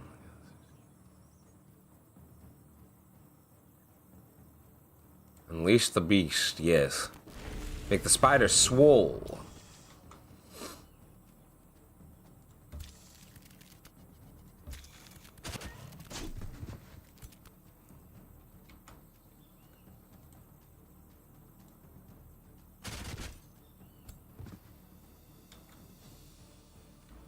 Oh. Well, you're just wide the fuck open, aren't you? And you're a scout unit. Shouldn't have done that. I don't think these paladins are very well organized. You know what? I'm kind of inclined to agree. I think they were too focused on glory than to, like, get their shit together. Right? Ain't that crazy? So crazy go nuts. Bananas.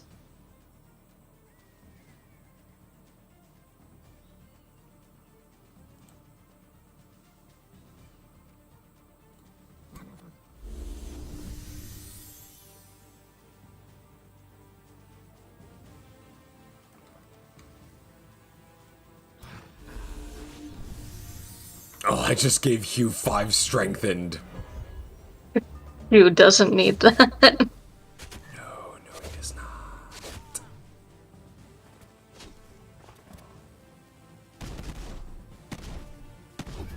Oh no, my father.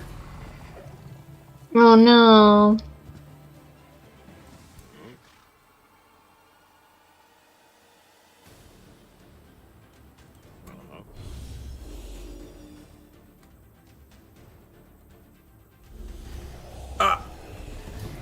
Oh, that's a whole paladin order deleted.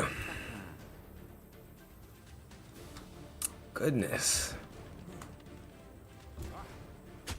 Who could have seen it coming? Right, it's just it's unfathomable. Plot twist of the century. Of the millennia.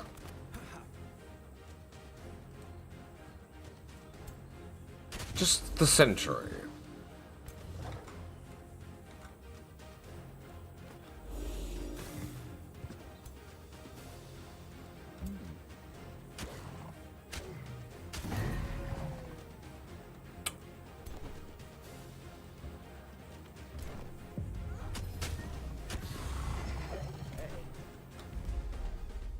Dead.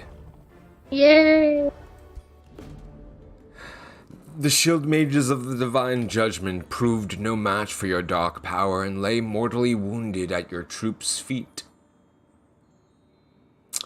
You ensured that not all paladins were killed outright, thinking ahead as your cunning mind is wont to do. Fresh bodies and souls are burdensome to acquire. So when lambs lead themselves to the slaughter, you make efficient use of the opportunity. The symphony of death rattles that rises from the motionless bodies is a testament of your success. All that is left to do now is decide how to utilize the dying bodies of the overconfident zealots. Feed them to my unholy followers, which will give me a whole burst of food and gain a population. Tease out the secrets from their dying brains, or raise some to serve as skeletons. That middle one seems very Hugh. Yeah. Which instantly gave us the research of Covenant of Shadow.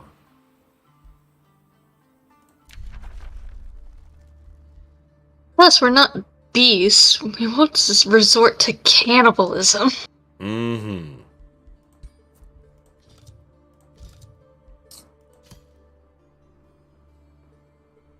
Let's see.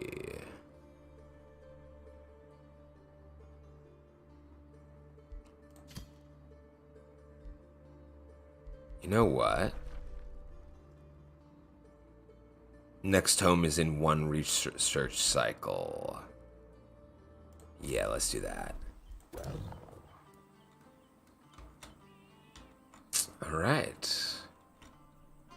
Well, after all that war, it's time to bring my armies home and deal with the enemies at our doorstep, like this derelict workshop over here. Because the longer you leave an infestation alone, the stronger it gets. Mm-hmm.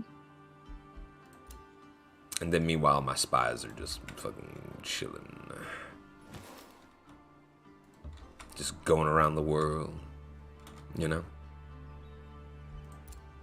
Or shit. Yeah, they teach them things.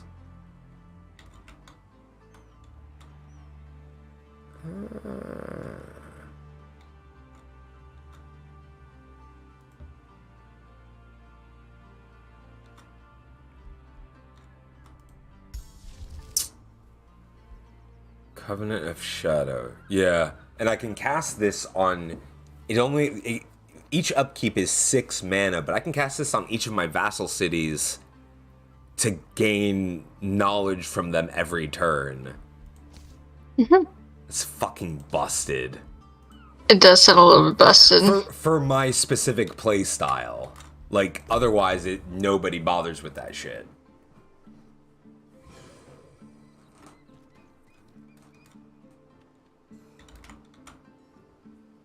Yeah, I'm sure if you were... Oh, sorry. What's up? No, go ahead. Oh, I was just gonna say, yeah, I'm sure, like, a build that, like the one you were running last night, doesn't need a lot of knowledge. Just run around and kill shit. Mm-hmm. Yeah, pretty much. What you were saying? No, I was saying, the Dark Carnival. Good times. Good times.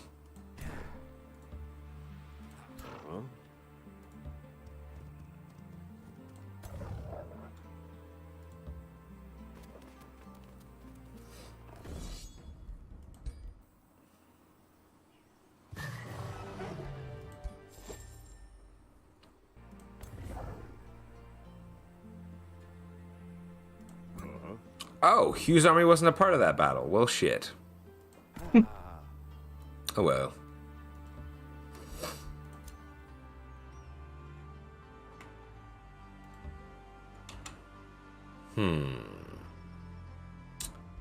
Okay, sending more scouts out that way and this way. Just getting every corner of the map. Seeing what I can find in the nooks and crannies of the world. Ooh, new tomb. Who dis? Alright.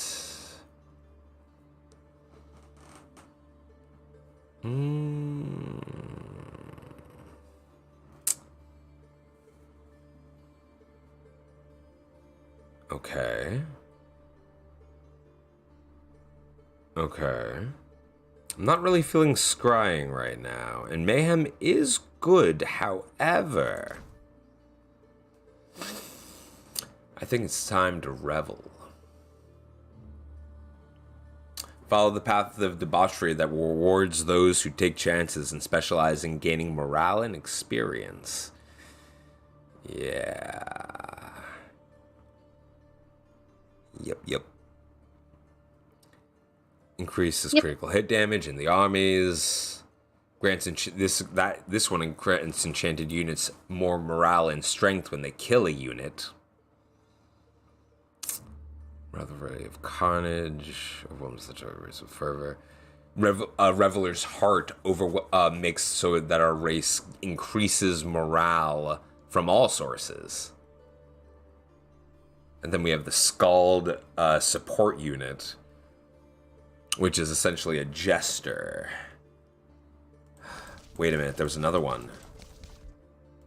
Doom Herald, which drops,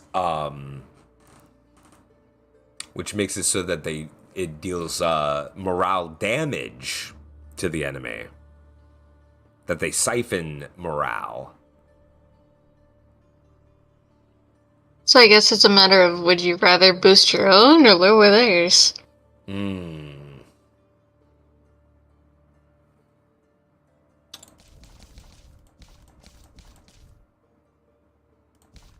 I might actually go with lower theirs. Yeah. Because if you lower theirs, they'll die faster, far before they can lower yours. Mm-hmm. You've been doing pretty good keeping up yours already. It also gives me spells to lower the enemies. And I can always come back to this tier later. Creeps from shadow.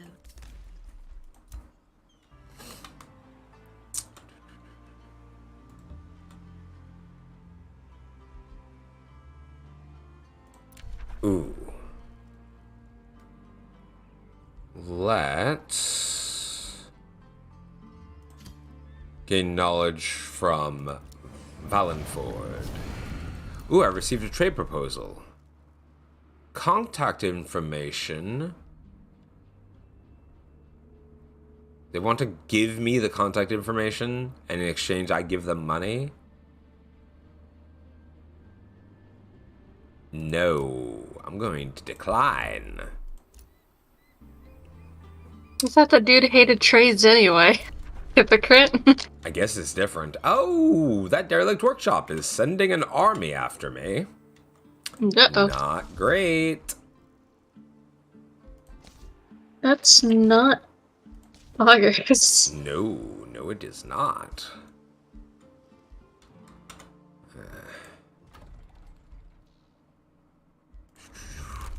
How are we doing here? Okay, that's alright. Instant knowledge, that's actually really good. Armies regenerating in hostile domain, also good. Vassals giving me more gold, also good. I'm holding on to my Imperium then. How are you, Copperload? You're still a little pissy.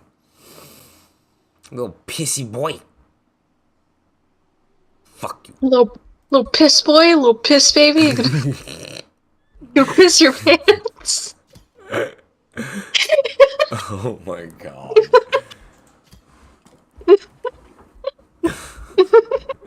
What the fuck is wrong with you?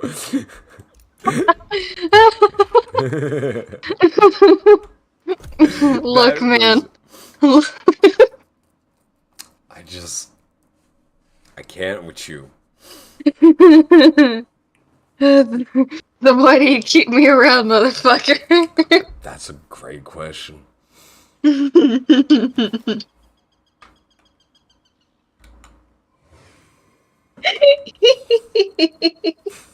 That really tickled you, huh? I'm so proud of myself. I bet you fucking are. If I amuse nobody else, I at least amuse myself. Mm-hmm.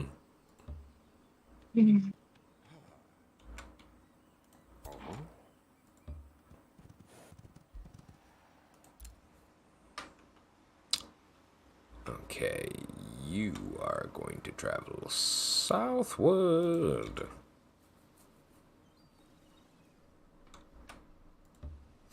Give me the deets. And you're going to travel southward, but on the total fuck-off opposite side of the map.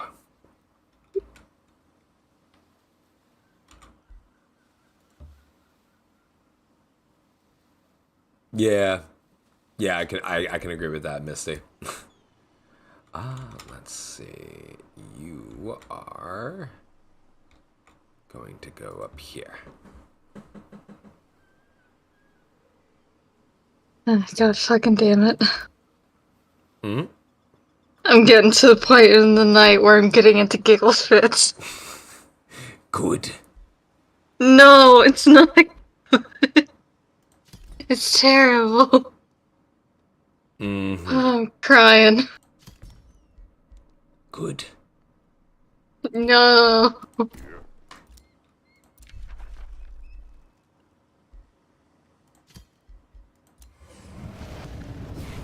Yes, give me more knowledge. And then copper load. Give me all the knowledge. Ooh, other rulers have declared rivalries. The dragon has declared rivalry on the cat lady, who is my vassal. Oh no. Oh, time to go dragon slaying. Apparently. I mean, or I would if I actually cared. But they're your vassal, right? Doesn't mean I like them. Remember, I had to kick her ass for her to be like, okay, yeah, no, actually, yeah, you're actually, kind of pretty cool, I guess. I mean, true, but like, they're resources, right? You gotta protect your resources. Kinda, sorta. How dare you make sense, you little fucking shit. I learned it by watching you. It's the audacity from me, I fucking swear. I'm sorry. For what? It's not my fault that, like, my mentor figure is so used to stealing audacity, so I kinda took in turn. So, like, get fucked, I guess. Mm-hmm, I guess. I guess. Like, if you feel like it, like, get fucked. Why not? If you can fit it into your time slot. Right. I know you're a busy man. Speaking of stirring the pot, your vassal, Morpho Siphoner of urgently requests an audience and appears gravely antagonized. This is an outrage, my liege. Oh, wait, no, wait. This is an outrage, my liege.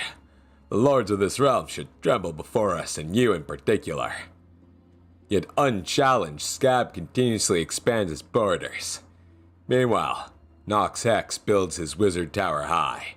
The hubris! The sage wrinkles his nose.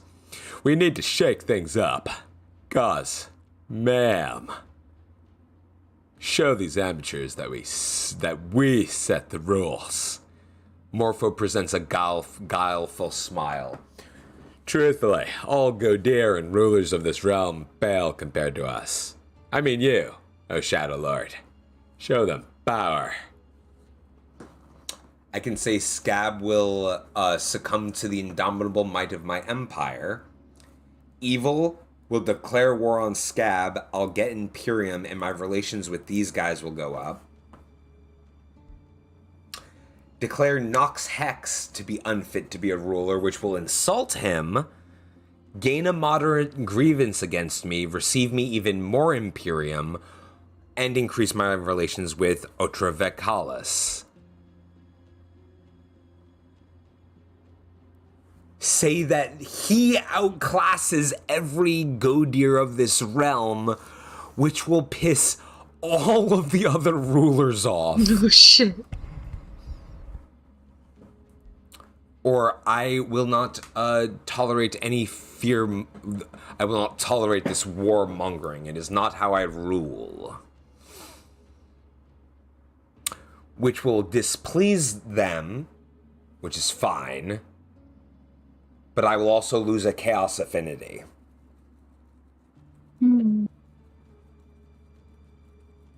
So, if I remember correctly, Scab's the Ratman's kingdom? Scab are the dwarves who I'm making into my vassals. Mm. And Nox Hex is the rat who's a ruler, not a free city. And he's the one who was like, I like you, let's be friends. Mm-hmm. It has a weird thing with trading. Mm-hmm. You know what? I see where he's coming from. He's trying to manipulate me. Ah. Yeah, fuck. Yeah, I'll lose a Chaos Affinity briefly for 6 turns, which means I'll have 0 Chaos Affinity. That's fine. It'll come back. They can get fucked about it, though. Because I see what they're doing. And I'm not about to make enemies that quickly just because someone said, you won't know balls. This guy hurt my feelings. Well, too bad. I also have so many modifiers to make it so that they're still happy with me, even though they're displeased with me. Yeah. So the only real loss is that Chaos Affinity. Briefly. Ooh, the elusive pauldrons are done. How do you get stuff like that back? Just with your actions. Stuff like what back? Your affinities. Oh, the affinity? That's gonna come back in 6 turns. Ah. Yeah, that's only a temporary loss. Mm-hmm. Okay, just made structures cost less.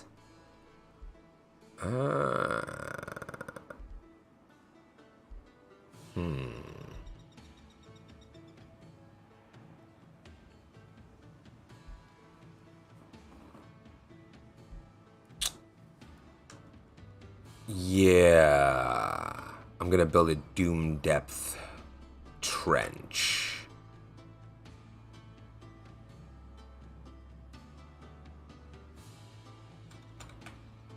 Yeah.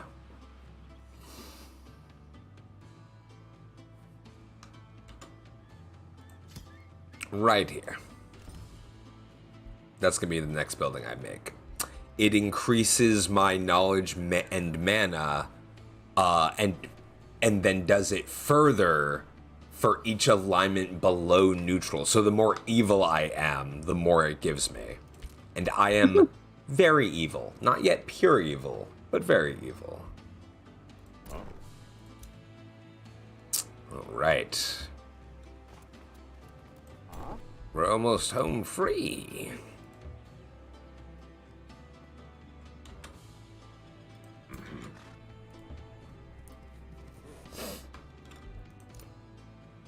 Okay. Because I'm trying to get to my, I'm trying to get to the Dark Carnival. Hey, baby, how you doing?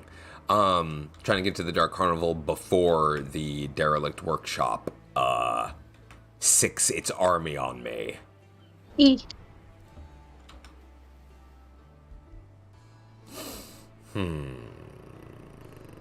Oh.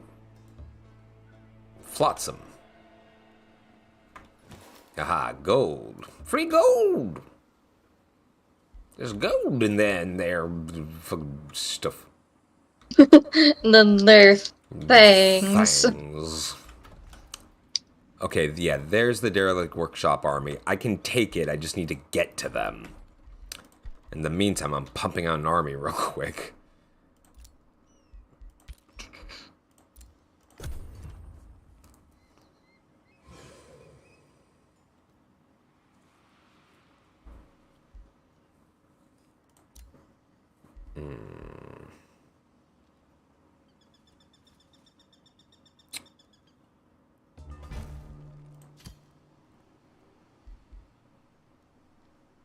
I'll recruit that to the Throne City. Basically, calling all my favors is what I'm doing the equivalence of. No, you stay there.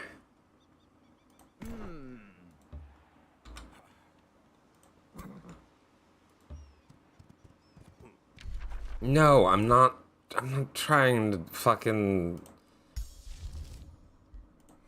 The game was like, you want to raise their farm? It's like, no, they're my vassal. Fuck off. Do you want arson? No, but arson. But arson? That's kind of dope. You should do arson. totes arson, you know? Like, all the fucking arson. Totes my goats. Fucking dwarves. Right? Like, fucking do the arson. Arson. You know, it's pretty cool. You know? All the coolest kids are doing arson these days. Don't you want to be a cool kid? Right. However, I do selective arson. Therefore, I'm the coolest kid. Are you the coolest kid or a kid afraid to commit to full arson? I will fight you, you manipulative brat. I learned it from watching you. You literally just saw me tell a guy, I see what you're doing. And no.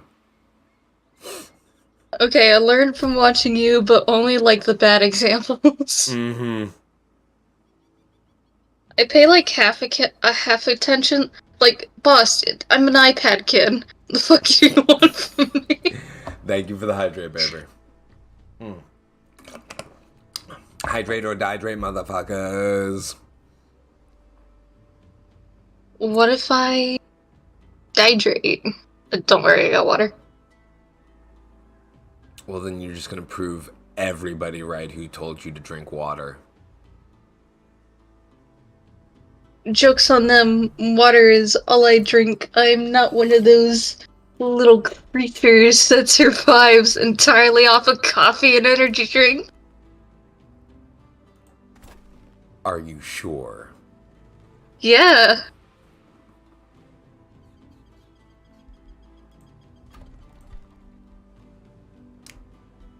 Though I will admit, the reason why is entirely very stupid. I bet. I don't want to drink energy drinks. The carbonation hurts.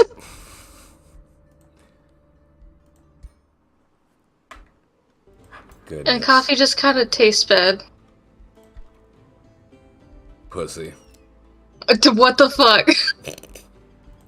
Yo? Hey, yo?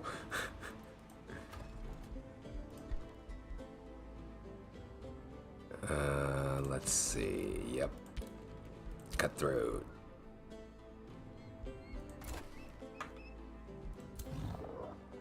Alrighty. I'm gonna lose a quarry briefly, but I need all my armies over there. And Hugh, why is your movement so fucking slow compared to these other ones? Oh. I see why. He's too chill to be fast. No, it's the fucking... I see what it is. It's the, it's his units. They're not as fast.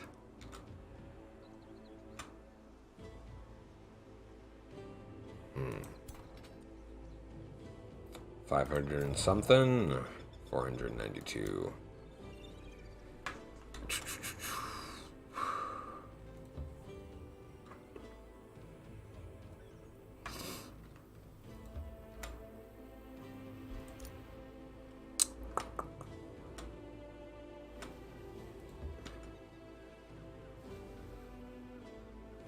Coffee is so gross. I will fight you. Baby, darling, sweetheart. I will fight you. Fight, fight, fight. Fucking... Coffee is gross. How fucking dare. It is! It's vile! I will fight you too, little girl. What, that we're saying the right opinion? The only way anyone can drink coffee, literally anyone, is if you drown it in other shit.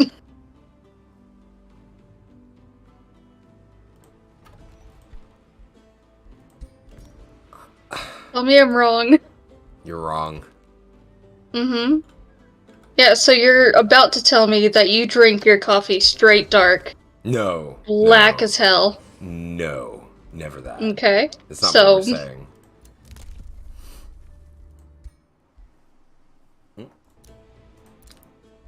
Okay, I would like for you to inform me of your opinion and why coffee ain't shit. Why coffee is the shit? Sure, same meaning. Because I was about to say, fucking... Yeah. Coffee is the shit because I'm dead inside. Ah. And apparently the fucking dragon insulted me. Fuck that guy. You know what, dragon? How many people do you know? Oh, you only know 3. Well, you know what? I'm going to denounce you. Because you just insulted my empire.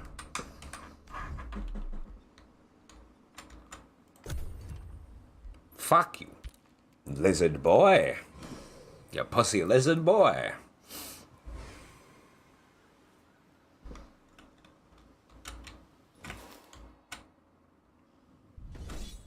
Oh. You know what? Fuck it. Let's see how that goes. Roll the dice.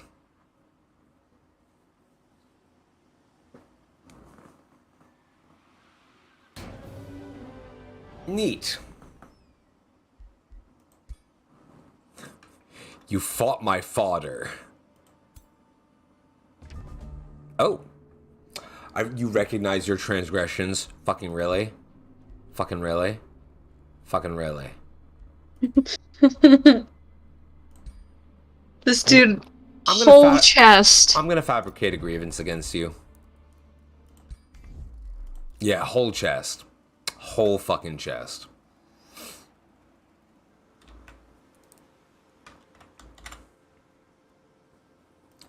All of it. Bruh.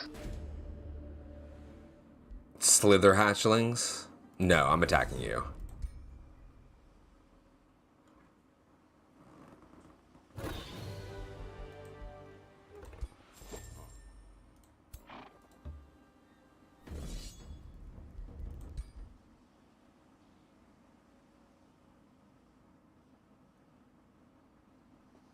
The game is slowing down a little bit.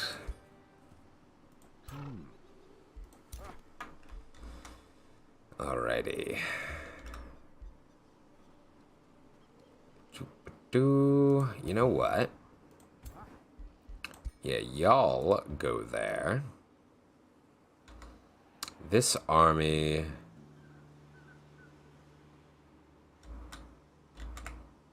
Well, yeah, okay. Actually, yeah, no, that checks out. Perfectly checks out. Oop. Alright, next up, what are we building? Oh. Yeah, we're building a Thieves Guild. Actually, no, I'm not gonna do that. I'm gonna make a hero. Oh, no, vendor. It'll only take 1 turn to make. And then a market. Wow, I'm about to be swimming in gold. My economy is about to be booming.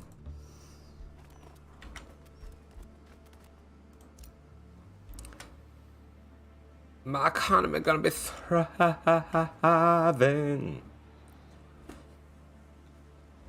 Hey, listen, that's okay. You're allowed to think that coffee is too bitter for you. That's acceptable. What's unacceptable is this little shit talking shit on coffee because of that. And for that, I will not stand. But Dad, I can talk all the shit I want. No. No. Tell me one good reason why I can't. I said so. Another reason. My word is law. I literally make the rules. But what if, like, for once, your rules are lame? Them's fine words. Oh, I just got a message. She likes empires with strong economy. Good. Another what? Oh, there's an infestation south of me that's now sending an invading force. Neat. I gotta get rid of these infestations before this gets out of hand. Insanity. My darling. You're being a brat. I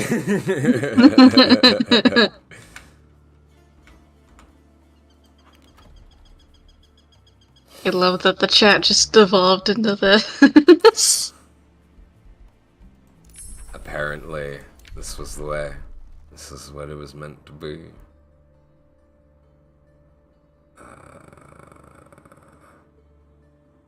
Let's see.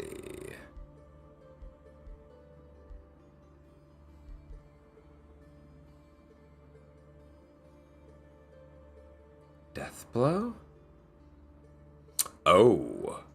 Assassins apparently have a chance with their death blow ability to instantly kill a target that is tier 3 or lower.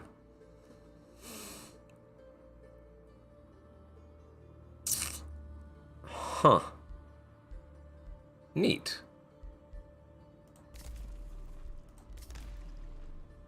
Oh wait, shuffle research. Shuffle research. Shuffle research. Shuffle research. There we go. Cruel weapons is what I wanted. Allows my units to deal heavier damage to enemies that have low morale.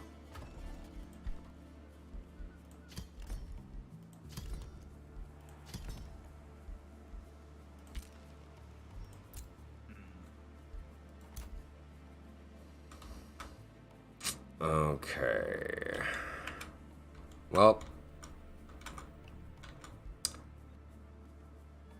I'm going to have Hugh deal with this infestation since it's now just sending an army. And then friggin' yes, you are a little shit, not a brat. And then send, what is it? And after I deal with that infestation, send them to deal with the first infestation, which by then is probably going to have an army, sending out an army. I'm essentially playing racquetball with these infestations.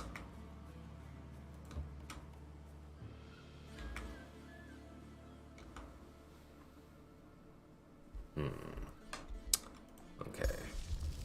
Joy Siphoners, that's right. Boom.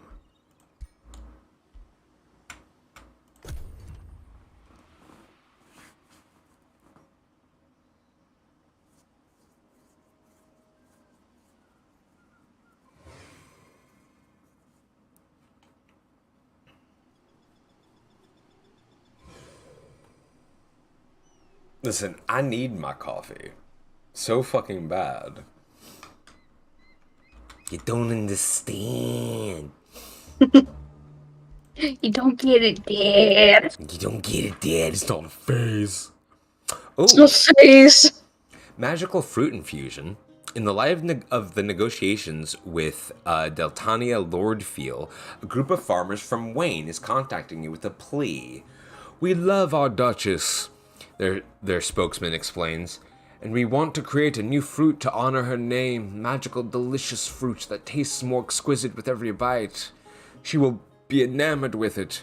Grand Shadow Lord, will you share some of your power so we can create a magical fruit? Aww. Kind of cute.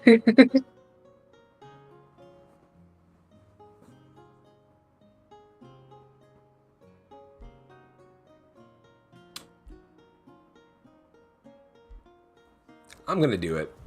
That's something he would do. He'd be like, you know what? I dig it. You know what? Fine. Not that hard, though. Yeah. It's like, oh, that's really fucking sweet. You know what? Have it. You remind me of my kids. Exactly.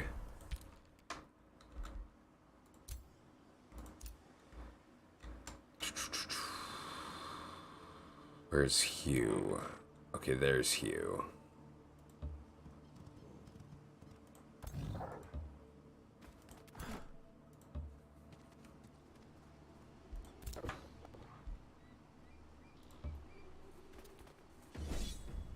deal with these fuckers.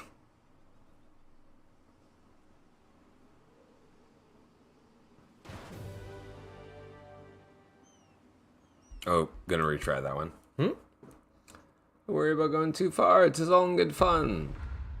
Yes, there's a level of brattiness I can tolerate, and then there's a level of it that I don't. Right?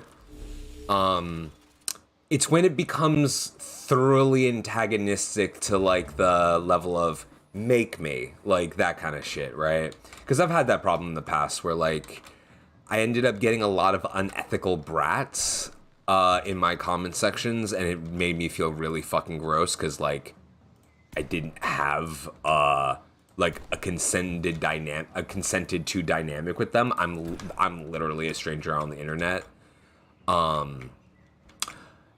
And a lot, some, not all, but like there was enough who met me with the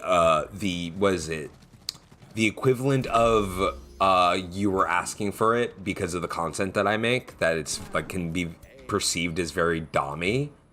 But it doesn't change the fact that, you know, I'm not their dom.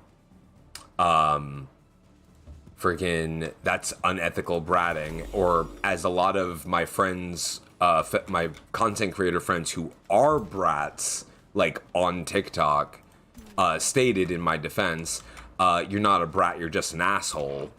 And friggin', it meant the world to me that like they came to my defense like that. I have since like laid out that boundary of like, hey, you know, content does not equal consent, exactly as you said, Misty. Misty, I think you've been around long enough to know what I'm referring to. That whole debacle. It was really fucking gross. I almost gaslit myself into not making thirst trap content. And the reason why I'm even bringing this up to begin with is because I wanted to clarify that I understand the distinction between being a brat and being a little shit. I don't automatically know whether or not the person using the term knows. But that's why, you know, that's why people ask, right? That's why it's like, well, you know, clarify, like, are you being a brat? Like, is your bratting going too far? And if it is, don't feel bad about it, because it's just not my cup of tea. You know what I mean? Like, with me and my partner, like, I adore being a little shit to them and vice versa. It's like the little jabs, right? The little, like, playfully teasing each other, but not in a way that's, like, so antagonistic because I'm also painfully autistic that it ends up breaking my understanding of, like, wait, are you actually being a dick to me right now? Like, you know what I mean? Yeah. And my partner and I have a phenomenal level of communication on that front. So, like, we've never had to worry about that. But when it comes to, like, other people, like, you know, because to no one's surprise, there are a lot of brats among the Darklings, which is okay. As long as they, you know, respect my boundary with it. And so far, I've had no issues, you know? Like, at least from my perspective of, like, how I treat the people around me. Because, like, for those who don't know me, like, the way I behave, that I have been behaving, I behave with pretty much the rest of my friends, you know? But I've always had this logic of, it's only ever fun. Fun is only ever fun if everyone is having it. You might be having fun, but if the other party, or if it's multiple parties, if one person isn't having a good time, then it's not a good time. No matter what excuse you kind of make, you know? Yes, and also, Ayami, I'm aware that my partner uses the term brat to describe me, but my partner is also aware of that, like, aware, like, we have communicated that we know that there's a difference between when they call me a brat and actual brats. I think we, yeah, actually, swear, we had that conversation, like, literally, like just last night, if I'm not mistaken.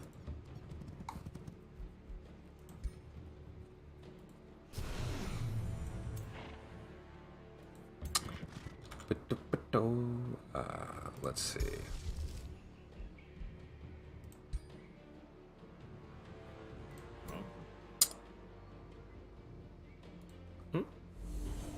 Yeah, and that's why communication is so important. Yay, healthy communication. Fucking gay. Yeah. Yay or gay? Yes. Okay. While you were getting your shit rocked in game. Yeah, because I was playing co-op with them last night in this game. Oh, that cannon hurt.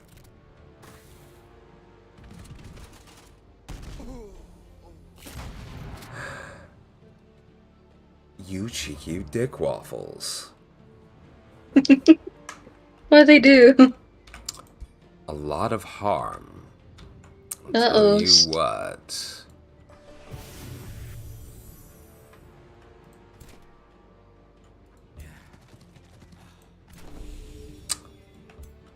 Yep. A lot of harm.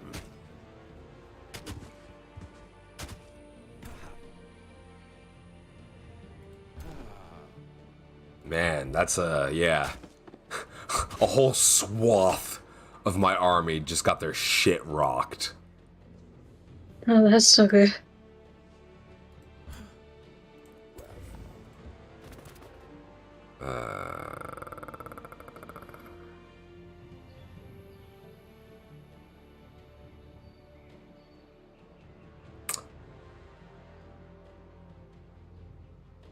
No, it is not.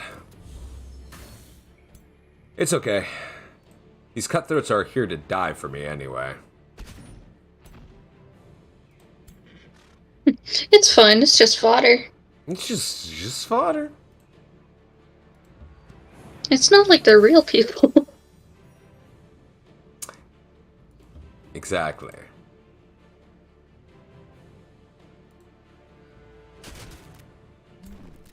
Let the people be people, you know? Yeah. Actually, you know what? Let's start moving some of these units in the far back to flank them.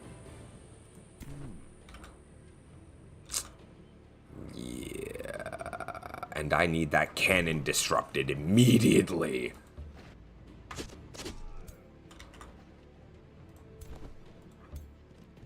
Like, no, you don't get to do what you just fucking did again.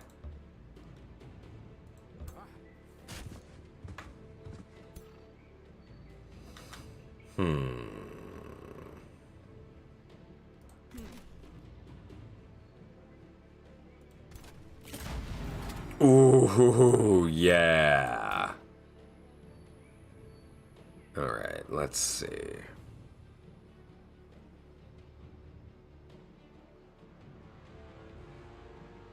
Over channel.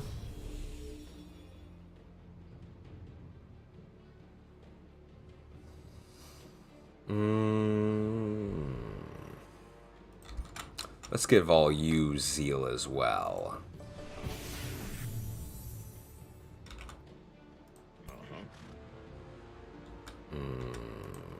Vision of Woes. Actually, no. I need you to gain experience, so you're gonna kill that.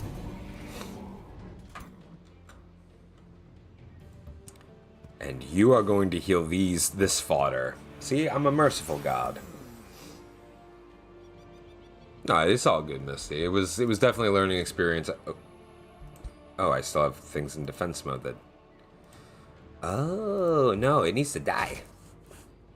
It was definitely a learning experience for me, and a lot of people in the King community on TikTok came to my defense, and it really, really made a huge difference and helped me realize, you know, that I wasn't in the wrong in that.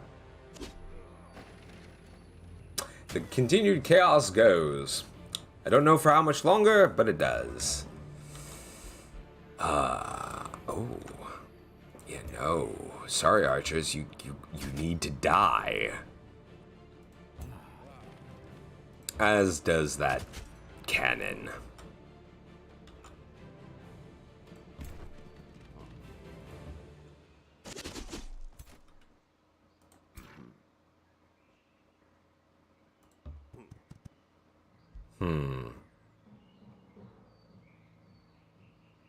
Yep. Kaboom.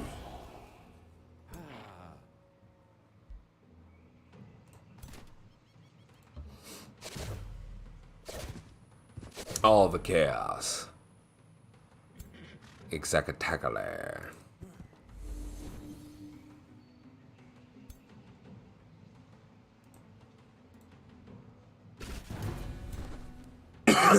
Alright. Now that those giant fuck-off golems are gone, we can deal with the new targets.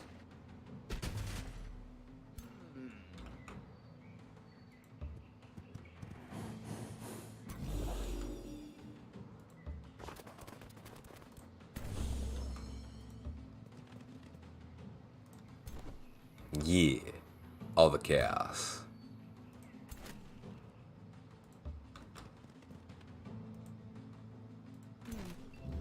Mark that.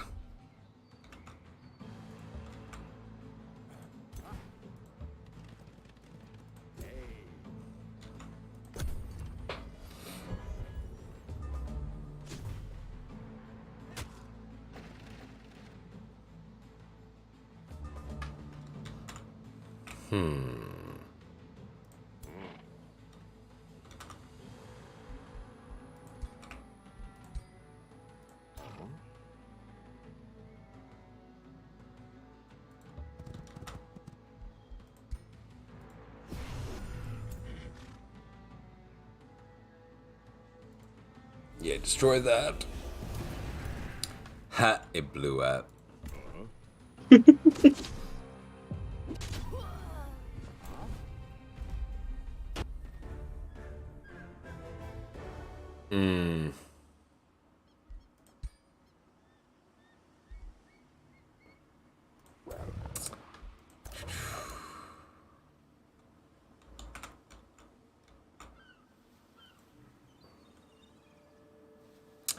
Correct. If anything, lack of sleep causes more chaos to thrive. I am not condoning that.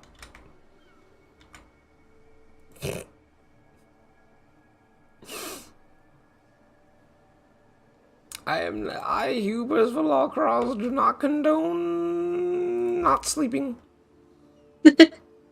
That sounds like the most hypocritical fucking statement I have ever heard. Listen. Yeah? Listen. Yeah. That is all. Uh-huh. Couldn't defend yourself. I just choose not to. Yeah. Mm-hmm. You know, that's totally the thing. Yeah. Yeah. Totes my goats. Totes my goats.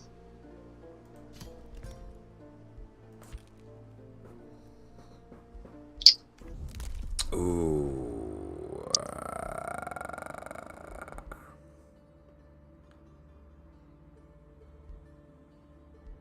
You know what?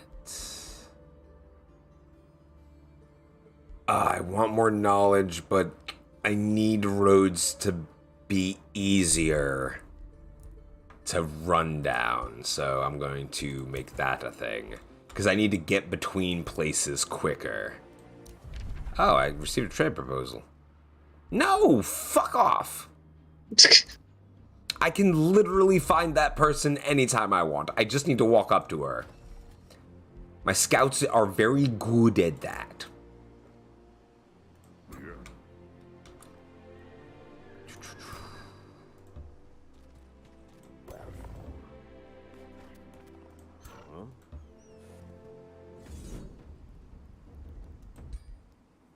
I have been very busy. I have vassalized most of the world.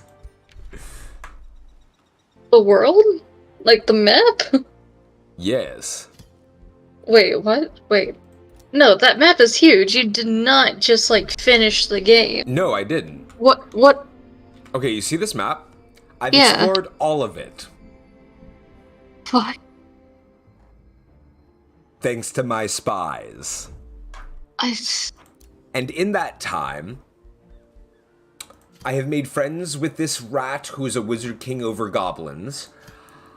I throttled and forced into to be and like made one of the rulers, the cat wizard, under like as a vassal of mine. I'm her overlord now. Mm-hmm. Friggin' this dragon is doing whatever the fuck he wants, I guess. And then you see all these free cities? Mm-hmm. In 2 turns, all of them will be mine. 4 of them already are. I will have vassalized every single free city in this game. What the fuck? The free cities are minor factions, essentially. Yeah, just... I'm baffled. Actually, in 1 turn now.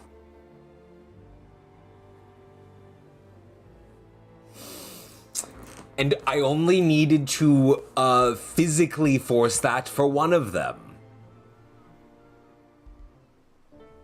So you I literally win? played...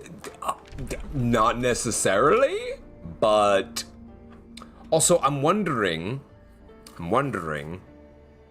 Why are there only 5, and why are they all on that side of... Like, on my side of the map? Because looking at the map here, there should be more vassal cities, but no! There's Scab, all the way in the northeast. Wayne, in the sort of north center, and just in the middle of the fucking ocean. Valenford, directly south of me. Copperlode, which is southwest of me, and I thoroughly wrecked their shit. I'm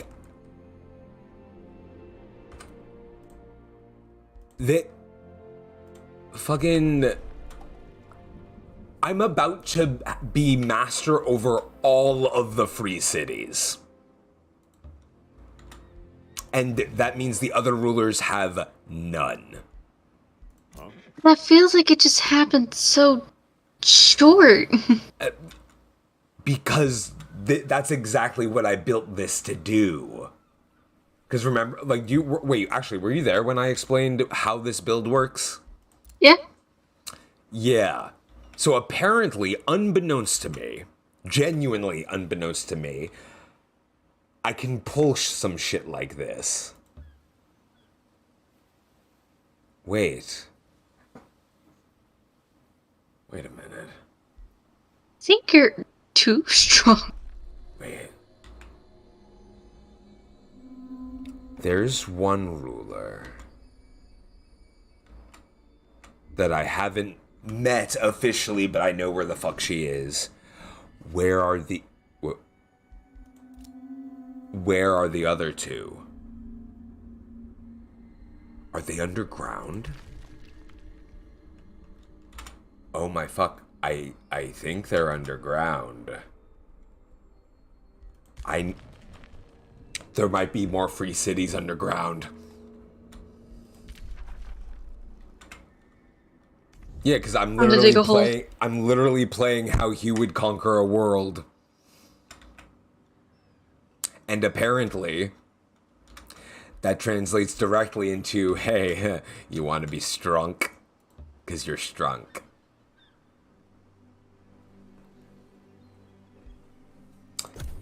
I did not realize how strong this build was in getting so many of the free cities under my thrall. You played too good, boss. That, or it's just viable to play as like Hugh would. Yeah, as a tricky diplomat. Mm-hmm.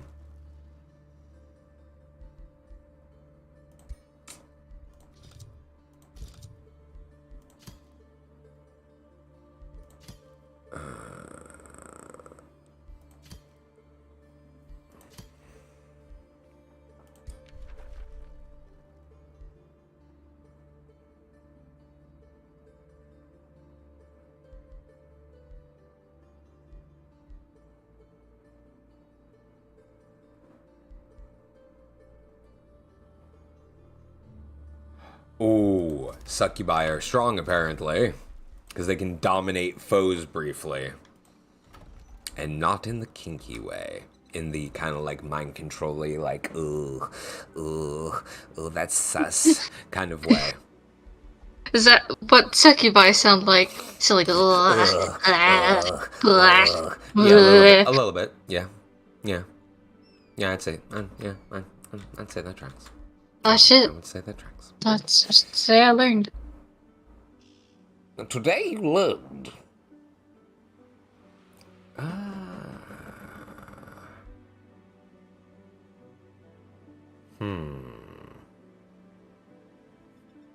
What do I want to build?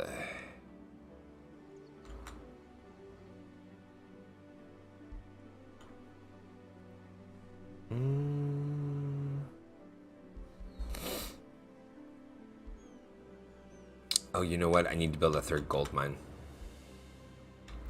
Oh, but do I though?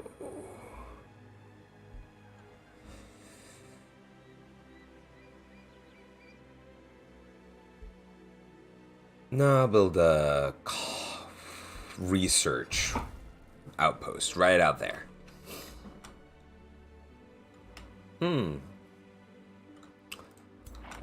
that's not good, Misty. It's not a good thing to do that.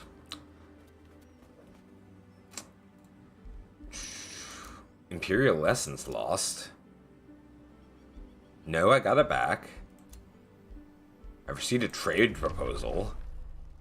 No, I can literally find out about her whenever I fucking want.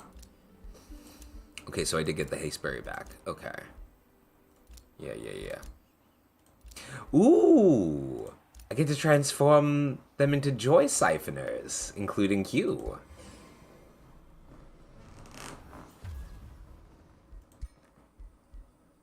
Negotiations succeeded. Okay. Negotiations succeeded. Good. Now I have even more vassals. Give me gold. So now it's official. All of the known free cities are my vassals. Whoop.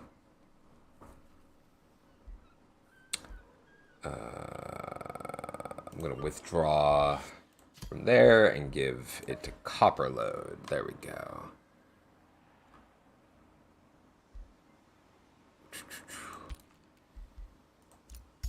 I have spells to cast. Yes, I have Covenant of Shadow because now I have more vassals.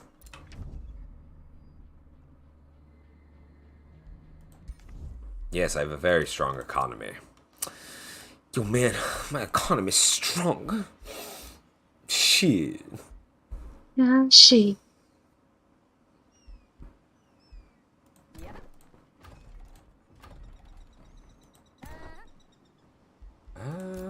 No. You're gonna stay there. You know what? We're gonna say hi to the one who they keep on being all like, oh, sure. Would you like to know would you like to know this person's location? I can tell you. And it's like, no, fuck off.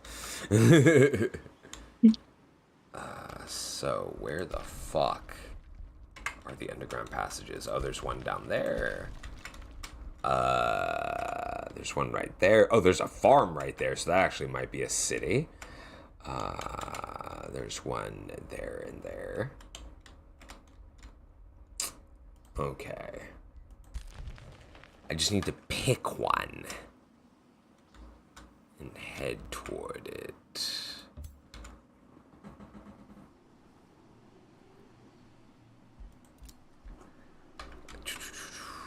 There we go. Yeah, have a good night. Feel better.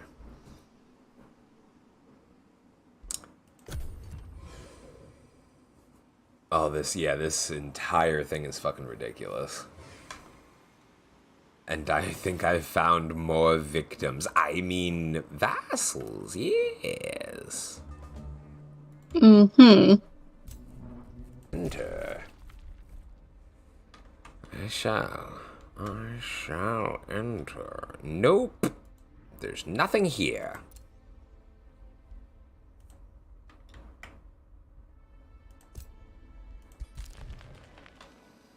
Alright, where's that other fucking tunnel? Okay. Let's go.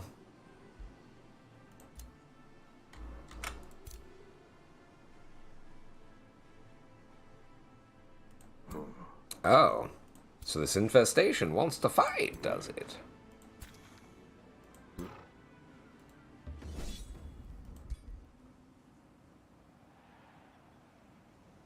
Them's fighting words. So many fighting words.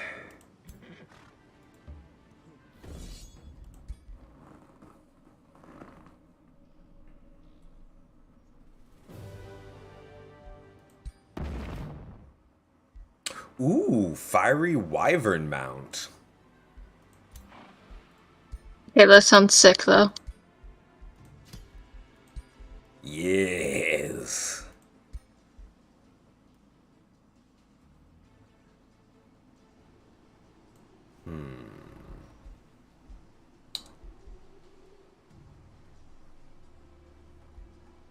I need to improve Hugh's magic.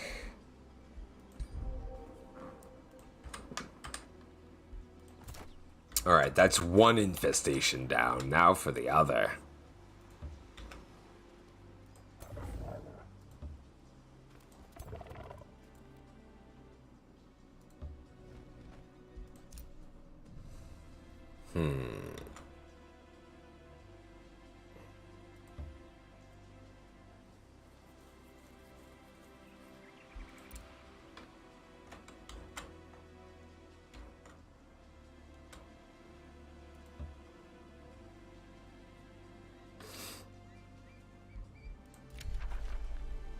Yes. One to scab.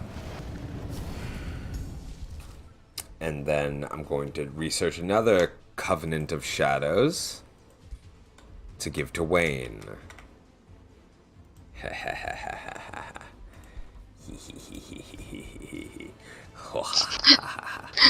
The most devious laughter.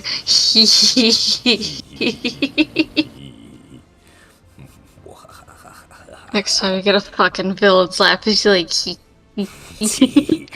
Tee.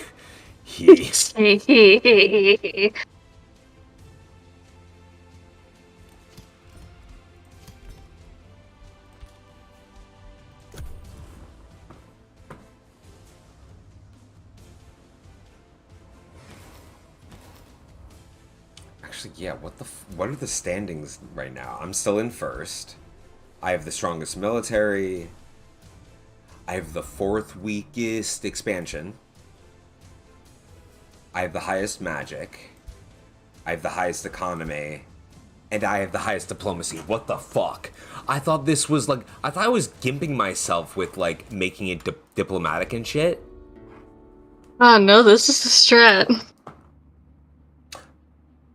Sage Morpho Siphoner of seems desperate.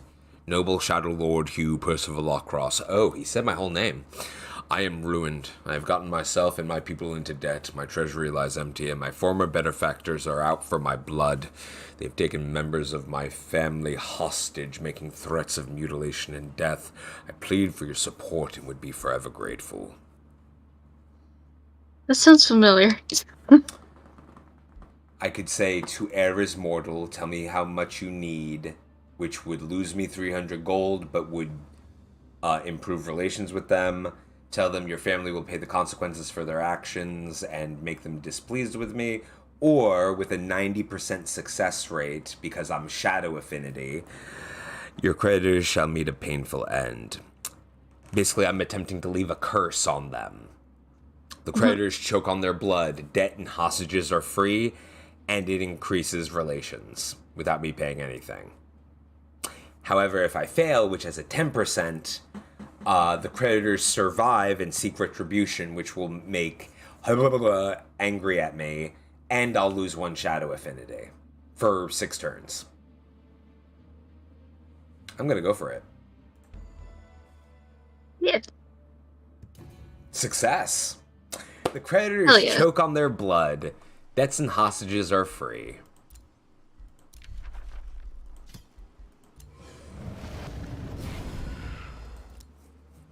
Hee hee. I love it when I love happy endings so much. It's so nice. Joyous and free.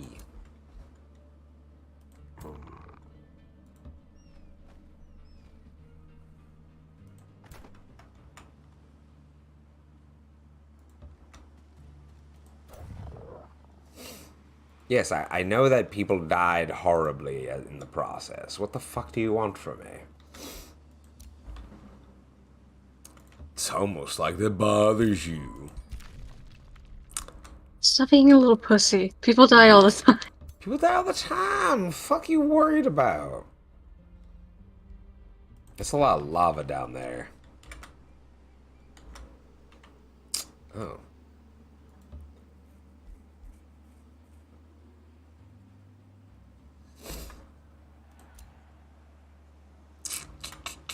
Yes, that place.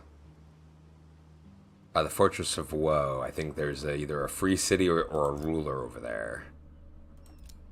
Treaty has expired, so I don't need gold anymore, so give me knowledge.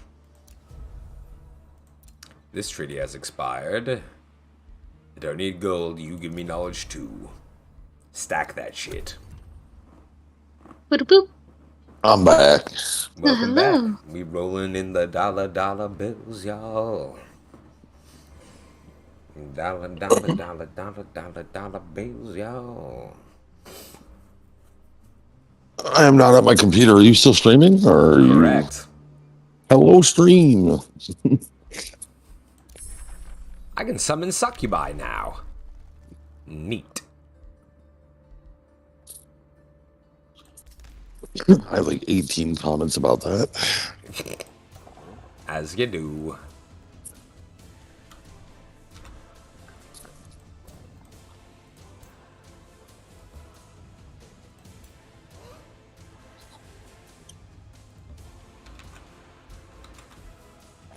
Ugh.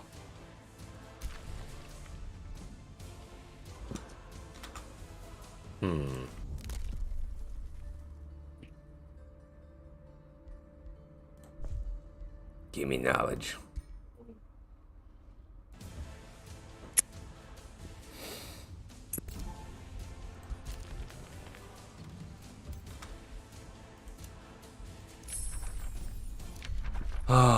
Ooh, new tier of magic. Shades, the Tome of Shades. Infuse your followers with the power of darkness and create creatures of living shadow. I get a shrouded altar building. Unlocks production of Shadow Stalker and Succubus units. Friendly units in this domain gain universal camouflage. Also, Shadow Familiar. Start combat with a lesser Shadow Stalker. Stygian Curse, making the target enemy suffer Sundered Resistance Defense and Stygian Curse. When this unit dies, its corpse is destroyed and a lesser Shadow Stalker is summoned under enemy control for 3 turns. Another friendly unit within 2 hexes suffers from Sunder Defense and Resistance and another Stygian Curse. Oh, that shit transfers. And by enemy, they mean me. Shadow Stride enchantment gives my skirmisher units the Shadow Step ability, which allows them to teleport in battle. Huh. Nightshades, which is a major race transformation, infuses target race with shadow magic, granting them frost resistance, pass through, shadow escape. So when they hit 0 hit points, they're displaced, heal, but suffer weakness. Pass through just allows him to go through obstacles. And Shadow. -2 spirit resistance, but slippery and fleeting. I can summon a Shadow Stalker. And then Shrouding Magic for my support units and battle mages, making base magic attacks have a chance to blind.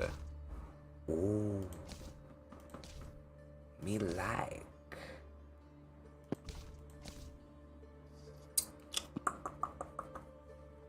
Ah.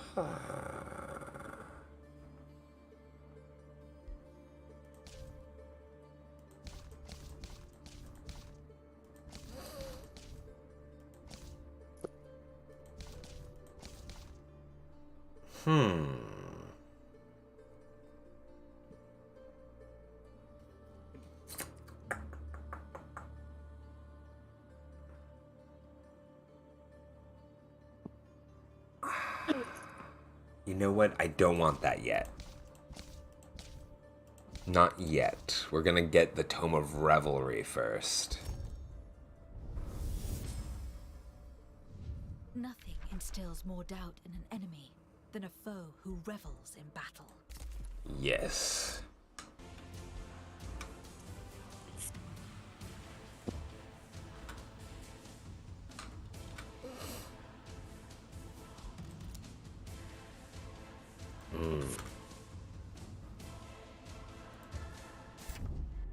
Oh, we found Corpse Fang.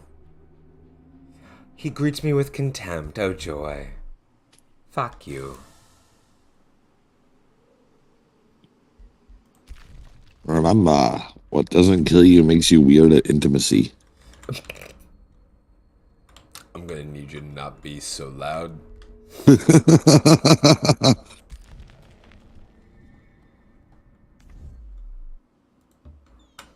So I don't think the people in the back heard that. What people in the back? You. Nah. See, death.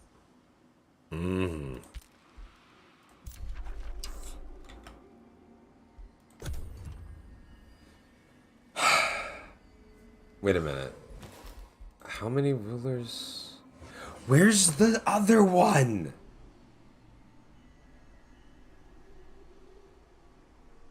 Where's the other fucking ruler?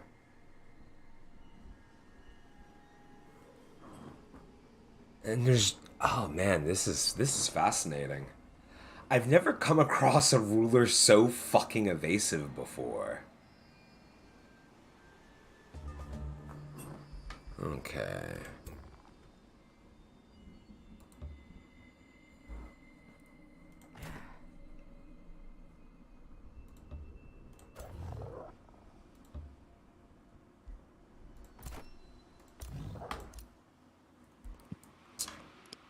Hey, lady.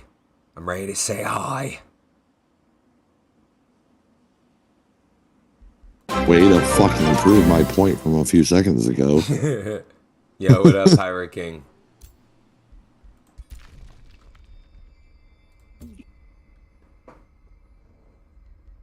You know what? I'm going to invest in being able to dig through the underground because I feel like somebody's fucking hiding from me. There's a whole kingdom. A whole fucking kingdom. Just chilling somewhere. I think you're too scary. Clearly. Truly, I am the end.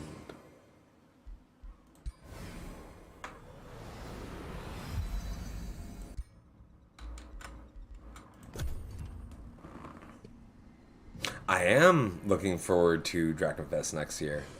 It's gonna be a fucking blast. Who the fuck is going to Drakenfest? Pirate King Gaiden. Wait a minute. Was Gaiden there this year? I don't remember. I'm not good with usernames. Yeah. I can't read the stream. I am the outside person right now. You good. Nicotine. Looking forward to seeing the gang again. So apparently Gaiden was there. I'm just terrible at remembering shit. Wait, is Gaiden Aiden? Big T. Yep. Yeah, it's Aiden. Yeah. It's Gaiden. It's the guy. Sorry for outing you, bro. My bad.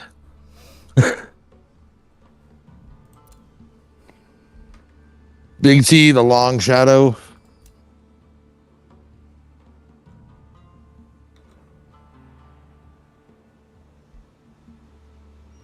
I got my ticket yesterday for the Festival of Dragons. Hell yeah.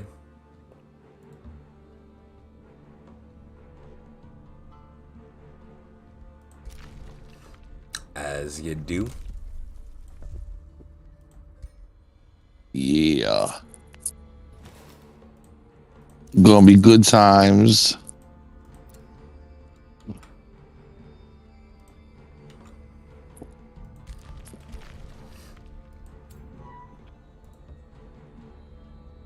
Eventually, you're gonna have to make a whole new camp for just the Darklings. You realize if they keep coming in the numbers that they want to come in. Crazy. You know, I think I'm I think I'm alright with that. I think that would be dope as hell. Hell yeah.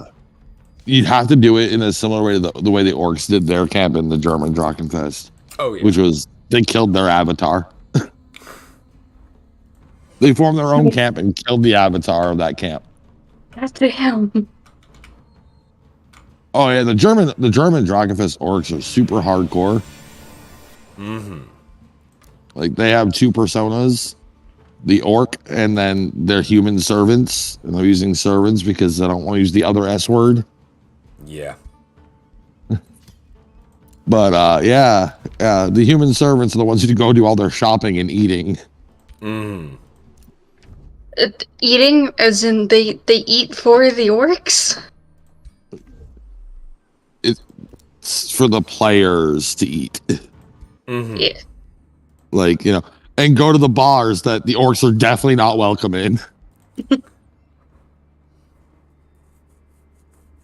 And, you know, negotiate cool roleplay scenarios like, oh, well, I'm going to go put on my orc kit and come kidnap you. Mm-hmm. Cool. I've seen the inside of orc camp through a YouTuber. Mm-hmm.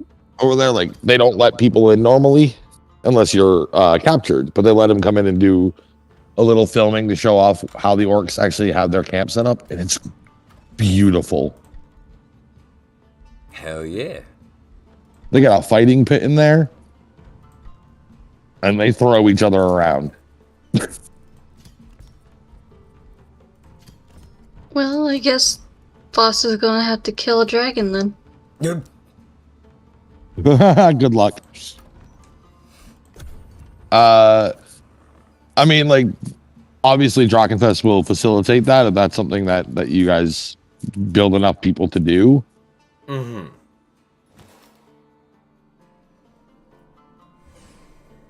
I don't know if I want to, though. Like, at a game. Yeah, that's a lot of work. That's a lot of out-of-game work. I'm already, like, doing a whole thing with the pact magic and unlocking a whole new school of magic and shit. I wonder which avatar they're going to stick that to. If any. Yeah, I'm wondering, too. Wouldn't it be Shadow? No. No, it was a combination between the witches of Nemesis, Thorban representing Shadow, and a mage from Blue who knew red magic, which is necromancy. No. Yeah, that is correct. No, what he introduced was the gray magic part of Pact Magic. Because Pact Magic is a conglomeration of red, gray, and shadow. Yeah, time, necromancy, scrolls, Yeah. i.e., writing. Mm-hmm. Ooh. Some of your overseers have captured travelers peddling petty wares. My warriors proved to be cruel prison guards. Desperate, the captured traders yank their fetters and beg their captors for release. Upon seeing your arrival, they throw themselves to the ground to grovel. One of your overseers chuckles and shouts, "You think our Shadow Lord will save you? He has done more heinous things to better men than you." As your warriors start stomping on the traders, you consider their actions. Are they merely echoing your leadership?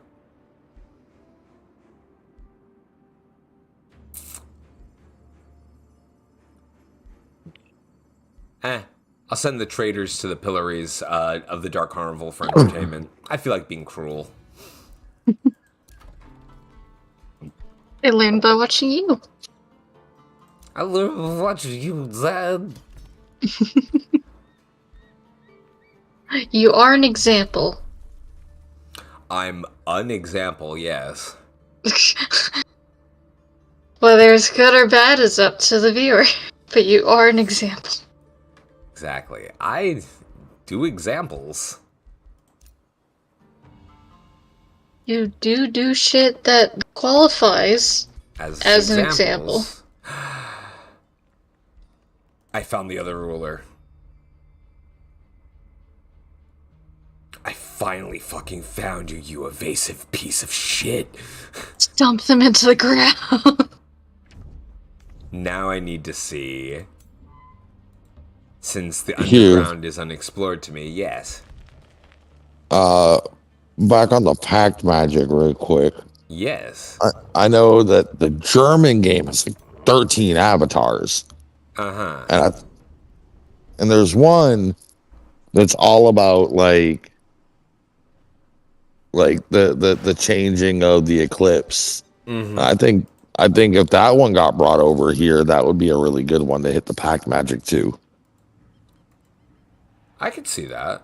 Like I don't remember what color they were, but that was one of their many titles, because they all have like 5 titles. Yeah.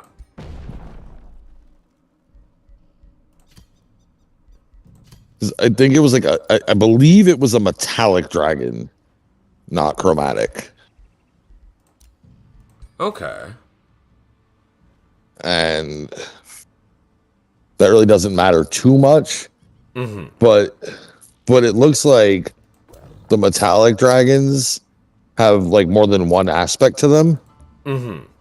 Because the gray magic is not actually the silver avatar's magic. Yeah. You don't have silver magic yet. Yeah. It's freaking. Yeah, no, it like the colors are not aligned to the dragon necessarily, not yet.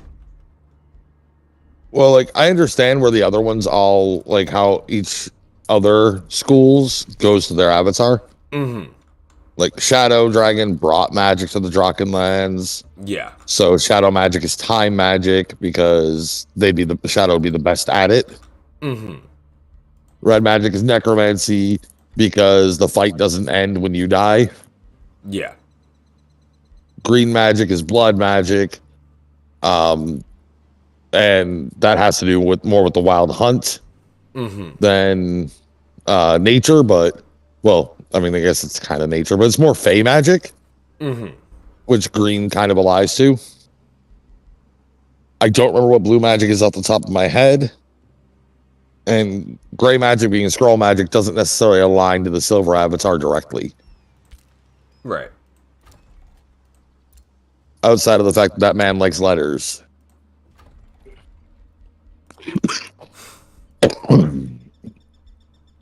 Ooh. So, yeah, I gotta remember what blue magic does. But it ties to like freedom and stuff like that. And aspects of the blue. Mm-hmm. Usually in a roundabout way.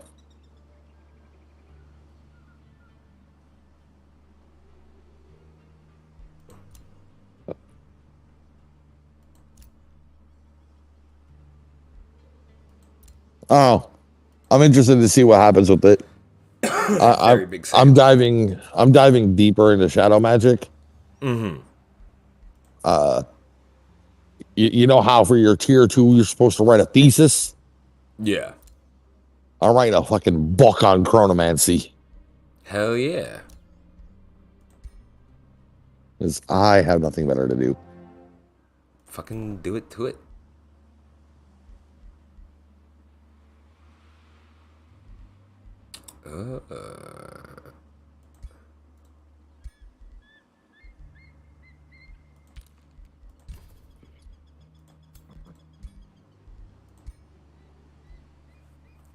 I do think it's bedtime now, though. It's dang near 3 a.m. Yeah, that is true. So I'm gonna go sleep. You do I don't give a that. dang what you do. Good night, everybody. Night. Drink water. I don't care. I'm not redeeming nothing. Just drink water anyways. Just drink the fucking water, you saps. You silly bitch. Yeah, that. Sons of bitches. Good night. Good night.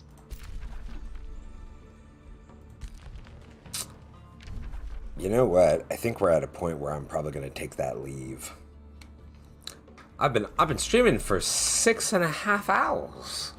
Oh Yeah, shit! you've been popping off, boss. Tuard the Bard did a hydrate as well. Hello, Jade. Drink. I'm actually surprised you're awake, but then again, like, you're also not in the same time zone, so that makes sense. You know, be like sleepless little goblins. Yeah. But, I wonder, is anyone even fucking awake right now? Well, first let me save this game. Probably not, boss. And Probably if I not. come, and when and or if I come back to this game, which might not, no, I am in go time. God fucking damn it, dude.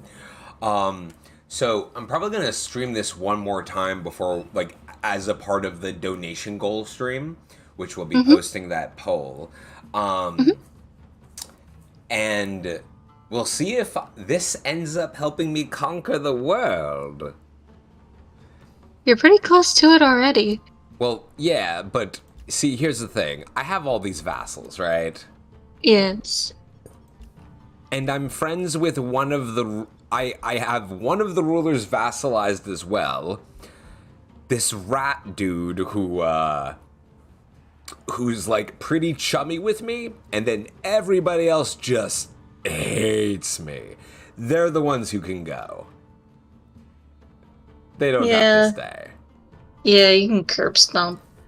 And I also have the added benefit that if any of them do declare war on me, which I might coax them into at some point for funsies, they won't just be fighting me. They will be fighting me, my warlord vassal, my ruler vassal, and how many free cities?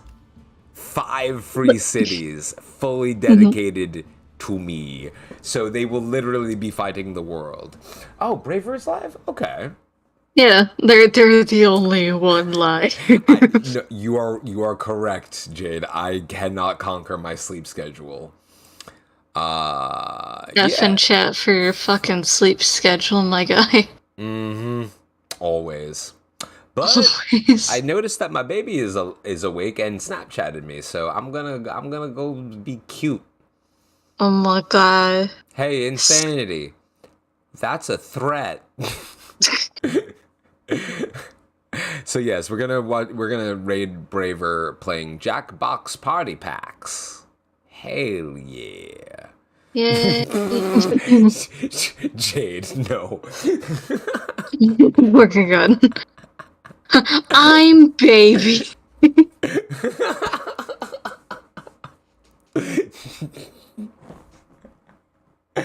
But anyways, thank you all so much. We're gonna raid Braver. Y'all have a wonderful night. Bye. Bye-bye.